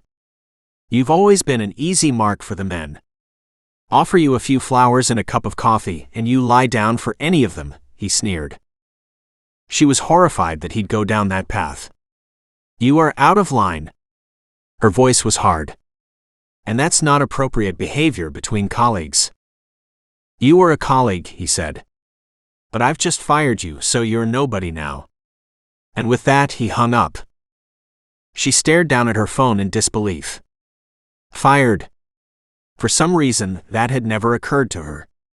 He had a right to fire her, but he had to have a reason. Did he in this case? She wasn't going against his orders. He hadn't ordered her to come back. He hadn't ordered her to leave the place alone. He hadn't ordered her not to get involved. She had citizens here in trouble, and she was trying to help out. She sent her father a text. Apparently helping out Pierce and Pete just got me fired. Her father texted back. Sorry, kiddo. Not surprised. Your sheriff doesn't like anybody who goes against his wishes. And yet, technically, he never told me not to do this. So I'm not sure what he's firing me over. Of course, he made a lot of nasty innuendos about me and Pierce. That's the level he operates at. If he doesn't have anything specific to blame you for, he'll find something. And in this case, it'll be an inappropriate relationship, causing you to overstep your boundaries. She ran a hand through her hair and wondered what the hell she would do now. Life had gone into an absolute spiral since she'd met Pierce. She glared out the window, pocketing her phone. Well, Pierce, is this what happens? Do you inspire a reign of chaos everywhere you go? Ross was gone, one of the Billy boys was tied up, Jed was injured, and Pierce was out there with Salem. And she was stuck inside. What the hell was she supposed to do with that? Not liking any of her options, she slipped out the back door and wandered down the porch to take a look into the shadows. Her car was in the barn. She needed to go home, pick up the deputy's car, and take it back to the station. By now the sheriff would have told Stephen and Roy. They'd both be smirking and saying they'd told her that her actions would get her fired. Not that they had, but of course, they'd be all about kissing up to the sheriff for firing her. A paycheck was a paycheck in this town where so many businesses had gone under. She had a little money saved, so she was good for a bit, but obviously she'd now have to consider moving. She stepped back inside and headed to the living room to peer out from behind the curtains. Still no sign of anything or anyone. Just then a text came back from her father. "Just got a phone call from your mom. Something about this blowing up all over the news." She brightened. Instead of trying to text an answer, she called him. When he answered on the first ring, she said, "Pierce said he would contact the media." "Good," he said. "I've already tried to contact the higher-ups, but everybody wants to leave the sheriff to do his job." "You know what that's all about," she said. "But in this instance, the sheriff is just waiting for the dust to die down. Then he'll come in and make it look like he made it all happen, or not, depending on the outcome. He doesn't let anybody take the glory away from him, and neither will he put himself in danger or get his hands dirty." "Where are you now?" "I'm at the back of the house," she said. "Pierce took off into the shadows, and I have no clue what he's up to. Of course I have Billy here tied up. Ross slipped away earlier, but honestly, I don't know if we can trust him. He could just as easily have gone to Jed's. Your mom contacted Vicky. She and the kids are okay. They're at her mom's. Your mom is trying to convince her not to go home. I'm not sure it'll take very much convincing after this. She's pretty scared. The only thing is she needs her job," Hetty said sadly. "And he'll find her there." "Yeah, true enough. The sheriff won't arrest Jed for beating on his wife and kids. He sure as hell won't arrest Jed for going after a guy who shot him." "No, but Jed was going to kill Pierce, and I can attest to that." "Chances are you'll have to," her father warned. "It was all in the line of duty. But I'm no longer an official officer of the law." Her tone had turned hard. "So I guess right now I'm just a private citizen helping a friend." "Just a question on that," her dad asked. "Which friend?" "At this time, both of them," she said softly. "There's a lot to like about Pierce. He's a good man. He also stood up for me against Jed, beat Jed down for hurting his kids. No doubt Pierce is one of the good guys. But he's only here for a short time, and then he's taking off again." "Too bad," the ex-sheriff said. "Sounds to me like he'd make a great sheriff." She laughed at that. "I don't know," she said. "He's pretty unbridled. What the job needs is somebody who knows when it's time to act, and who knows when it's time to sit back. So far we've seen he knows when it's time to act. The question now is he astute enough to recognize when it's time to sit back?" "I don't know," she said, "but as I'm no longer here on behalf of the law, I'm feeling a bit at loose ends." "You want to stay?" "Yes," she said, her tone sharp. "I'll finish what I started. Besides, without me, Pierce has no backup." "Me and the boys are out here," her father said. "You can either join us or you can stay where you are. But you do need to confirm either way with us, so we know to look for you when shadows start moving." "I'm here at the house," she said. "I want to do a full search on the outbuildings. But remember, Pierce is out in the shadows. I don't know where. Not even sure what he's after. If he's smart, he'll have gone to Jed's house to see if they're there." "Maybe," she said. "But I don't know where Jed is. He should have gotten that hand looked after. It depends on how drunk he is. Right now he won't be feeling any pain.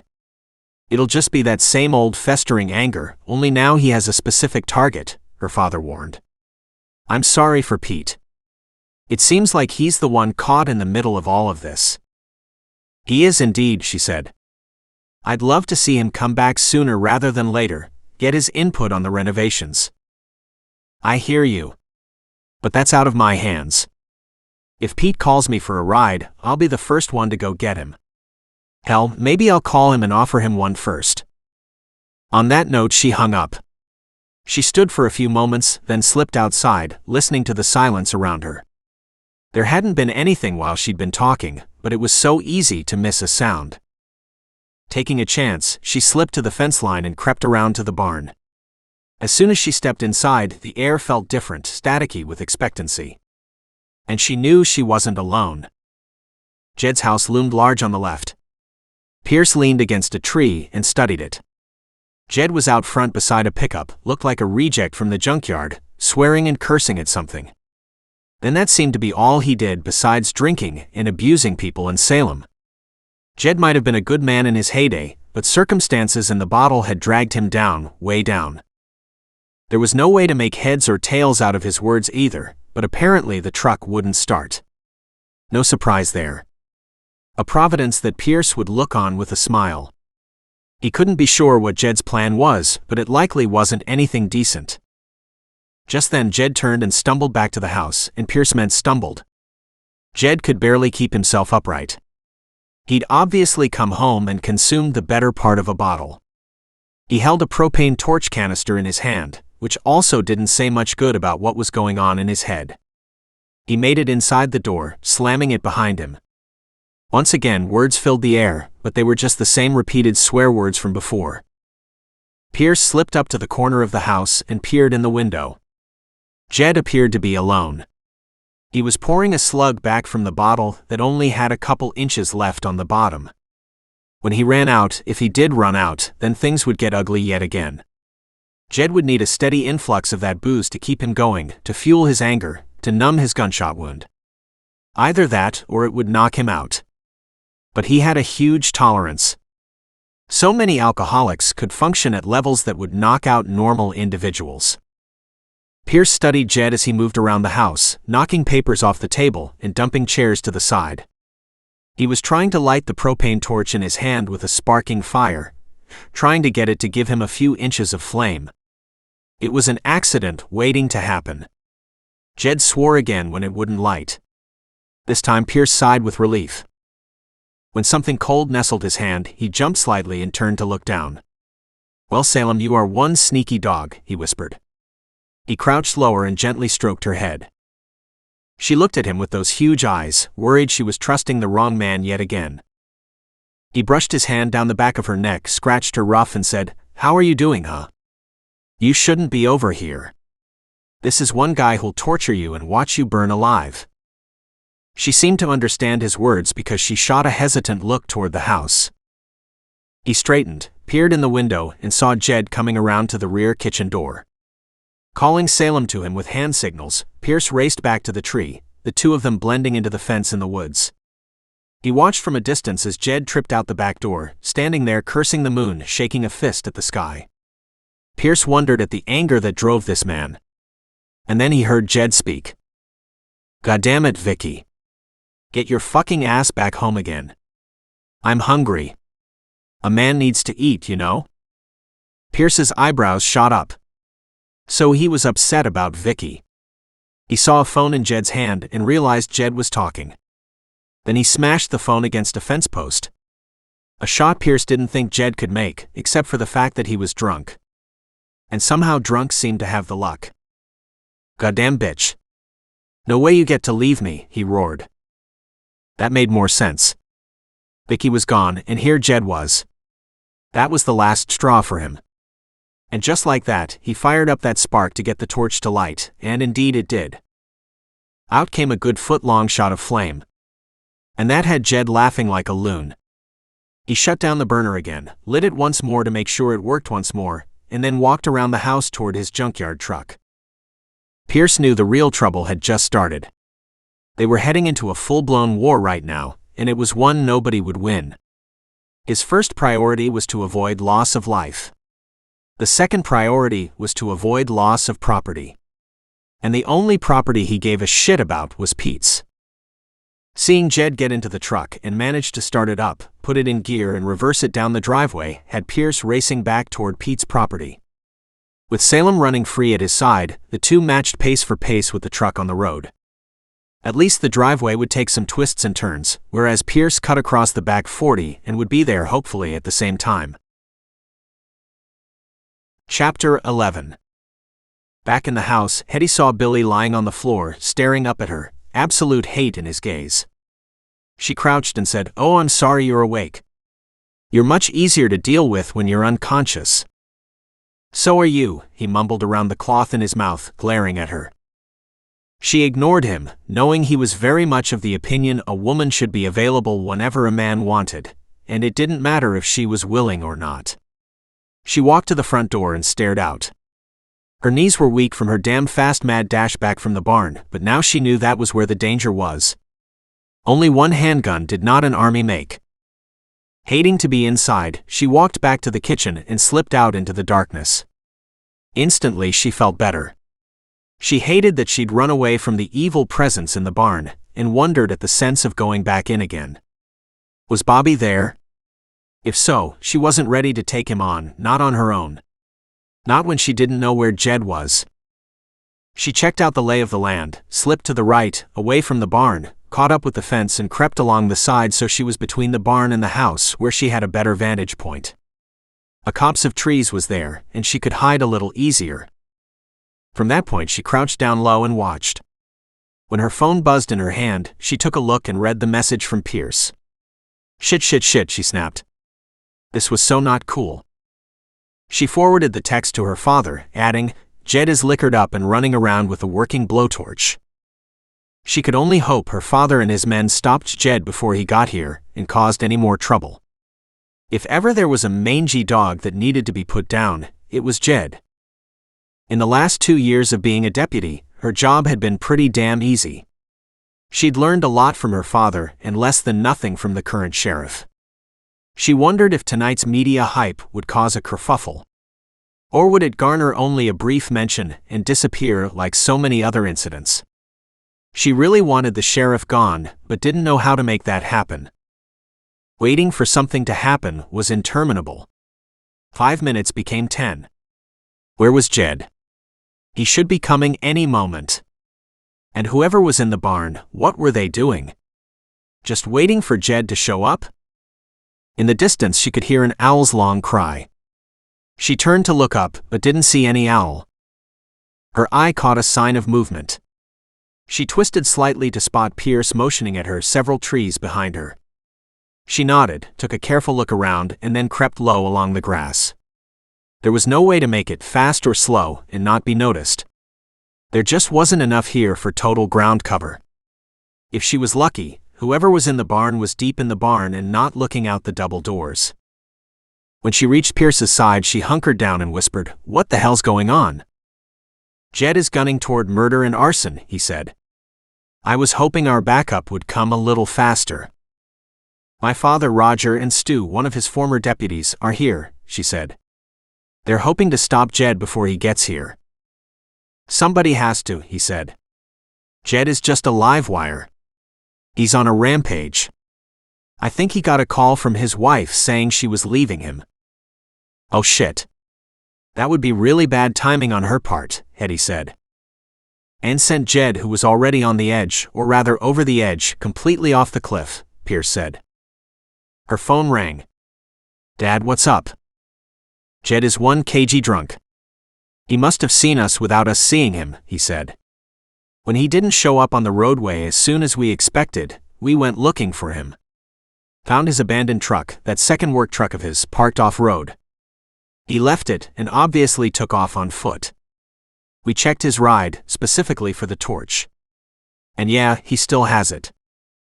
So he could already be here," she said, looking around the area. "I think somebody's in the barn. It's probably Bobby, waiting for Jed to show up." "Make sure you don't go back in that barn or the house," her father ordered.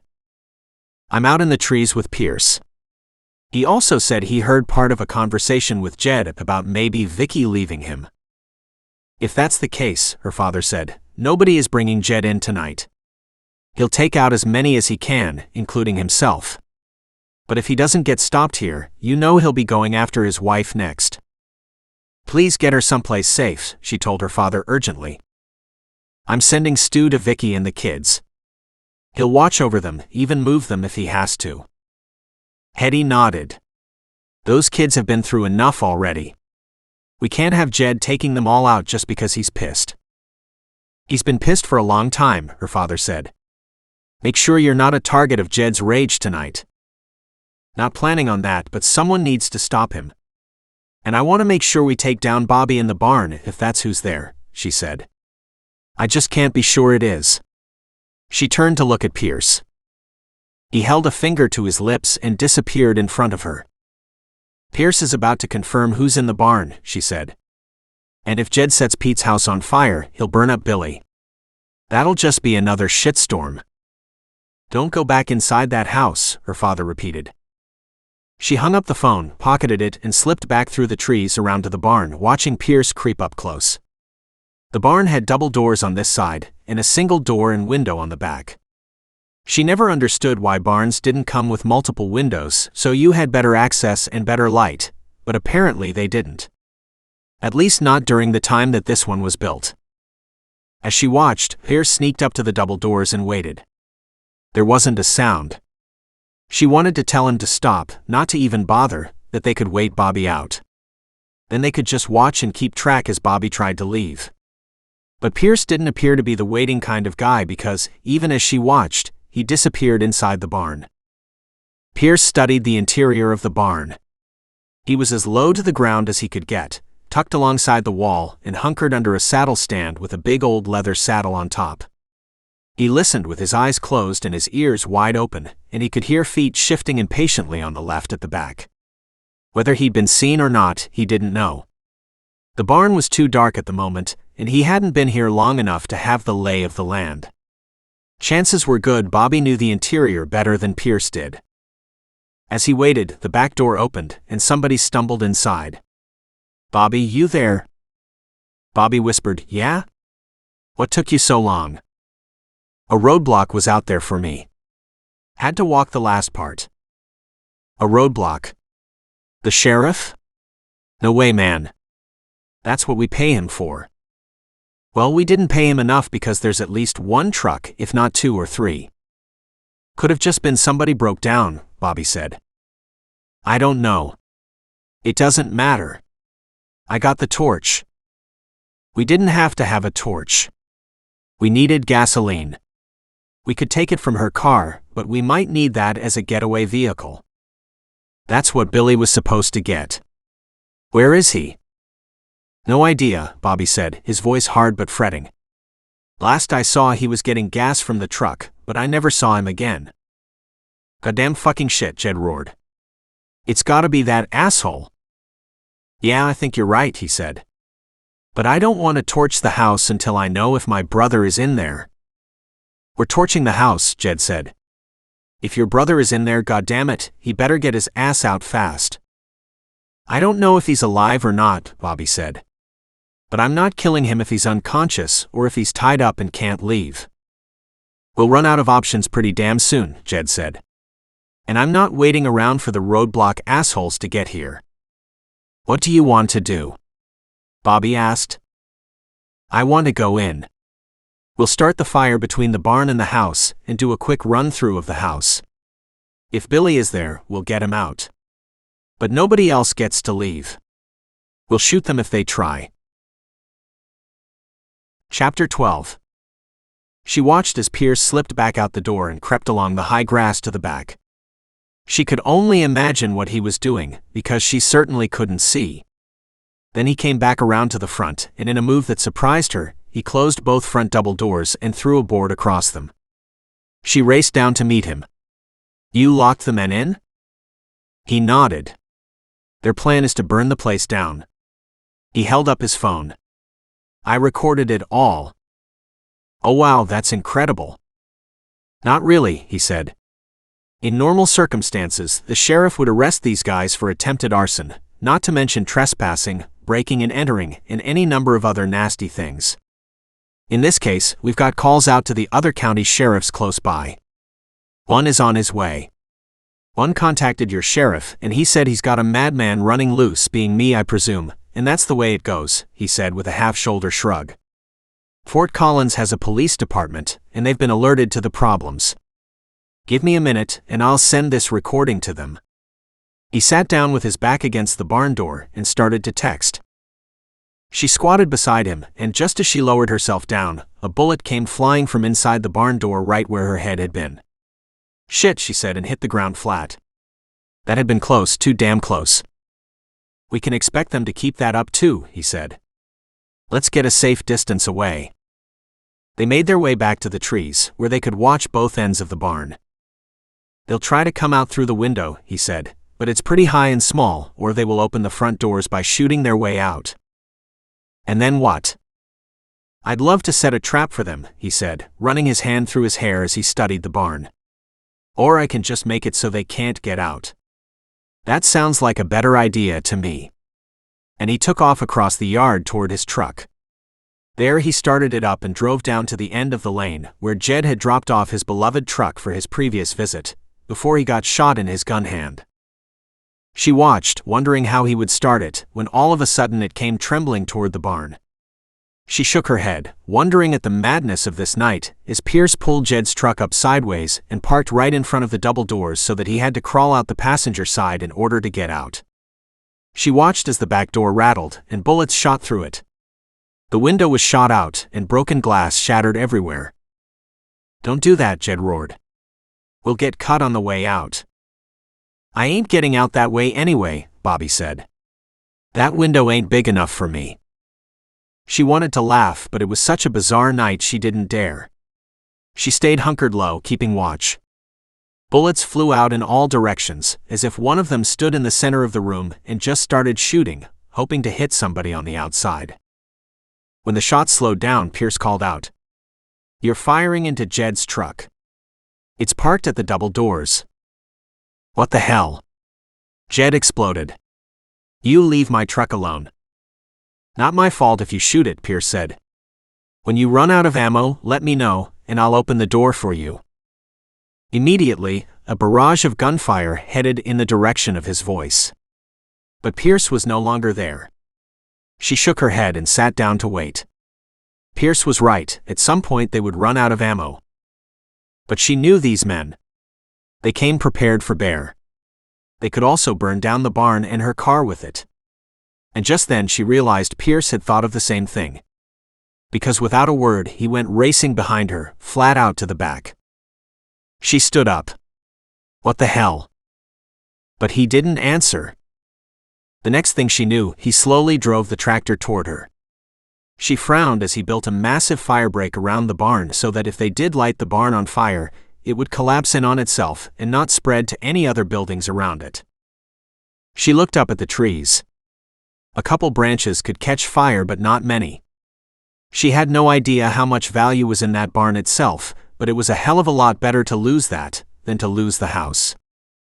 As soon as Jed and Bobby heard the tractor outside, she figured they'd start shooting again. Pierce stopped when he got close to the barn, his firebreak a good 6 to 8 feet away, and studied the barn for a long moment. He didn't trust them, and she didn't blame him. He got off the tractor and picked up a piece of sheet metal lying on the ground. He propped that up beside him in the tractor cab, then with a hand on the top, he slowly completed the round of firebreak closer to the barn, with that sheet metal hopefully protecting him from any bullets coming through the barn. Then he went to his truck, rummaged in the back, and came up with a handsaw. Next thing she knew, he shimmied up the tree overhanging the barn, cutting down branches. Obviously he took the fire pretty damn seriously. But she grinned, loving his chutzpah. When he joined her, huffing slightly, a bead of sweat on his forehead, she whispered, "You're a handy man to have around." He leaned over and kissed her hard and fast. "Sweetheart, you have no idea." She chuckled at that. "Does that line actually get you somewhere with women?" she asked, trying to ignore the kiss. She'd been right when she had told her father that Pierce was a good man to have around in time of need. She figured he was one of the good guys, period. A hell of a lot of banked fire was in that kiss. And damn, she wanted to taste his lips again. "Since we'll need a new sheriff," she said in a conversational tone of voice, "you looking for a job?" He looked at her in horror. "You wouldn't saddle me with that, would you?" She raised her eyebrows. It's an office of respect. It's men upholding the law. She motioned toward the barn. Personally, I think you'd be great. The position isn't open anyway, he said amiably. So I don't have to worry about it. Maybe not, she said, but you should. Apply at least. Again, no open job, remember? I also believe in the law, she said, so I have to believe this sheriff will get his ass booted out somehow or another, and there will be an open position. What about you? He asked. Do you want the job? She shook her head. Nope. I'm happy as support staff. It's not that I can't do the job, but I don't have the attitude you do. At the office as it stands now, I'm the most aggressive one there, and that's damn sad. Since I met you though, I realize you're very much like my father, so I'm a good person to back you up. But I'm not necessarily the right person to lead. He studied her for a long moment and smiled. I'll take your lead any day. She groaned and shook her head. Stop the sexual innuendos. Why, he said. I was just getting started. Wow, she said. How did this come out of the blue? Hasn't been out of the blue, he said with a smirk. I know solid gold when I see it. She stared at him in surprise. Me? It was his turn to stop and look at her. Absolutely you. Surprised? She nodded. You shouldn't be, he said briskly, wondering why she would be. You can tell an awful lot about a person in a scenario like this. Look at all the characters involved, and who is it who stands up straight on the side of right? Just you and me and Dad and Roger and Stu from what I can see, she said. Exactly. You're solid gold. You were there earlier, pushing back at Jed when he was trying to hurt those kids. You came here to help me because I was trying to help Pete, he said. You stuck around because you knew it was the right thing to do. Solid gold. The fact that you're also a looker and have a personality that balances nicely with mine only helps. That is not a relationship. He twisted, looked at her and grinned. No. But we could try. Try what? A relationship, she asked dryly. You flash into town and next you'll be flashing out of town. No. Probably not. I might not be able to do all those renos for Pete, but I can sure get a handle on most of them. If I need tradesmen, we'll take a look at that cost then, he said. Hell, I might even know enough guys to help out myself. And most of them would be happy to help a fellow vet. Then you know the right kind of men, she said sadly. It seems like all I've been surrounded by is these guys. She motioned at the barn. Or the 2 deputies I work with and the sheriff. Definitely time for house cleaning, he said. Just then he caught sight of Salem. Don't say or do anything now, but Salem is coming up between us. She looked at him in shock. I forgot about her. I haven't. She was with me every step of the way back from Jed's, and then I told her to stay in the trees. I did not want Jed to get a chance to shoot her. Or burn her alive, Hetty said sadly. He's just that kind of guy. I think I told her that too, he said with a chuckle. He looked down and held out his hand. Salem walked into it. He spent a moment gently stroking her forehead and the back of her neck. She was gentle and loving, and it angered him at a deep level to see how she'd been treated. Hetty watched the two of them. She really likes you, doesn't she? I haven't starved her. I haven't made her do something against her nature. And I treat her with respect and love. What's not to like? Hetty looked at him for a long moment, and he wondered what she was thinking. It's just that easy, isn't it? She asked. Jed did treat her badly. He never once treated her with respect or love. Just like he never treated his wife and kids with respect or love. Vicky was a prisoner, an abused one at that, he said shortly. A man has got no business beating up on a woman.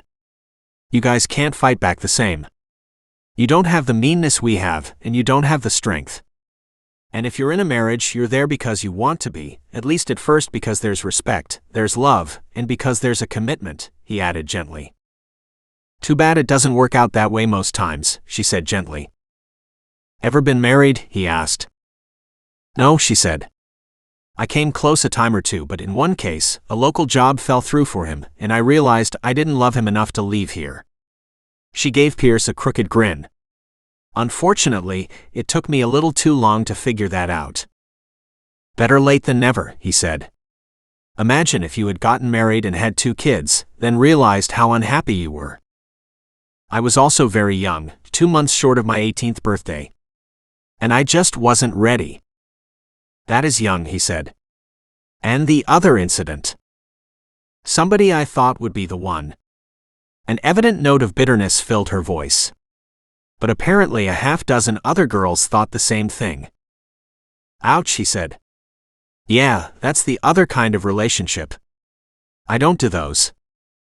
What do you mean you don't do those? Multiple partners, he said. When I commit fully. And I demand commitment on both sides. Life is full of diversions. You choose what you'll focus on and go after what you truly want. Otherwise, you can expend your energy on too many things, and you get nowhere quickly. Sure, but a marriage isn't exactly a goal that you have to work toward. I think it is, he said. Relationships are goals. Every single day you get up, and you work on your relationships to make them the best damn relationships you can have. He stared up at the night sky. I don't understand how people can just fall into a relationship and stay there, even though it's no good. You have a very unique view on life, she said slowly. But I like it. In fact, it gave her great insight into who he was. Yeah, probably from being in the military, going through rehab, recovering from injuries, all that good stuff, he said. I can't see anything wrong with your viewpoint, she said. It seems like honesty, integrity, morality, ethics, they're all something that's becoming old-fashioned and falling out of favor. No.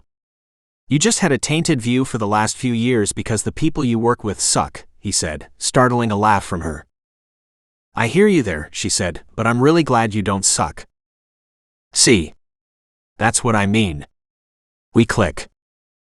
Clicking is not a relationship, she reiterated, but he was getting to her, intriguing her at the same time he was mystifying her. One of the most interesting men to come into her world. No, but it's a good basis for one, he said. Just then a bullet was fired in their direction. They both hunkered lower, and Salem started to growl.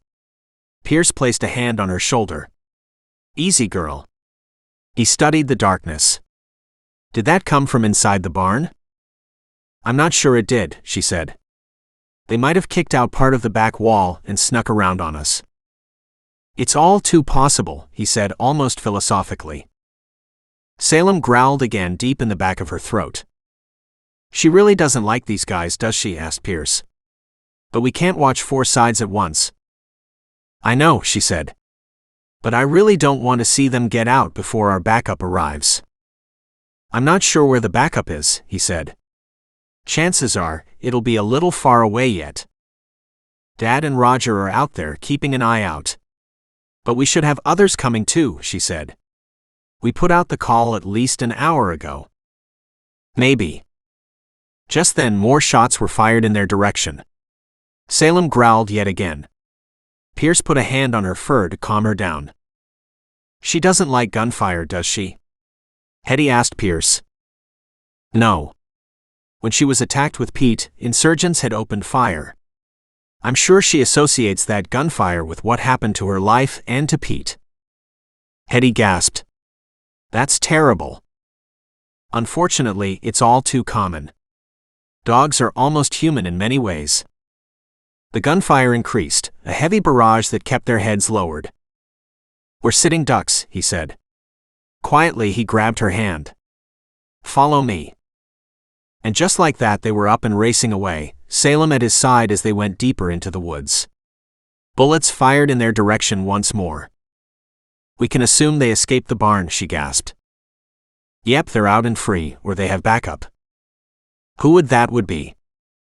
It could be any number of people, but I see 2 possibilities. Who? She cried out. Either Billy, who we left tied up inside the house, or Ross.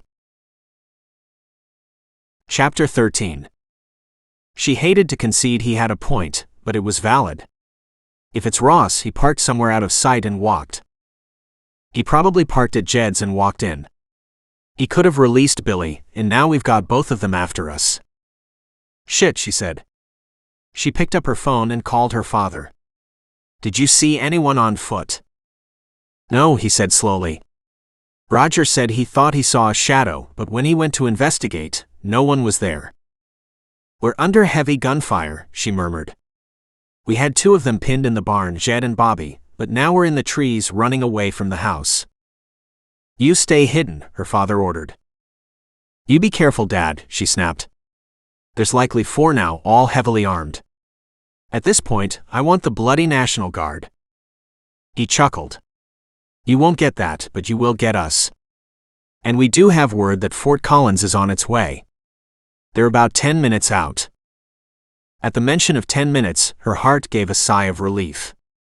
We can handle 10 minutes, or rather I can. She turned to look around to see Pierce already gone, Salem at his side. Pierce and Salem are heading back toward the house in the barn, so I don't know that they can. Get them to stay where you are, her father cried out in alarm. Not happening, Dad. He's already too far gone for that. Get here as soon as you can. I'm going after him. And she wasted no time pocketing her phone, racing behind Pierce. She wasn't at all sure what he was up to, but she knew he wouldn't go down without a fight, and she wouldn't let him go down alone. Swearing silently under her breath, she came up to a copse of trees where she could see the house clearly, and almost cried out in surprise when a hand smacked around her mouth. Pierce whispered in her ear. You should have stayed behind. She shook her head, brushing off his hand. What, and let you run off and have all the fun? His white teeth flashed in the dark. Hardly, but at least here I don't have to worry about somebody circling around and back again. No, she said, you don't. On the other hand, I'm not sure that's any help. Then she passed on her father's message. Together the 2 walked to the edge of the copse where they could see the house. He looked at it and said, I don't want Pete to lose that house. I don't think we have any choice, she said. There are too many bad guys. Better the property than our lives. And definitely can't lose Salem. Pete needs her. I want you to stay here, he said.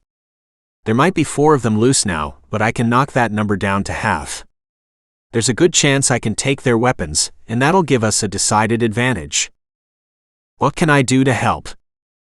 He leaned over and kissed her again. See? That's what I mean. Just the right kind of attitude. Not quite, she said. I don't want to get shot, and whatever you're planning on doing is likely to get us both in that condition. No, he said cheerfully. That's not on my agenda. What I want you to do is stay here for 5 minutes. When you hear an owl call, come toward the call. How will I know where that is in the darkness? She asked. But once again he was gone, Salem a mere shadow at his side in the dark. Hetty hated always being left behind, but she didn't have a choice right now. The minutes ticked by slowly. She kept checking her watch, wondering how long to give him. He'd said 5 minutes, but 5 minutes was not very long. At the 5-minute mark, she started counting mentally, making it go to 6 minutes, 7 minutes. At the 8-minute mark she stood, leaning against the tree. She hadn't heard anything, not a gunshot, not a crackle of a branch. And then suddenly he was right there beside her. Salem shoved her nose into her hand. Hetty stroked and scratched the beautiful animal's neck and chin. She watched as Pierce dropped a heavy load to the ground at her feet. She could hear his heavy gasping breath now that he allowed himself to let it go. His load took the shape of a large prone male. Which twin is it? Billy. He was moving a little slower than the others, but now he won't do anything until at least morning. What about his weapons? I stashed them back there. I want to pick off one more person, he said. 2 against 2 are the odds I'm looking for. She smiled, realizing he was at least counting her as an equal, and that made her feel good. Let me come with you, she said, then we don't have to ditch the weapons. He hesitated, then gave a curt nod. Just remember, he said, that I spent a lot of time learning how to do this. She nodded. And you do it damn well, she said. But time is definitely of the essence. He nodded once and whispered, "Come on," and he melted into the darkness. She was amazed at how soundlessly he moved, with Salem always at his side, as if they were back in the war. And essentially, they were. The two were a pair. Was Salem's relationship with Pete like that too? Was the war ever over for these men? It seemed to her that every step she made came with a crackle and a crunch. She kept trying to not focus on it, but it was hard because Pierce apparently moved effortlessly and silently. Suddenly they came up against the side of the house, and she saw Jed, heard him talking. She whispered, "Can you tell if someone is with him?" "That's Jed, but is he talking to someone on the phone?" "I don't see anyone else." Off to their left was a whispered, "There you are." And a rifle barrel was locked and loaded with a clink. Pierce wasted no time, taking 3 steps and diving low.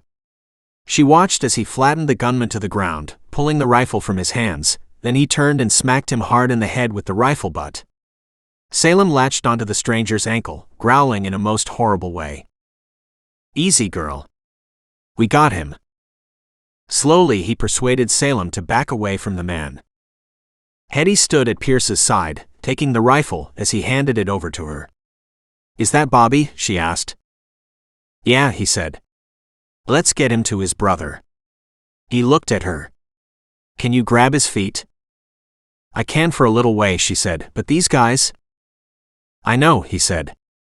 "I carried his brother. Maybe we'll drag him over there and tie him up." And that was what they did. Back at the house, Salem standing between the two of them, Hetty handed Pierce the rifle and said, "I'd prefer to have a handgun any day. As long as I have a weapon, I don't care. Come on." "Let's go," he said, running to the corner of the house. In the distance, she thought she could hear vehicles. And then Pierce surprised her. He stepped forward around the corner and said, "Hello, Jed." He raised the confiscated rifle, aiming for Jed's chest. Jed turned on him, pointed his rifle in Pierce's direction and said, "Don't you fucking come any closer." "I don't need to," Pierce said gently. Hetty watched as Salem kept to the shadows behind her, around the corner. "I can shoot you easily from here," Pierce continued. "The fact of the matter is, I want you to get the hell off Pete's property, and to leave him and his property alone." "I don't give a fuck what you want," Jed said, "because I didn't come alone." In one hand he held his rifle, still pointed at Pierce, but in the other hand, a well-bandaged hand, he held the propane torch. "I came prepared too. I'll burn this place to the ground." "I can't let you do that," Hetty said, stepping out to join Pierce. "Definitely not happening." She searched the area for a second man but saw no sign of him. All of a sudden a gun poked her in the back. "Hate to do this," Ross said, "but hands up, Hetty." "Shit," she said, slurring the word, slowly raising her hands. "You too, cowboy."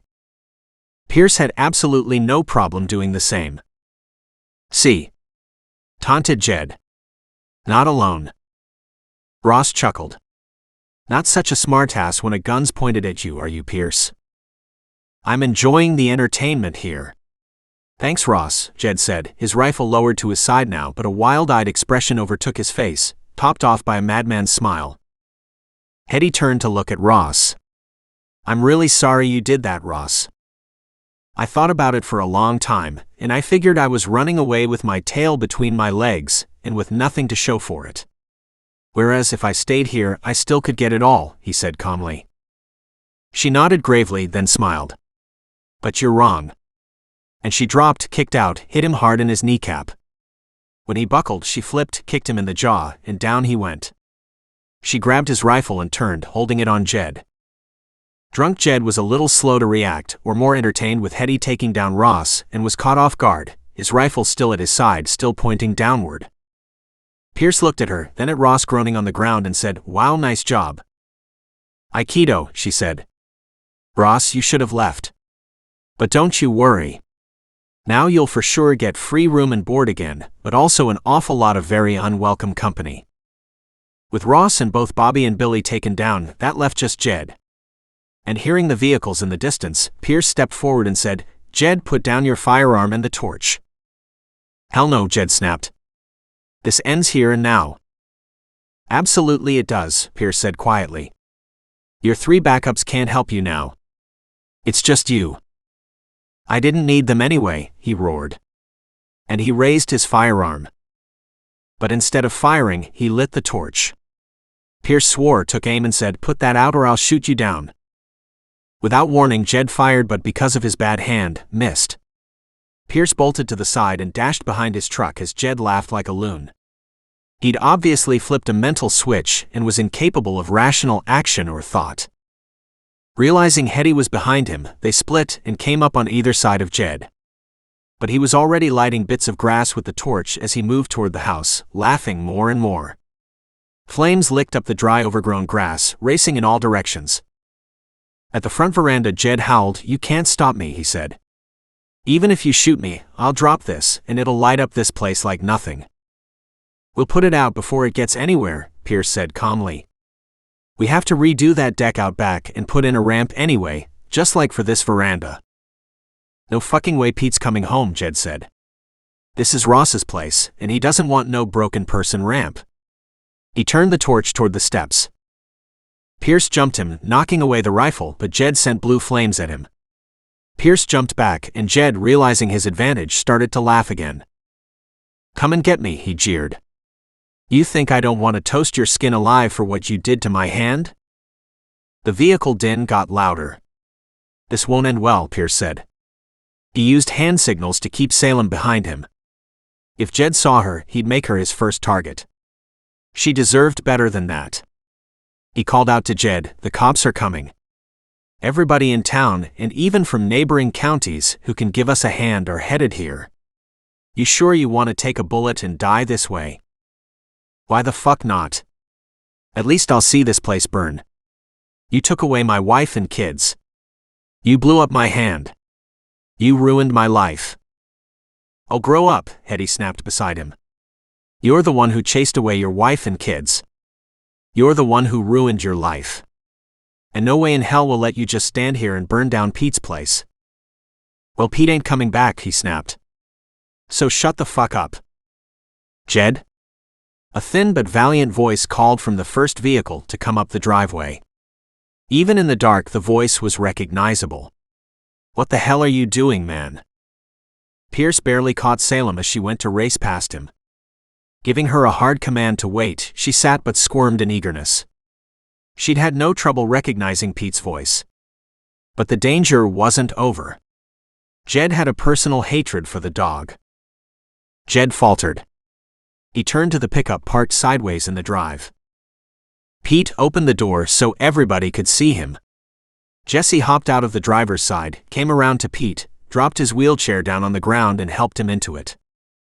Pierce and Hetty exchanged a glance, both wondering how Pete got here and ended up in Jesse's vehicle. Jed's face worked up into a big frown. "What the hell?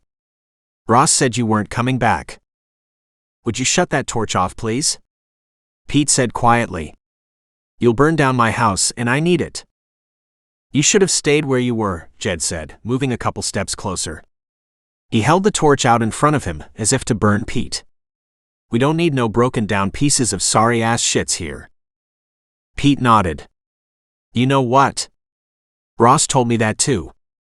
Not in the same words, but basically telling me this was a place for only able-bodied men, and everybody else needed to stay in the rehab center. And I'm sorry to say I believed him. My belief in myself had taken so many hits already that I allowed his words to dictate my actions." He turned to look at Pierce and smiled. "Pierce here reminded me that I've been through worse, and probably there'll be worse ahead of me too. But you don't need to be worried about that anymore. They'll lock you up for a long time." "Why?" "I haven't done nothing," Jed said, laughing uproariously. "So what if I got a blowtorch? Big fucking deal." He turned it on the grass and lit the grass around him on fire. Pierce watched him, wondering if Jed realized how close he was to torching his own body. "Is that how you want to die?" he asked softly. "Do you want to burn yourself alive? What do you care?" Pierce crossed his arms over his chest. "I don't. I've seen too many people light themselves on fire over in Afghanistan and India. It's not a pretty sight. But if that's your way to go, well, whatever, man. I'm not suicidal, Jed roared. It's you who'll burn alive. Pierce just stared at him. I don't think so. You're the one looking pretty weak and feeble at the moment. Jed looked around, as if seeing the 10 men surrounding him for the first time. He frowned. Who the fuck are you guys? Law-abiding citizens and cops from Fort Collins, the closest police officer said. We sure as hell aren't in our usual jurisdiction, but if we got to step in, we got to. And you're causing trouble. Where the hell your local sheriff is, I don't know. He's sitting in his office not worrying about jack shit, Jed said. That's the way he likes it. Maybe, the cop said, but that's not his job. He turned, caught sight of Hetty, and nodded. So we got one deputy, and that's it. Yeah, nobody else would come, she said. And I've been fired because I did come. The cop raised his eyebrows. I'm pretty sure there'll be an investigation. Maybe, she said. Doesn't mean it'll make any difference. Apparently our sheriff paid everybody to vote him in. Wow. That'll make for some fun times coming up. The police officer looked at Jed. You going to put that out and drop your weapon? Hell no, Jed said. You want me to do that, you'll have to shoot me. I can, the cop said in a bored tone of voice. It's your choice. He pointed his revolver at Jed. Make a decision. Absolutely, Jed said, and he turned on Pierce with the blowtorch and jumped him. Shots broke out, but Jed was too close to Pierce for a good rifle shot. Jed went down, shot in the shoulder, but still fighting mad. He threw himself at Pierce.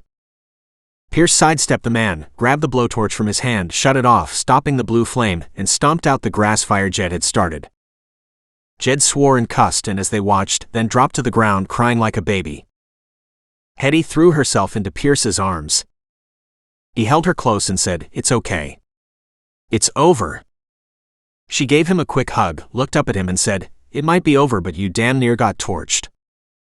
Maybe, he said, but Jed was a little too drunk for that. Jed was quickly secured, medical aid administered. The rest of the prisoners were taken out, and explanations were given. Pierce didn't know how many men were here from Fort Collins, how many were locals, or why Salem disappeared. He'd figured for sure she'd have gone right for Pete, but he glanced around, his gaze searching the area. She'd had a rough time of it lately, so if this many men scared her off, that was fine. She could have a private reunion with Pete a little later. As he looked over the crowd, he found Jesse and Pete. He walked over, squatting in front of Pete, and said, Man, you're a sight for sore eyes. Pete reached out to shake his hand. Thank you. And I don't mean for saving the house. Obviously, that's just property. But thank you for not taking any more lives. This isn't the war we're supposed to fight, and we're never supposed to fight one on our own soil. Pierce understood exactly what he meant. I hear you, he said. I figured we could probably make some roughhouse renos if you want to move in tonight, and then we'll get to work over the next couple weeks to get this place fixed up for you. He watched as Pete's jawline worked, trying to hold back his emotions. Hetty reached over and said, Hey Pete, it's so good to see you. She opened her arms and gave him a hug. Pete clasped his arms around her and just held her tight. You got a good guy here, he said. Make sure you don't lose him. He's not mine to lose, Hetty said with a laugh. Why would you think that? That's just the way it looks on the outside, her dad said. Honestly, I'm delighted you lost the boyfriends you did. They should stay lost too. But I agree. This one's a keeper. Pierce snorted at that. I'm glad y'all approve, but we gotta get some people back in this house. I'm sure Pete would like to go in and take a look. He would, Pete said.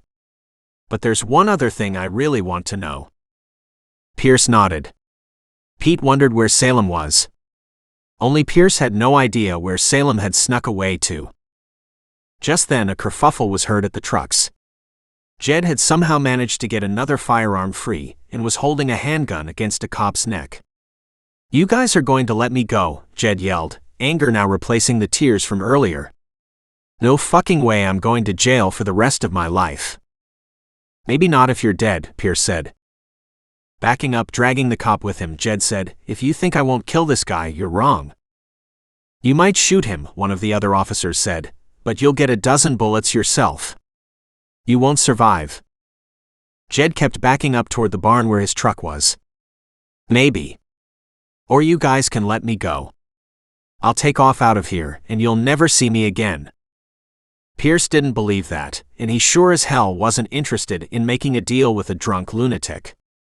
But Pierce caught something out of the corner of his eye and realized another element had joined the fray, looking for a revenge of her own. She hadn't snuck away. Salem had snuck around. Still caught up in a war not of her making, she'd kept her eye on the enemy, even when the others had relaxed. Pierce swore gently under his breath. This wouldn't be good. Pete asked, "What's the matter?" "There'll be bloodshed," Pierce said. "I just don't know how severe it'll be." "It's already pretty damn bad," Hetty said. "So if you've got a way to save that cop, I don't really give a shit about Jed." Pierce nodded. "The trouble is, somebody has already got her own plan of action. On a target she can't see past." Pete's breath sucked in hard. "Salem? Are you talking about Salem?" "I think so," Pierce said. He bolted off to the side. Jed roared, "Get your ass back here." Jed fired in Pierce's direction, but Pierce was already out of range and hiding behind the closest vehicle. Where he was, he could see Salem. It was the hidden element they needed, but it would be damn hard to stop her from killing Jed. She shifted, and Pierce lost sight of her. Frantic, he peered around the edge of the vehicle looking for her. Suddenly a harsh growl came, and the dog shot through the air and attached itself to Jed's shoulder. Jed screamed. The gun went off harmlessly into the air as the dog ripped him backward, flat onto the ground. She released her grip and came in at another angle, looking for his throat. Jed screamed and rolled his arms over his head, trying to protect himself. Pierce raced forward and kicked the gun out of Jed's hand as the cop backed away. "Salem!" Pierce cried out. "Stop!" Salem growled harder. "Good girl," Pierce said. "We got him, and you're right. He was going to hurt this man. Good girl." The growling eased slightly, but the dog didn't let go of Jed. Salem was obviously confused and unsure. Pete in his wheelchair, struggling in the rough ground, came up behind Pierce. "Salem?" he asked, his voice almost broken. Salem's ears pointed skyward. Her gaze lifted until she caught sight of Pete. Pierce watched as recognition slammed into her. She released Jed from her jaws and bounded forward.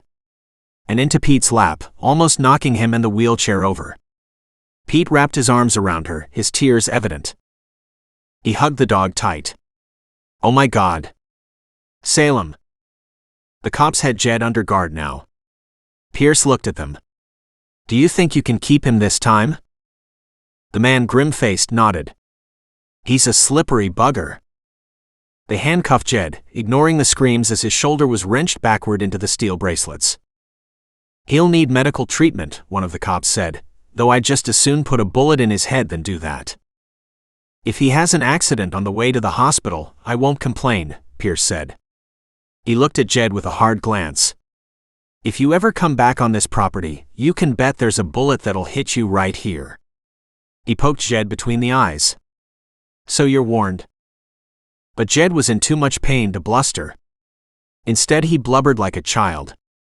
The alcoholic haze was dimming, and the reality was setting in. "On top of that," Pierce said, "your property now belongs to your wife and the kids. You will not fight it. Do you hear me?" Jed glared at him. "Or what?" "Or else." Pierce snapped, "I won't be leaving Pete alone for a while. I will make sure your wife and kids get what they deserve too. You'll go to jail for a hell of a long time. Don't be such an asshole as to take a roof away from over their heads." Jed's gaze dropped to his feet. "I won't fight it," he muttered. "She won't stick around for me anyway, for when I come out of jail."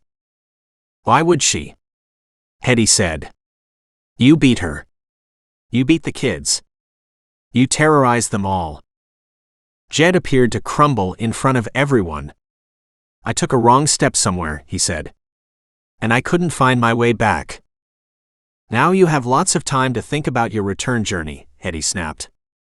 She stepped back, glancing at her father. Thanks for bringing Pete. I didn't, he said. He pointed at one of the other strangers. This guy works at the rehab center. At Pete's behest, he brought him down. We intercepted him on the road, and I brought Pete here myself. I figured that, if I came in, Jed would let me get close enough to drop Pete off. And that might be enough to defuse the situation. Maybe, she said. But it was really Salem who put an end to it. Pierce turned back to Pete. Salem had barely calmed down her excitement at seeing him again. She kept licking his face, trying to climb into his lap. And Pete looked like a new man. Pierce reached down, scratching Salem's forehead. She leaned into his hand, one of the happiest-looking dogs he'd ever seen. He crouched beside the two of them. I sure hope you'll stay here now, Pete, because this girl needs you. Pete nodded. Like Jed will find out, it was a hard journey back, but I'm here now. And I won't leave her again. He looked at Pierce. Are you serious about helping out? Pierce nodded. I don't have a job, don't really have a home at the moment. I can go back to New Mexico and pick up my life there, but I'm more than willing to give you a hand for a couple weeks to get this house modified so it can be yours in all ways again. Pete nodded. I'd really appreciate it. I still have to get the accounting sorted through, but I think enough money is there to do some of the modifications. They looked up as Hetty approached. Pete frowned at her. Is it true you got fired? She nodded, shoving her hands in her pockets. And maybe that's a good thing, she admitted. As you know, I can swing a hammer. If Pierce knows what to do here to update your home, then I can be a sidekick and give him an extra pair of working hands. Several men stepped forward, and one was a spokesman for all. We can help too. Some of us are working but have time on weekends. If we'd known that's all that was needed, we would have been here a long time ago. We're sorry, Pete. More tears came to Pete's eyes. He brushed them away impatiently. I can't tell you how much I appreciate this. We get it, Pierce said. Or maybe they don't understand it, but I do. Because I've been there. And I know how important it is to have people help you make this last transition. He looked around the yard, seeing the cop vehicles backing out. He walked to where Jesse was. What about the sheriff? He's being relieved of his duties as we speak, Jesse said. We're looking for someone to step in as interim sheriff, and we'll hold elections as soon as we can. It's not a job I care to do anymore. Jesse looked at Pierce, crossing his arms over his chest. What about you? You could try it, for the interim. Then let the people decide. Why don't you sign up to be sheriff? Pierce's jaw dropped. When he recovered, he gave a broken laugh. Because I'd shoot guys like Jed. But, because you didn't, even when he gave you lots of opportunities, means you're the right man for the job, Jesse said shrewdly. Several of the men in the group stepped up behind him and nodded. You'd make a great sheriff, several of them said. I don't have enough money to pay people in this town to vote me in, Pierce said in disgust. And if that's what they want, they sure as hell don't want me because I'm not the kind of guy to turn my eye when there's cheating, lying, stealing, breaking and entering, arson and murder, not to mention making moonshine. And any person who'll abuse an animal on my watch just might feel the lash of my belt. Jesse nodded. Like I said, you'd make a great sheriff. We can't have you taking your belt to anyone, but just knowing you're around will kick some ass. It'll stop most people from crossing that line. As Pierce frowned, Hetty slipped her hand into the crook of his elbow. And no, I didn't put them up to it. It was my dad's idea. I'd already mentioned it to you.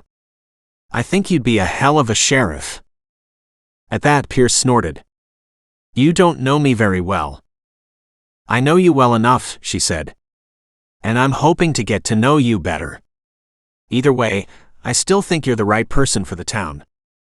He looked down at her and shrugged. I doubt anybody would elect me. I'm a stranger. The population seems to want your current sheriff, or they want your dad. I'm nobody.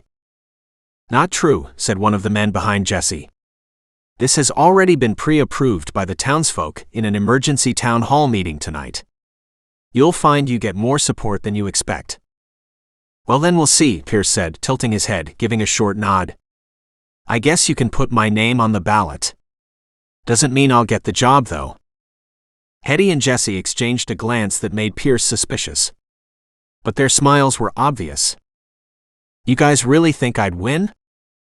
Hell yeah, Jesse said. He smacked Pierce hard on the shoulder. Welcome to town.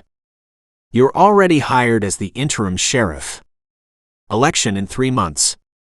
Of course, we have to get that paperwork in order. He stopped and chuckled.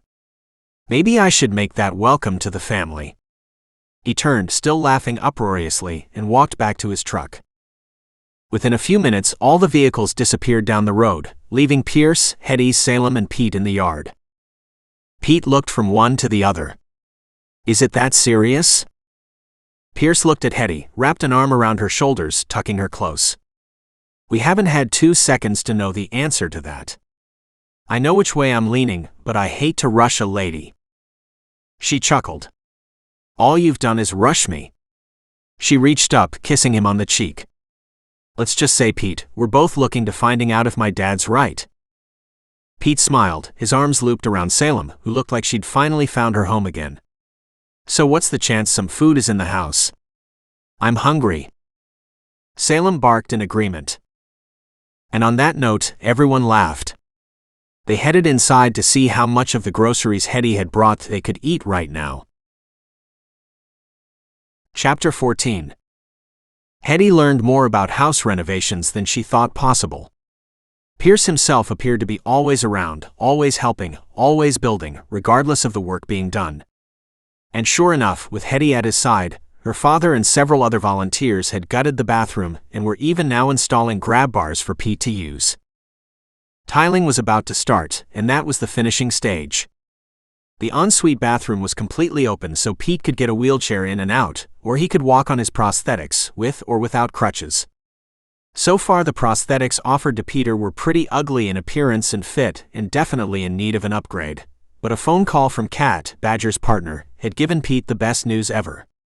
She was willing to take him on to get him something more advanced, and which would serve him well.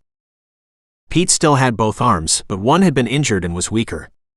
He could use it to pick up a cup and a knife and a fork, but he wasn't capable of doing much work with it. But Pierce had already devised a set of weights that would help Pete strengthen those muscles. Hetty had helped as much as she could, swinging a hammer, pounding nails, making coffee, and even cooking meals, if making sandwiches counted. 2 days later, her dad showed up mid-afternoon and told Pierce, "You've got about 4 days to finish up here, son. Then your days will be full." Pierce, sitting with a cup of coffee beside Pete, looked at Jesse and said, "I need more than 4 days to finish this rehab, so what are you talking about?" This. Jesse handed over a piece of paper. Pierce looked at it, and his jaw dropped. Hetty had some inkling of what it was because she'd heard her father and his buddies talking about it. She herself had been reinstated to her position, but had taken the week off to help out Pete and Pierce. She couldn't afford more time off now that Stephen and Roy had both been removed from office. Even the dispatcher had been replaced.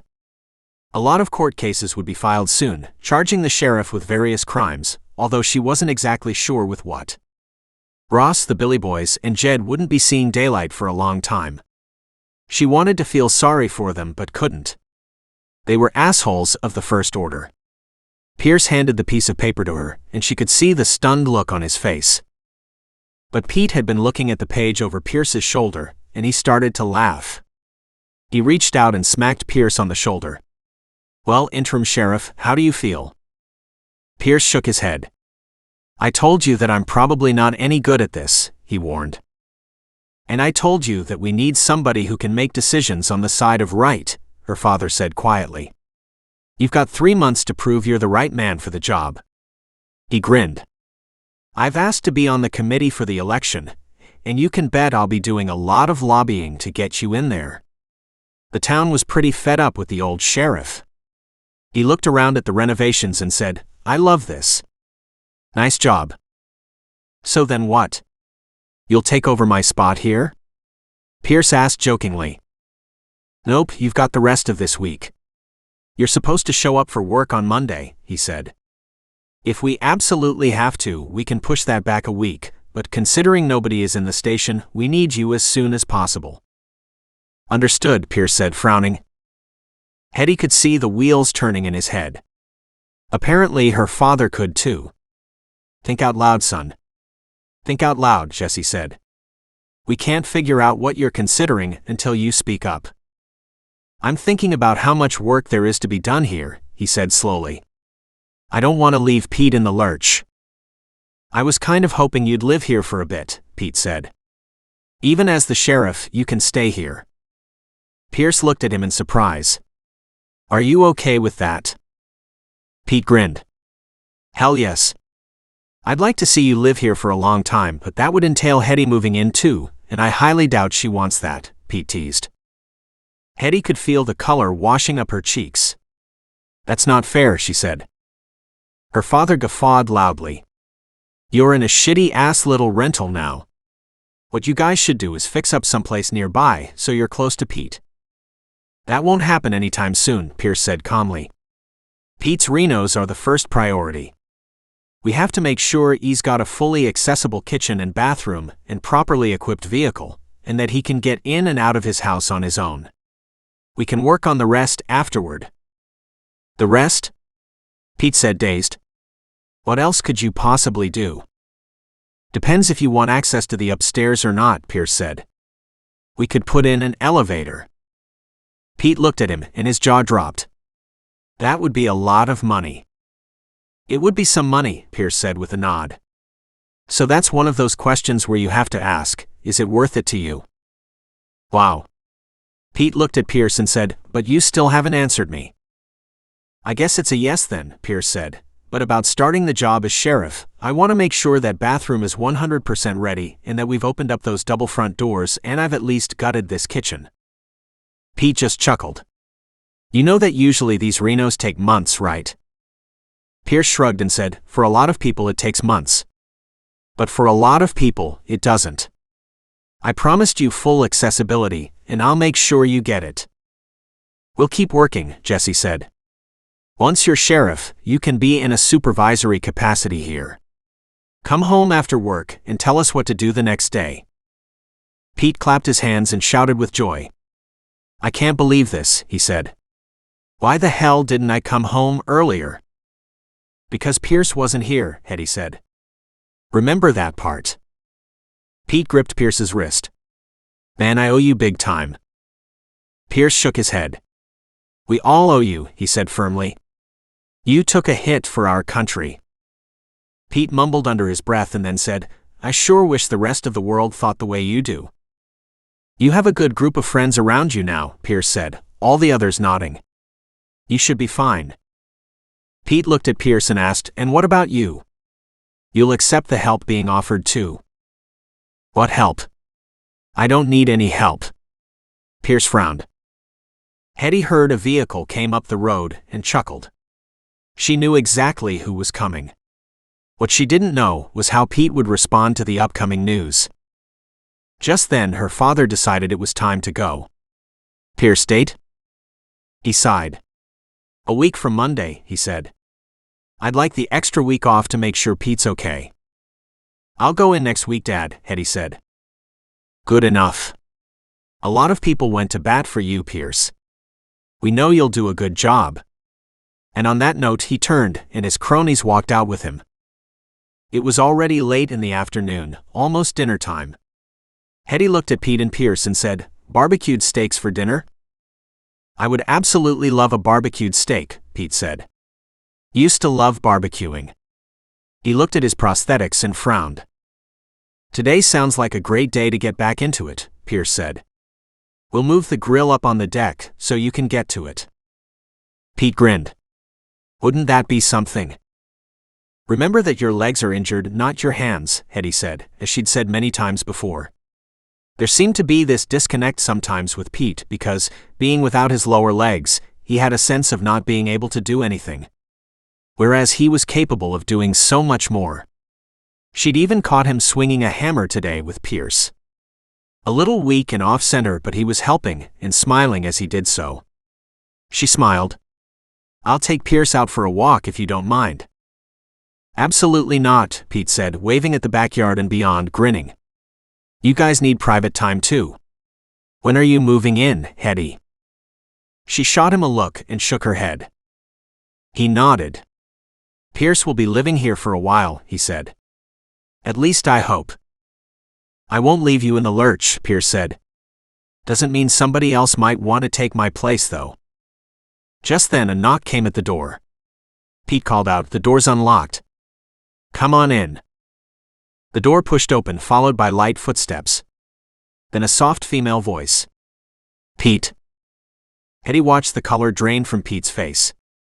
He shook his head and said, "No." "Oh, hell no."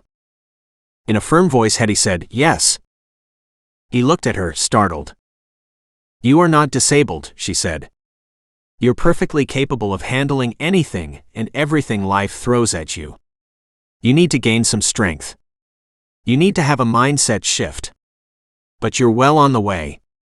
And that means you can shift in all directions." And just then a beautiful blonde walked into the kitchen with her eyes locked on Pete. Her gaze went to his shorts and the prosthetics on his lower legs. She swallowed hard and then looked up at him and said, "Why didn't you call me?" Pete's jaw dropped and he tried to answer her. He looked at Hetty and Pierce for help. Hetty grabbed Pierce's hand and said, "Glad you came, Lena." Pete's having second thoughts, wiser thoughts about life now, and he's doing so much better. "It's a perfect time for you to come and say hi to him." As she stepped outside, she said, "We'll leave you two alone to talk. We're barbecuing steaks later. You're welcome to stay." Lena looked at her and said, "I don't understand." "Pete was trying to be the brave warrior and to let you live your life without him holding you back," she said. A flush of anger washed over Lena's face, and she rounded on Pete. "Did you think my love was so superficial?" Hetty and Pierce, still holding hands, dashed out the back door in the kitchen, hearing raised voices even as they continued across the backyard. And then all of a sudden, there was silence. Pierce glanced at her and said, "That was pretty devious." "Men like to caterwaul a lot," she said quietly. "And Pete will make a big deal out of meeting her again and about his injuries. It wasn't necessary. Pete's so much more capable than he thought." "A lot of it is mindset," Pierce said. "Pete mentioned her once." "Good," she said shortly. "Pete broke Lena's heart. Maybe now they can work it out." "So you're a little bit of a matchmaker, are you?" He wrapped his arms around her shoulders and tucked her close. She chuckled and said, "Maybe. It's been really nice to have you around these last few days, without all the craziness when we first met." She walked to a spot in the meadow where beautiful mossy grass grew under one of the big trees, and the stream trickled past close by. She sat down and patted the grass beside her. "Let's just sit a while and give them a chance to relax." "I'm all for it." He lay down with his knees bent, staring up at the sky. "Did you bring me here for a reason?" She shot him a look. "Maybe." She hopped up, and he twisted to see her pull a blanket out from the boughs of the tree branches and spread it out. He moved onto it and opened his arms. She dropped to the ground and sagged against his chest. "There is just something about matchmaking," she said, "that makes you want a little something extra special for yourself." He tilted her chin up and kissed her. "I meant everything I've said so far. I really don't want to lose you." He kissed her again and again. "Lena?" "Well, Lena is a very determined woman," she said. "I wouldn't be at all surprised if she doesn't stay tonight." Pierce's eyebrows shot up. She nodded. "So you might be the one wanting to move out a little earlier than you thought. I've been wondering about staying at your place for a long time. You've never taken me there. I figured maybe it was out of bounds." "Not at all. But it's not all that nice," she said. "And it's not big enough for two of us. You've brought your dog once or twice, but that's it. I have yet to meet the cat. My thought was maybe eventually we could move into a house together. One for both of us." He nodded slowly. I'd like that. I'd love to build us one. But not yet, he said slowly, holding her against his chest and gently stroking his fingers through her hair. Not only do we have Pete to get back on his feet, but Vicky and the kids' house needs work. I'm sure you'll recruit the exact same guys to help out. Yep. I don't think there will be a problem with that, he said comfortably. But I'm not sure there's any money for those Renos. We can do some fundraising for her, Hetty said, snuggling in deeper. You're good people, you know that, he whispered, kissing her on the forehead. You're good people too, she said, chuckling. She leaned up on her elbow, rolled over on his chest again, and kissed him. We don't have much time, she whispered, dropping him another kiss.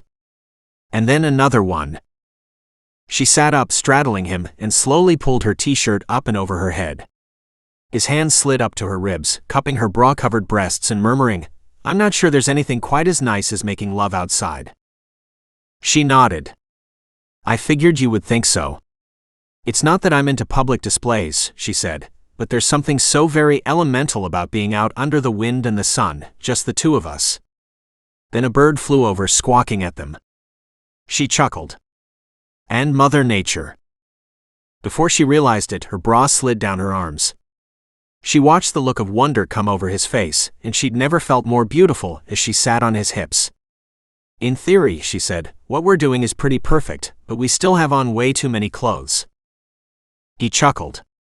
She straightened, stood and stepped to the side, where she kicked off her sandals and shimmied out of her jeans.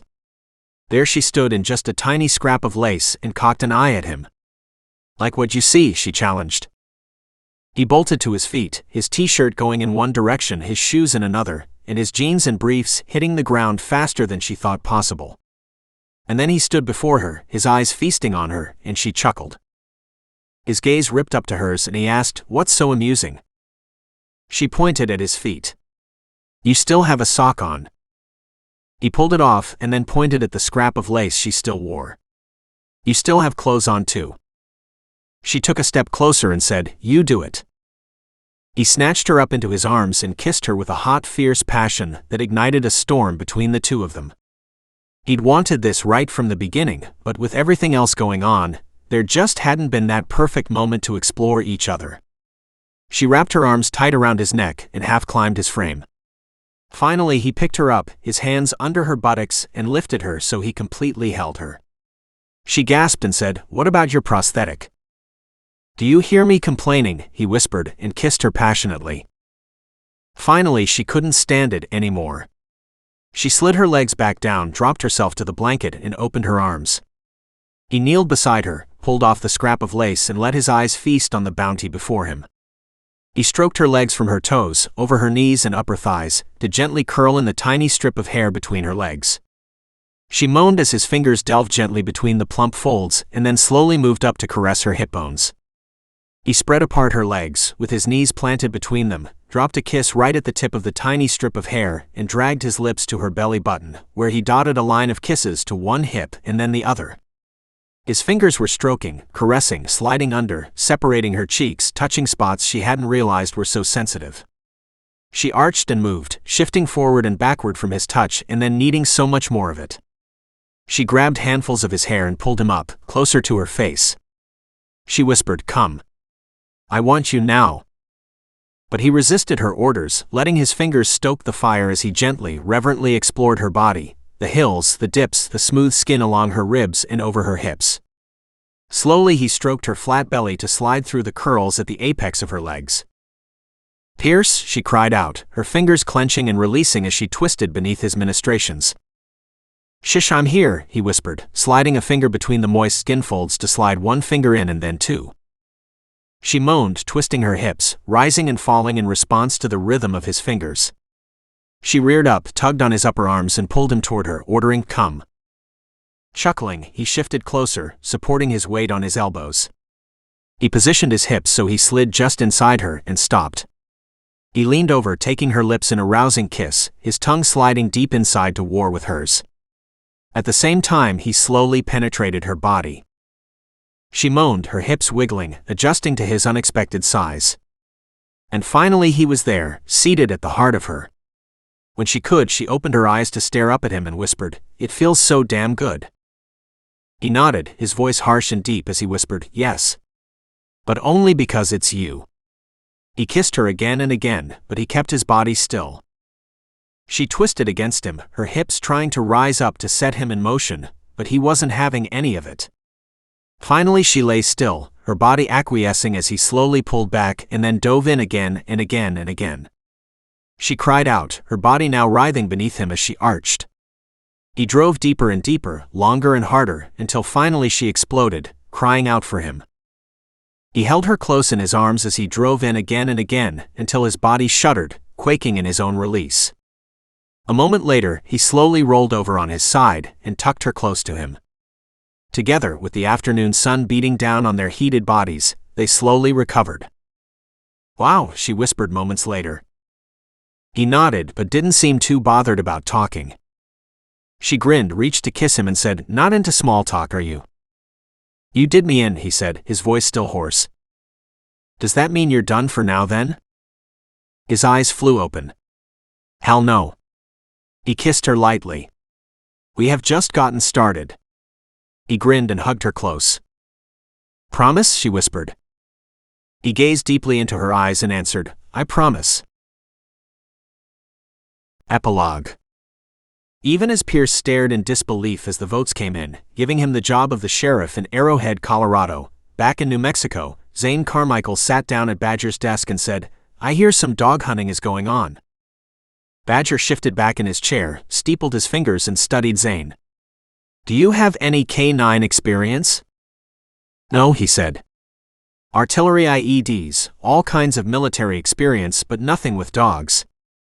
On the other hand, I was raised with them, and I'd say I have a talent for them." Badger's eyebrows pulled together. "Tell me more." "Animals of all kinds speak to me," he said. "It's just easier for me than for a lot of people. I've had basic dog obedience training, but not the high-level training of K9 handlers." "Here's what we've got so far," Badger said, and spent 10 minutes sorting through what they'd done to date. "I know Ethan and Pierce both had K9 training," Zane said. "I'd like to try though." "We have 10 files," Badger said. The top of the pack was lost at the airport in Bangor, Maine. His last confirmed location was Stetson, Maine. "Stetson?" Zane frowned. "How about any other place but there?" "Why is that?"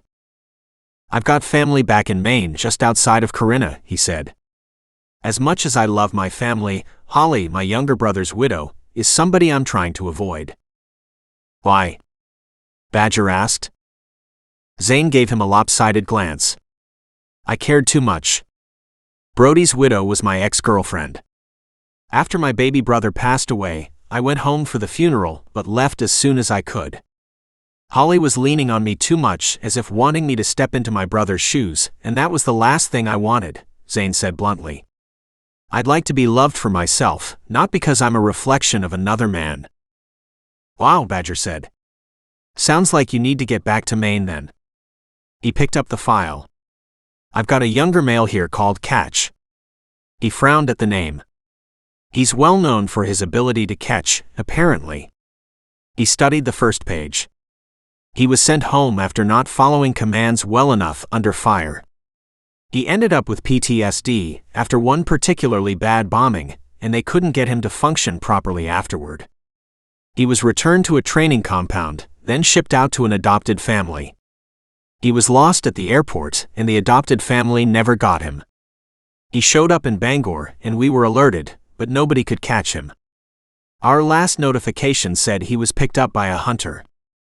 Considering Catch is suffering from PTSD, that could be problematic. Now we're not sure where he is. Last known sighting was Stetson." "Damn it." Zane studied the stack of files.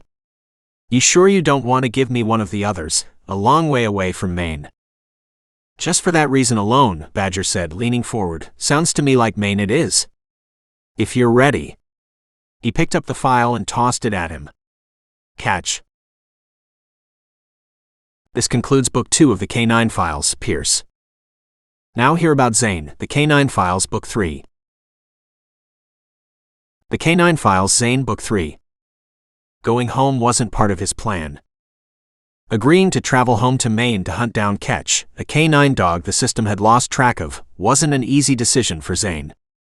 It meant facing his drunk of a father, his cold older brother, and worst of all, Angela, his kid brother's widow, who used to be his girlfriend. Finding Ketch looked to be the easiest part of this dysfunctional homecoming. Only he wasn't the only one hunting Ketch. Angela has been through a whirlwind of emotions in the last few years.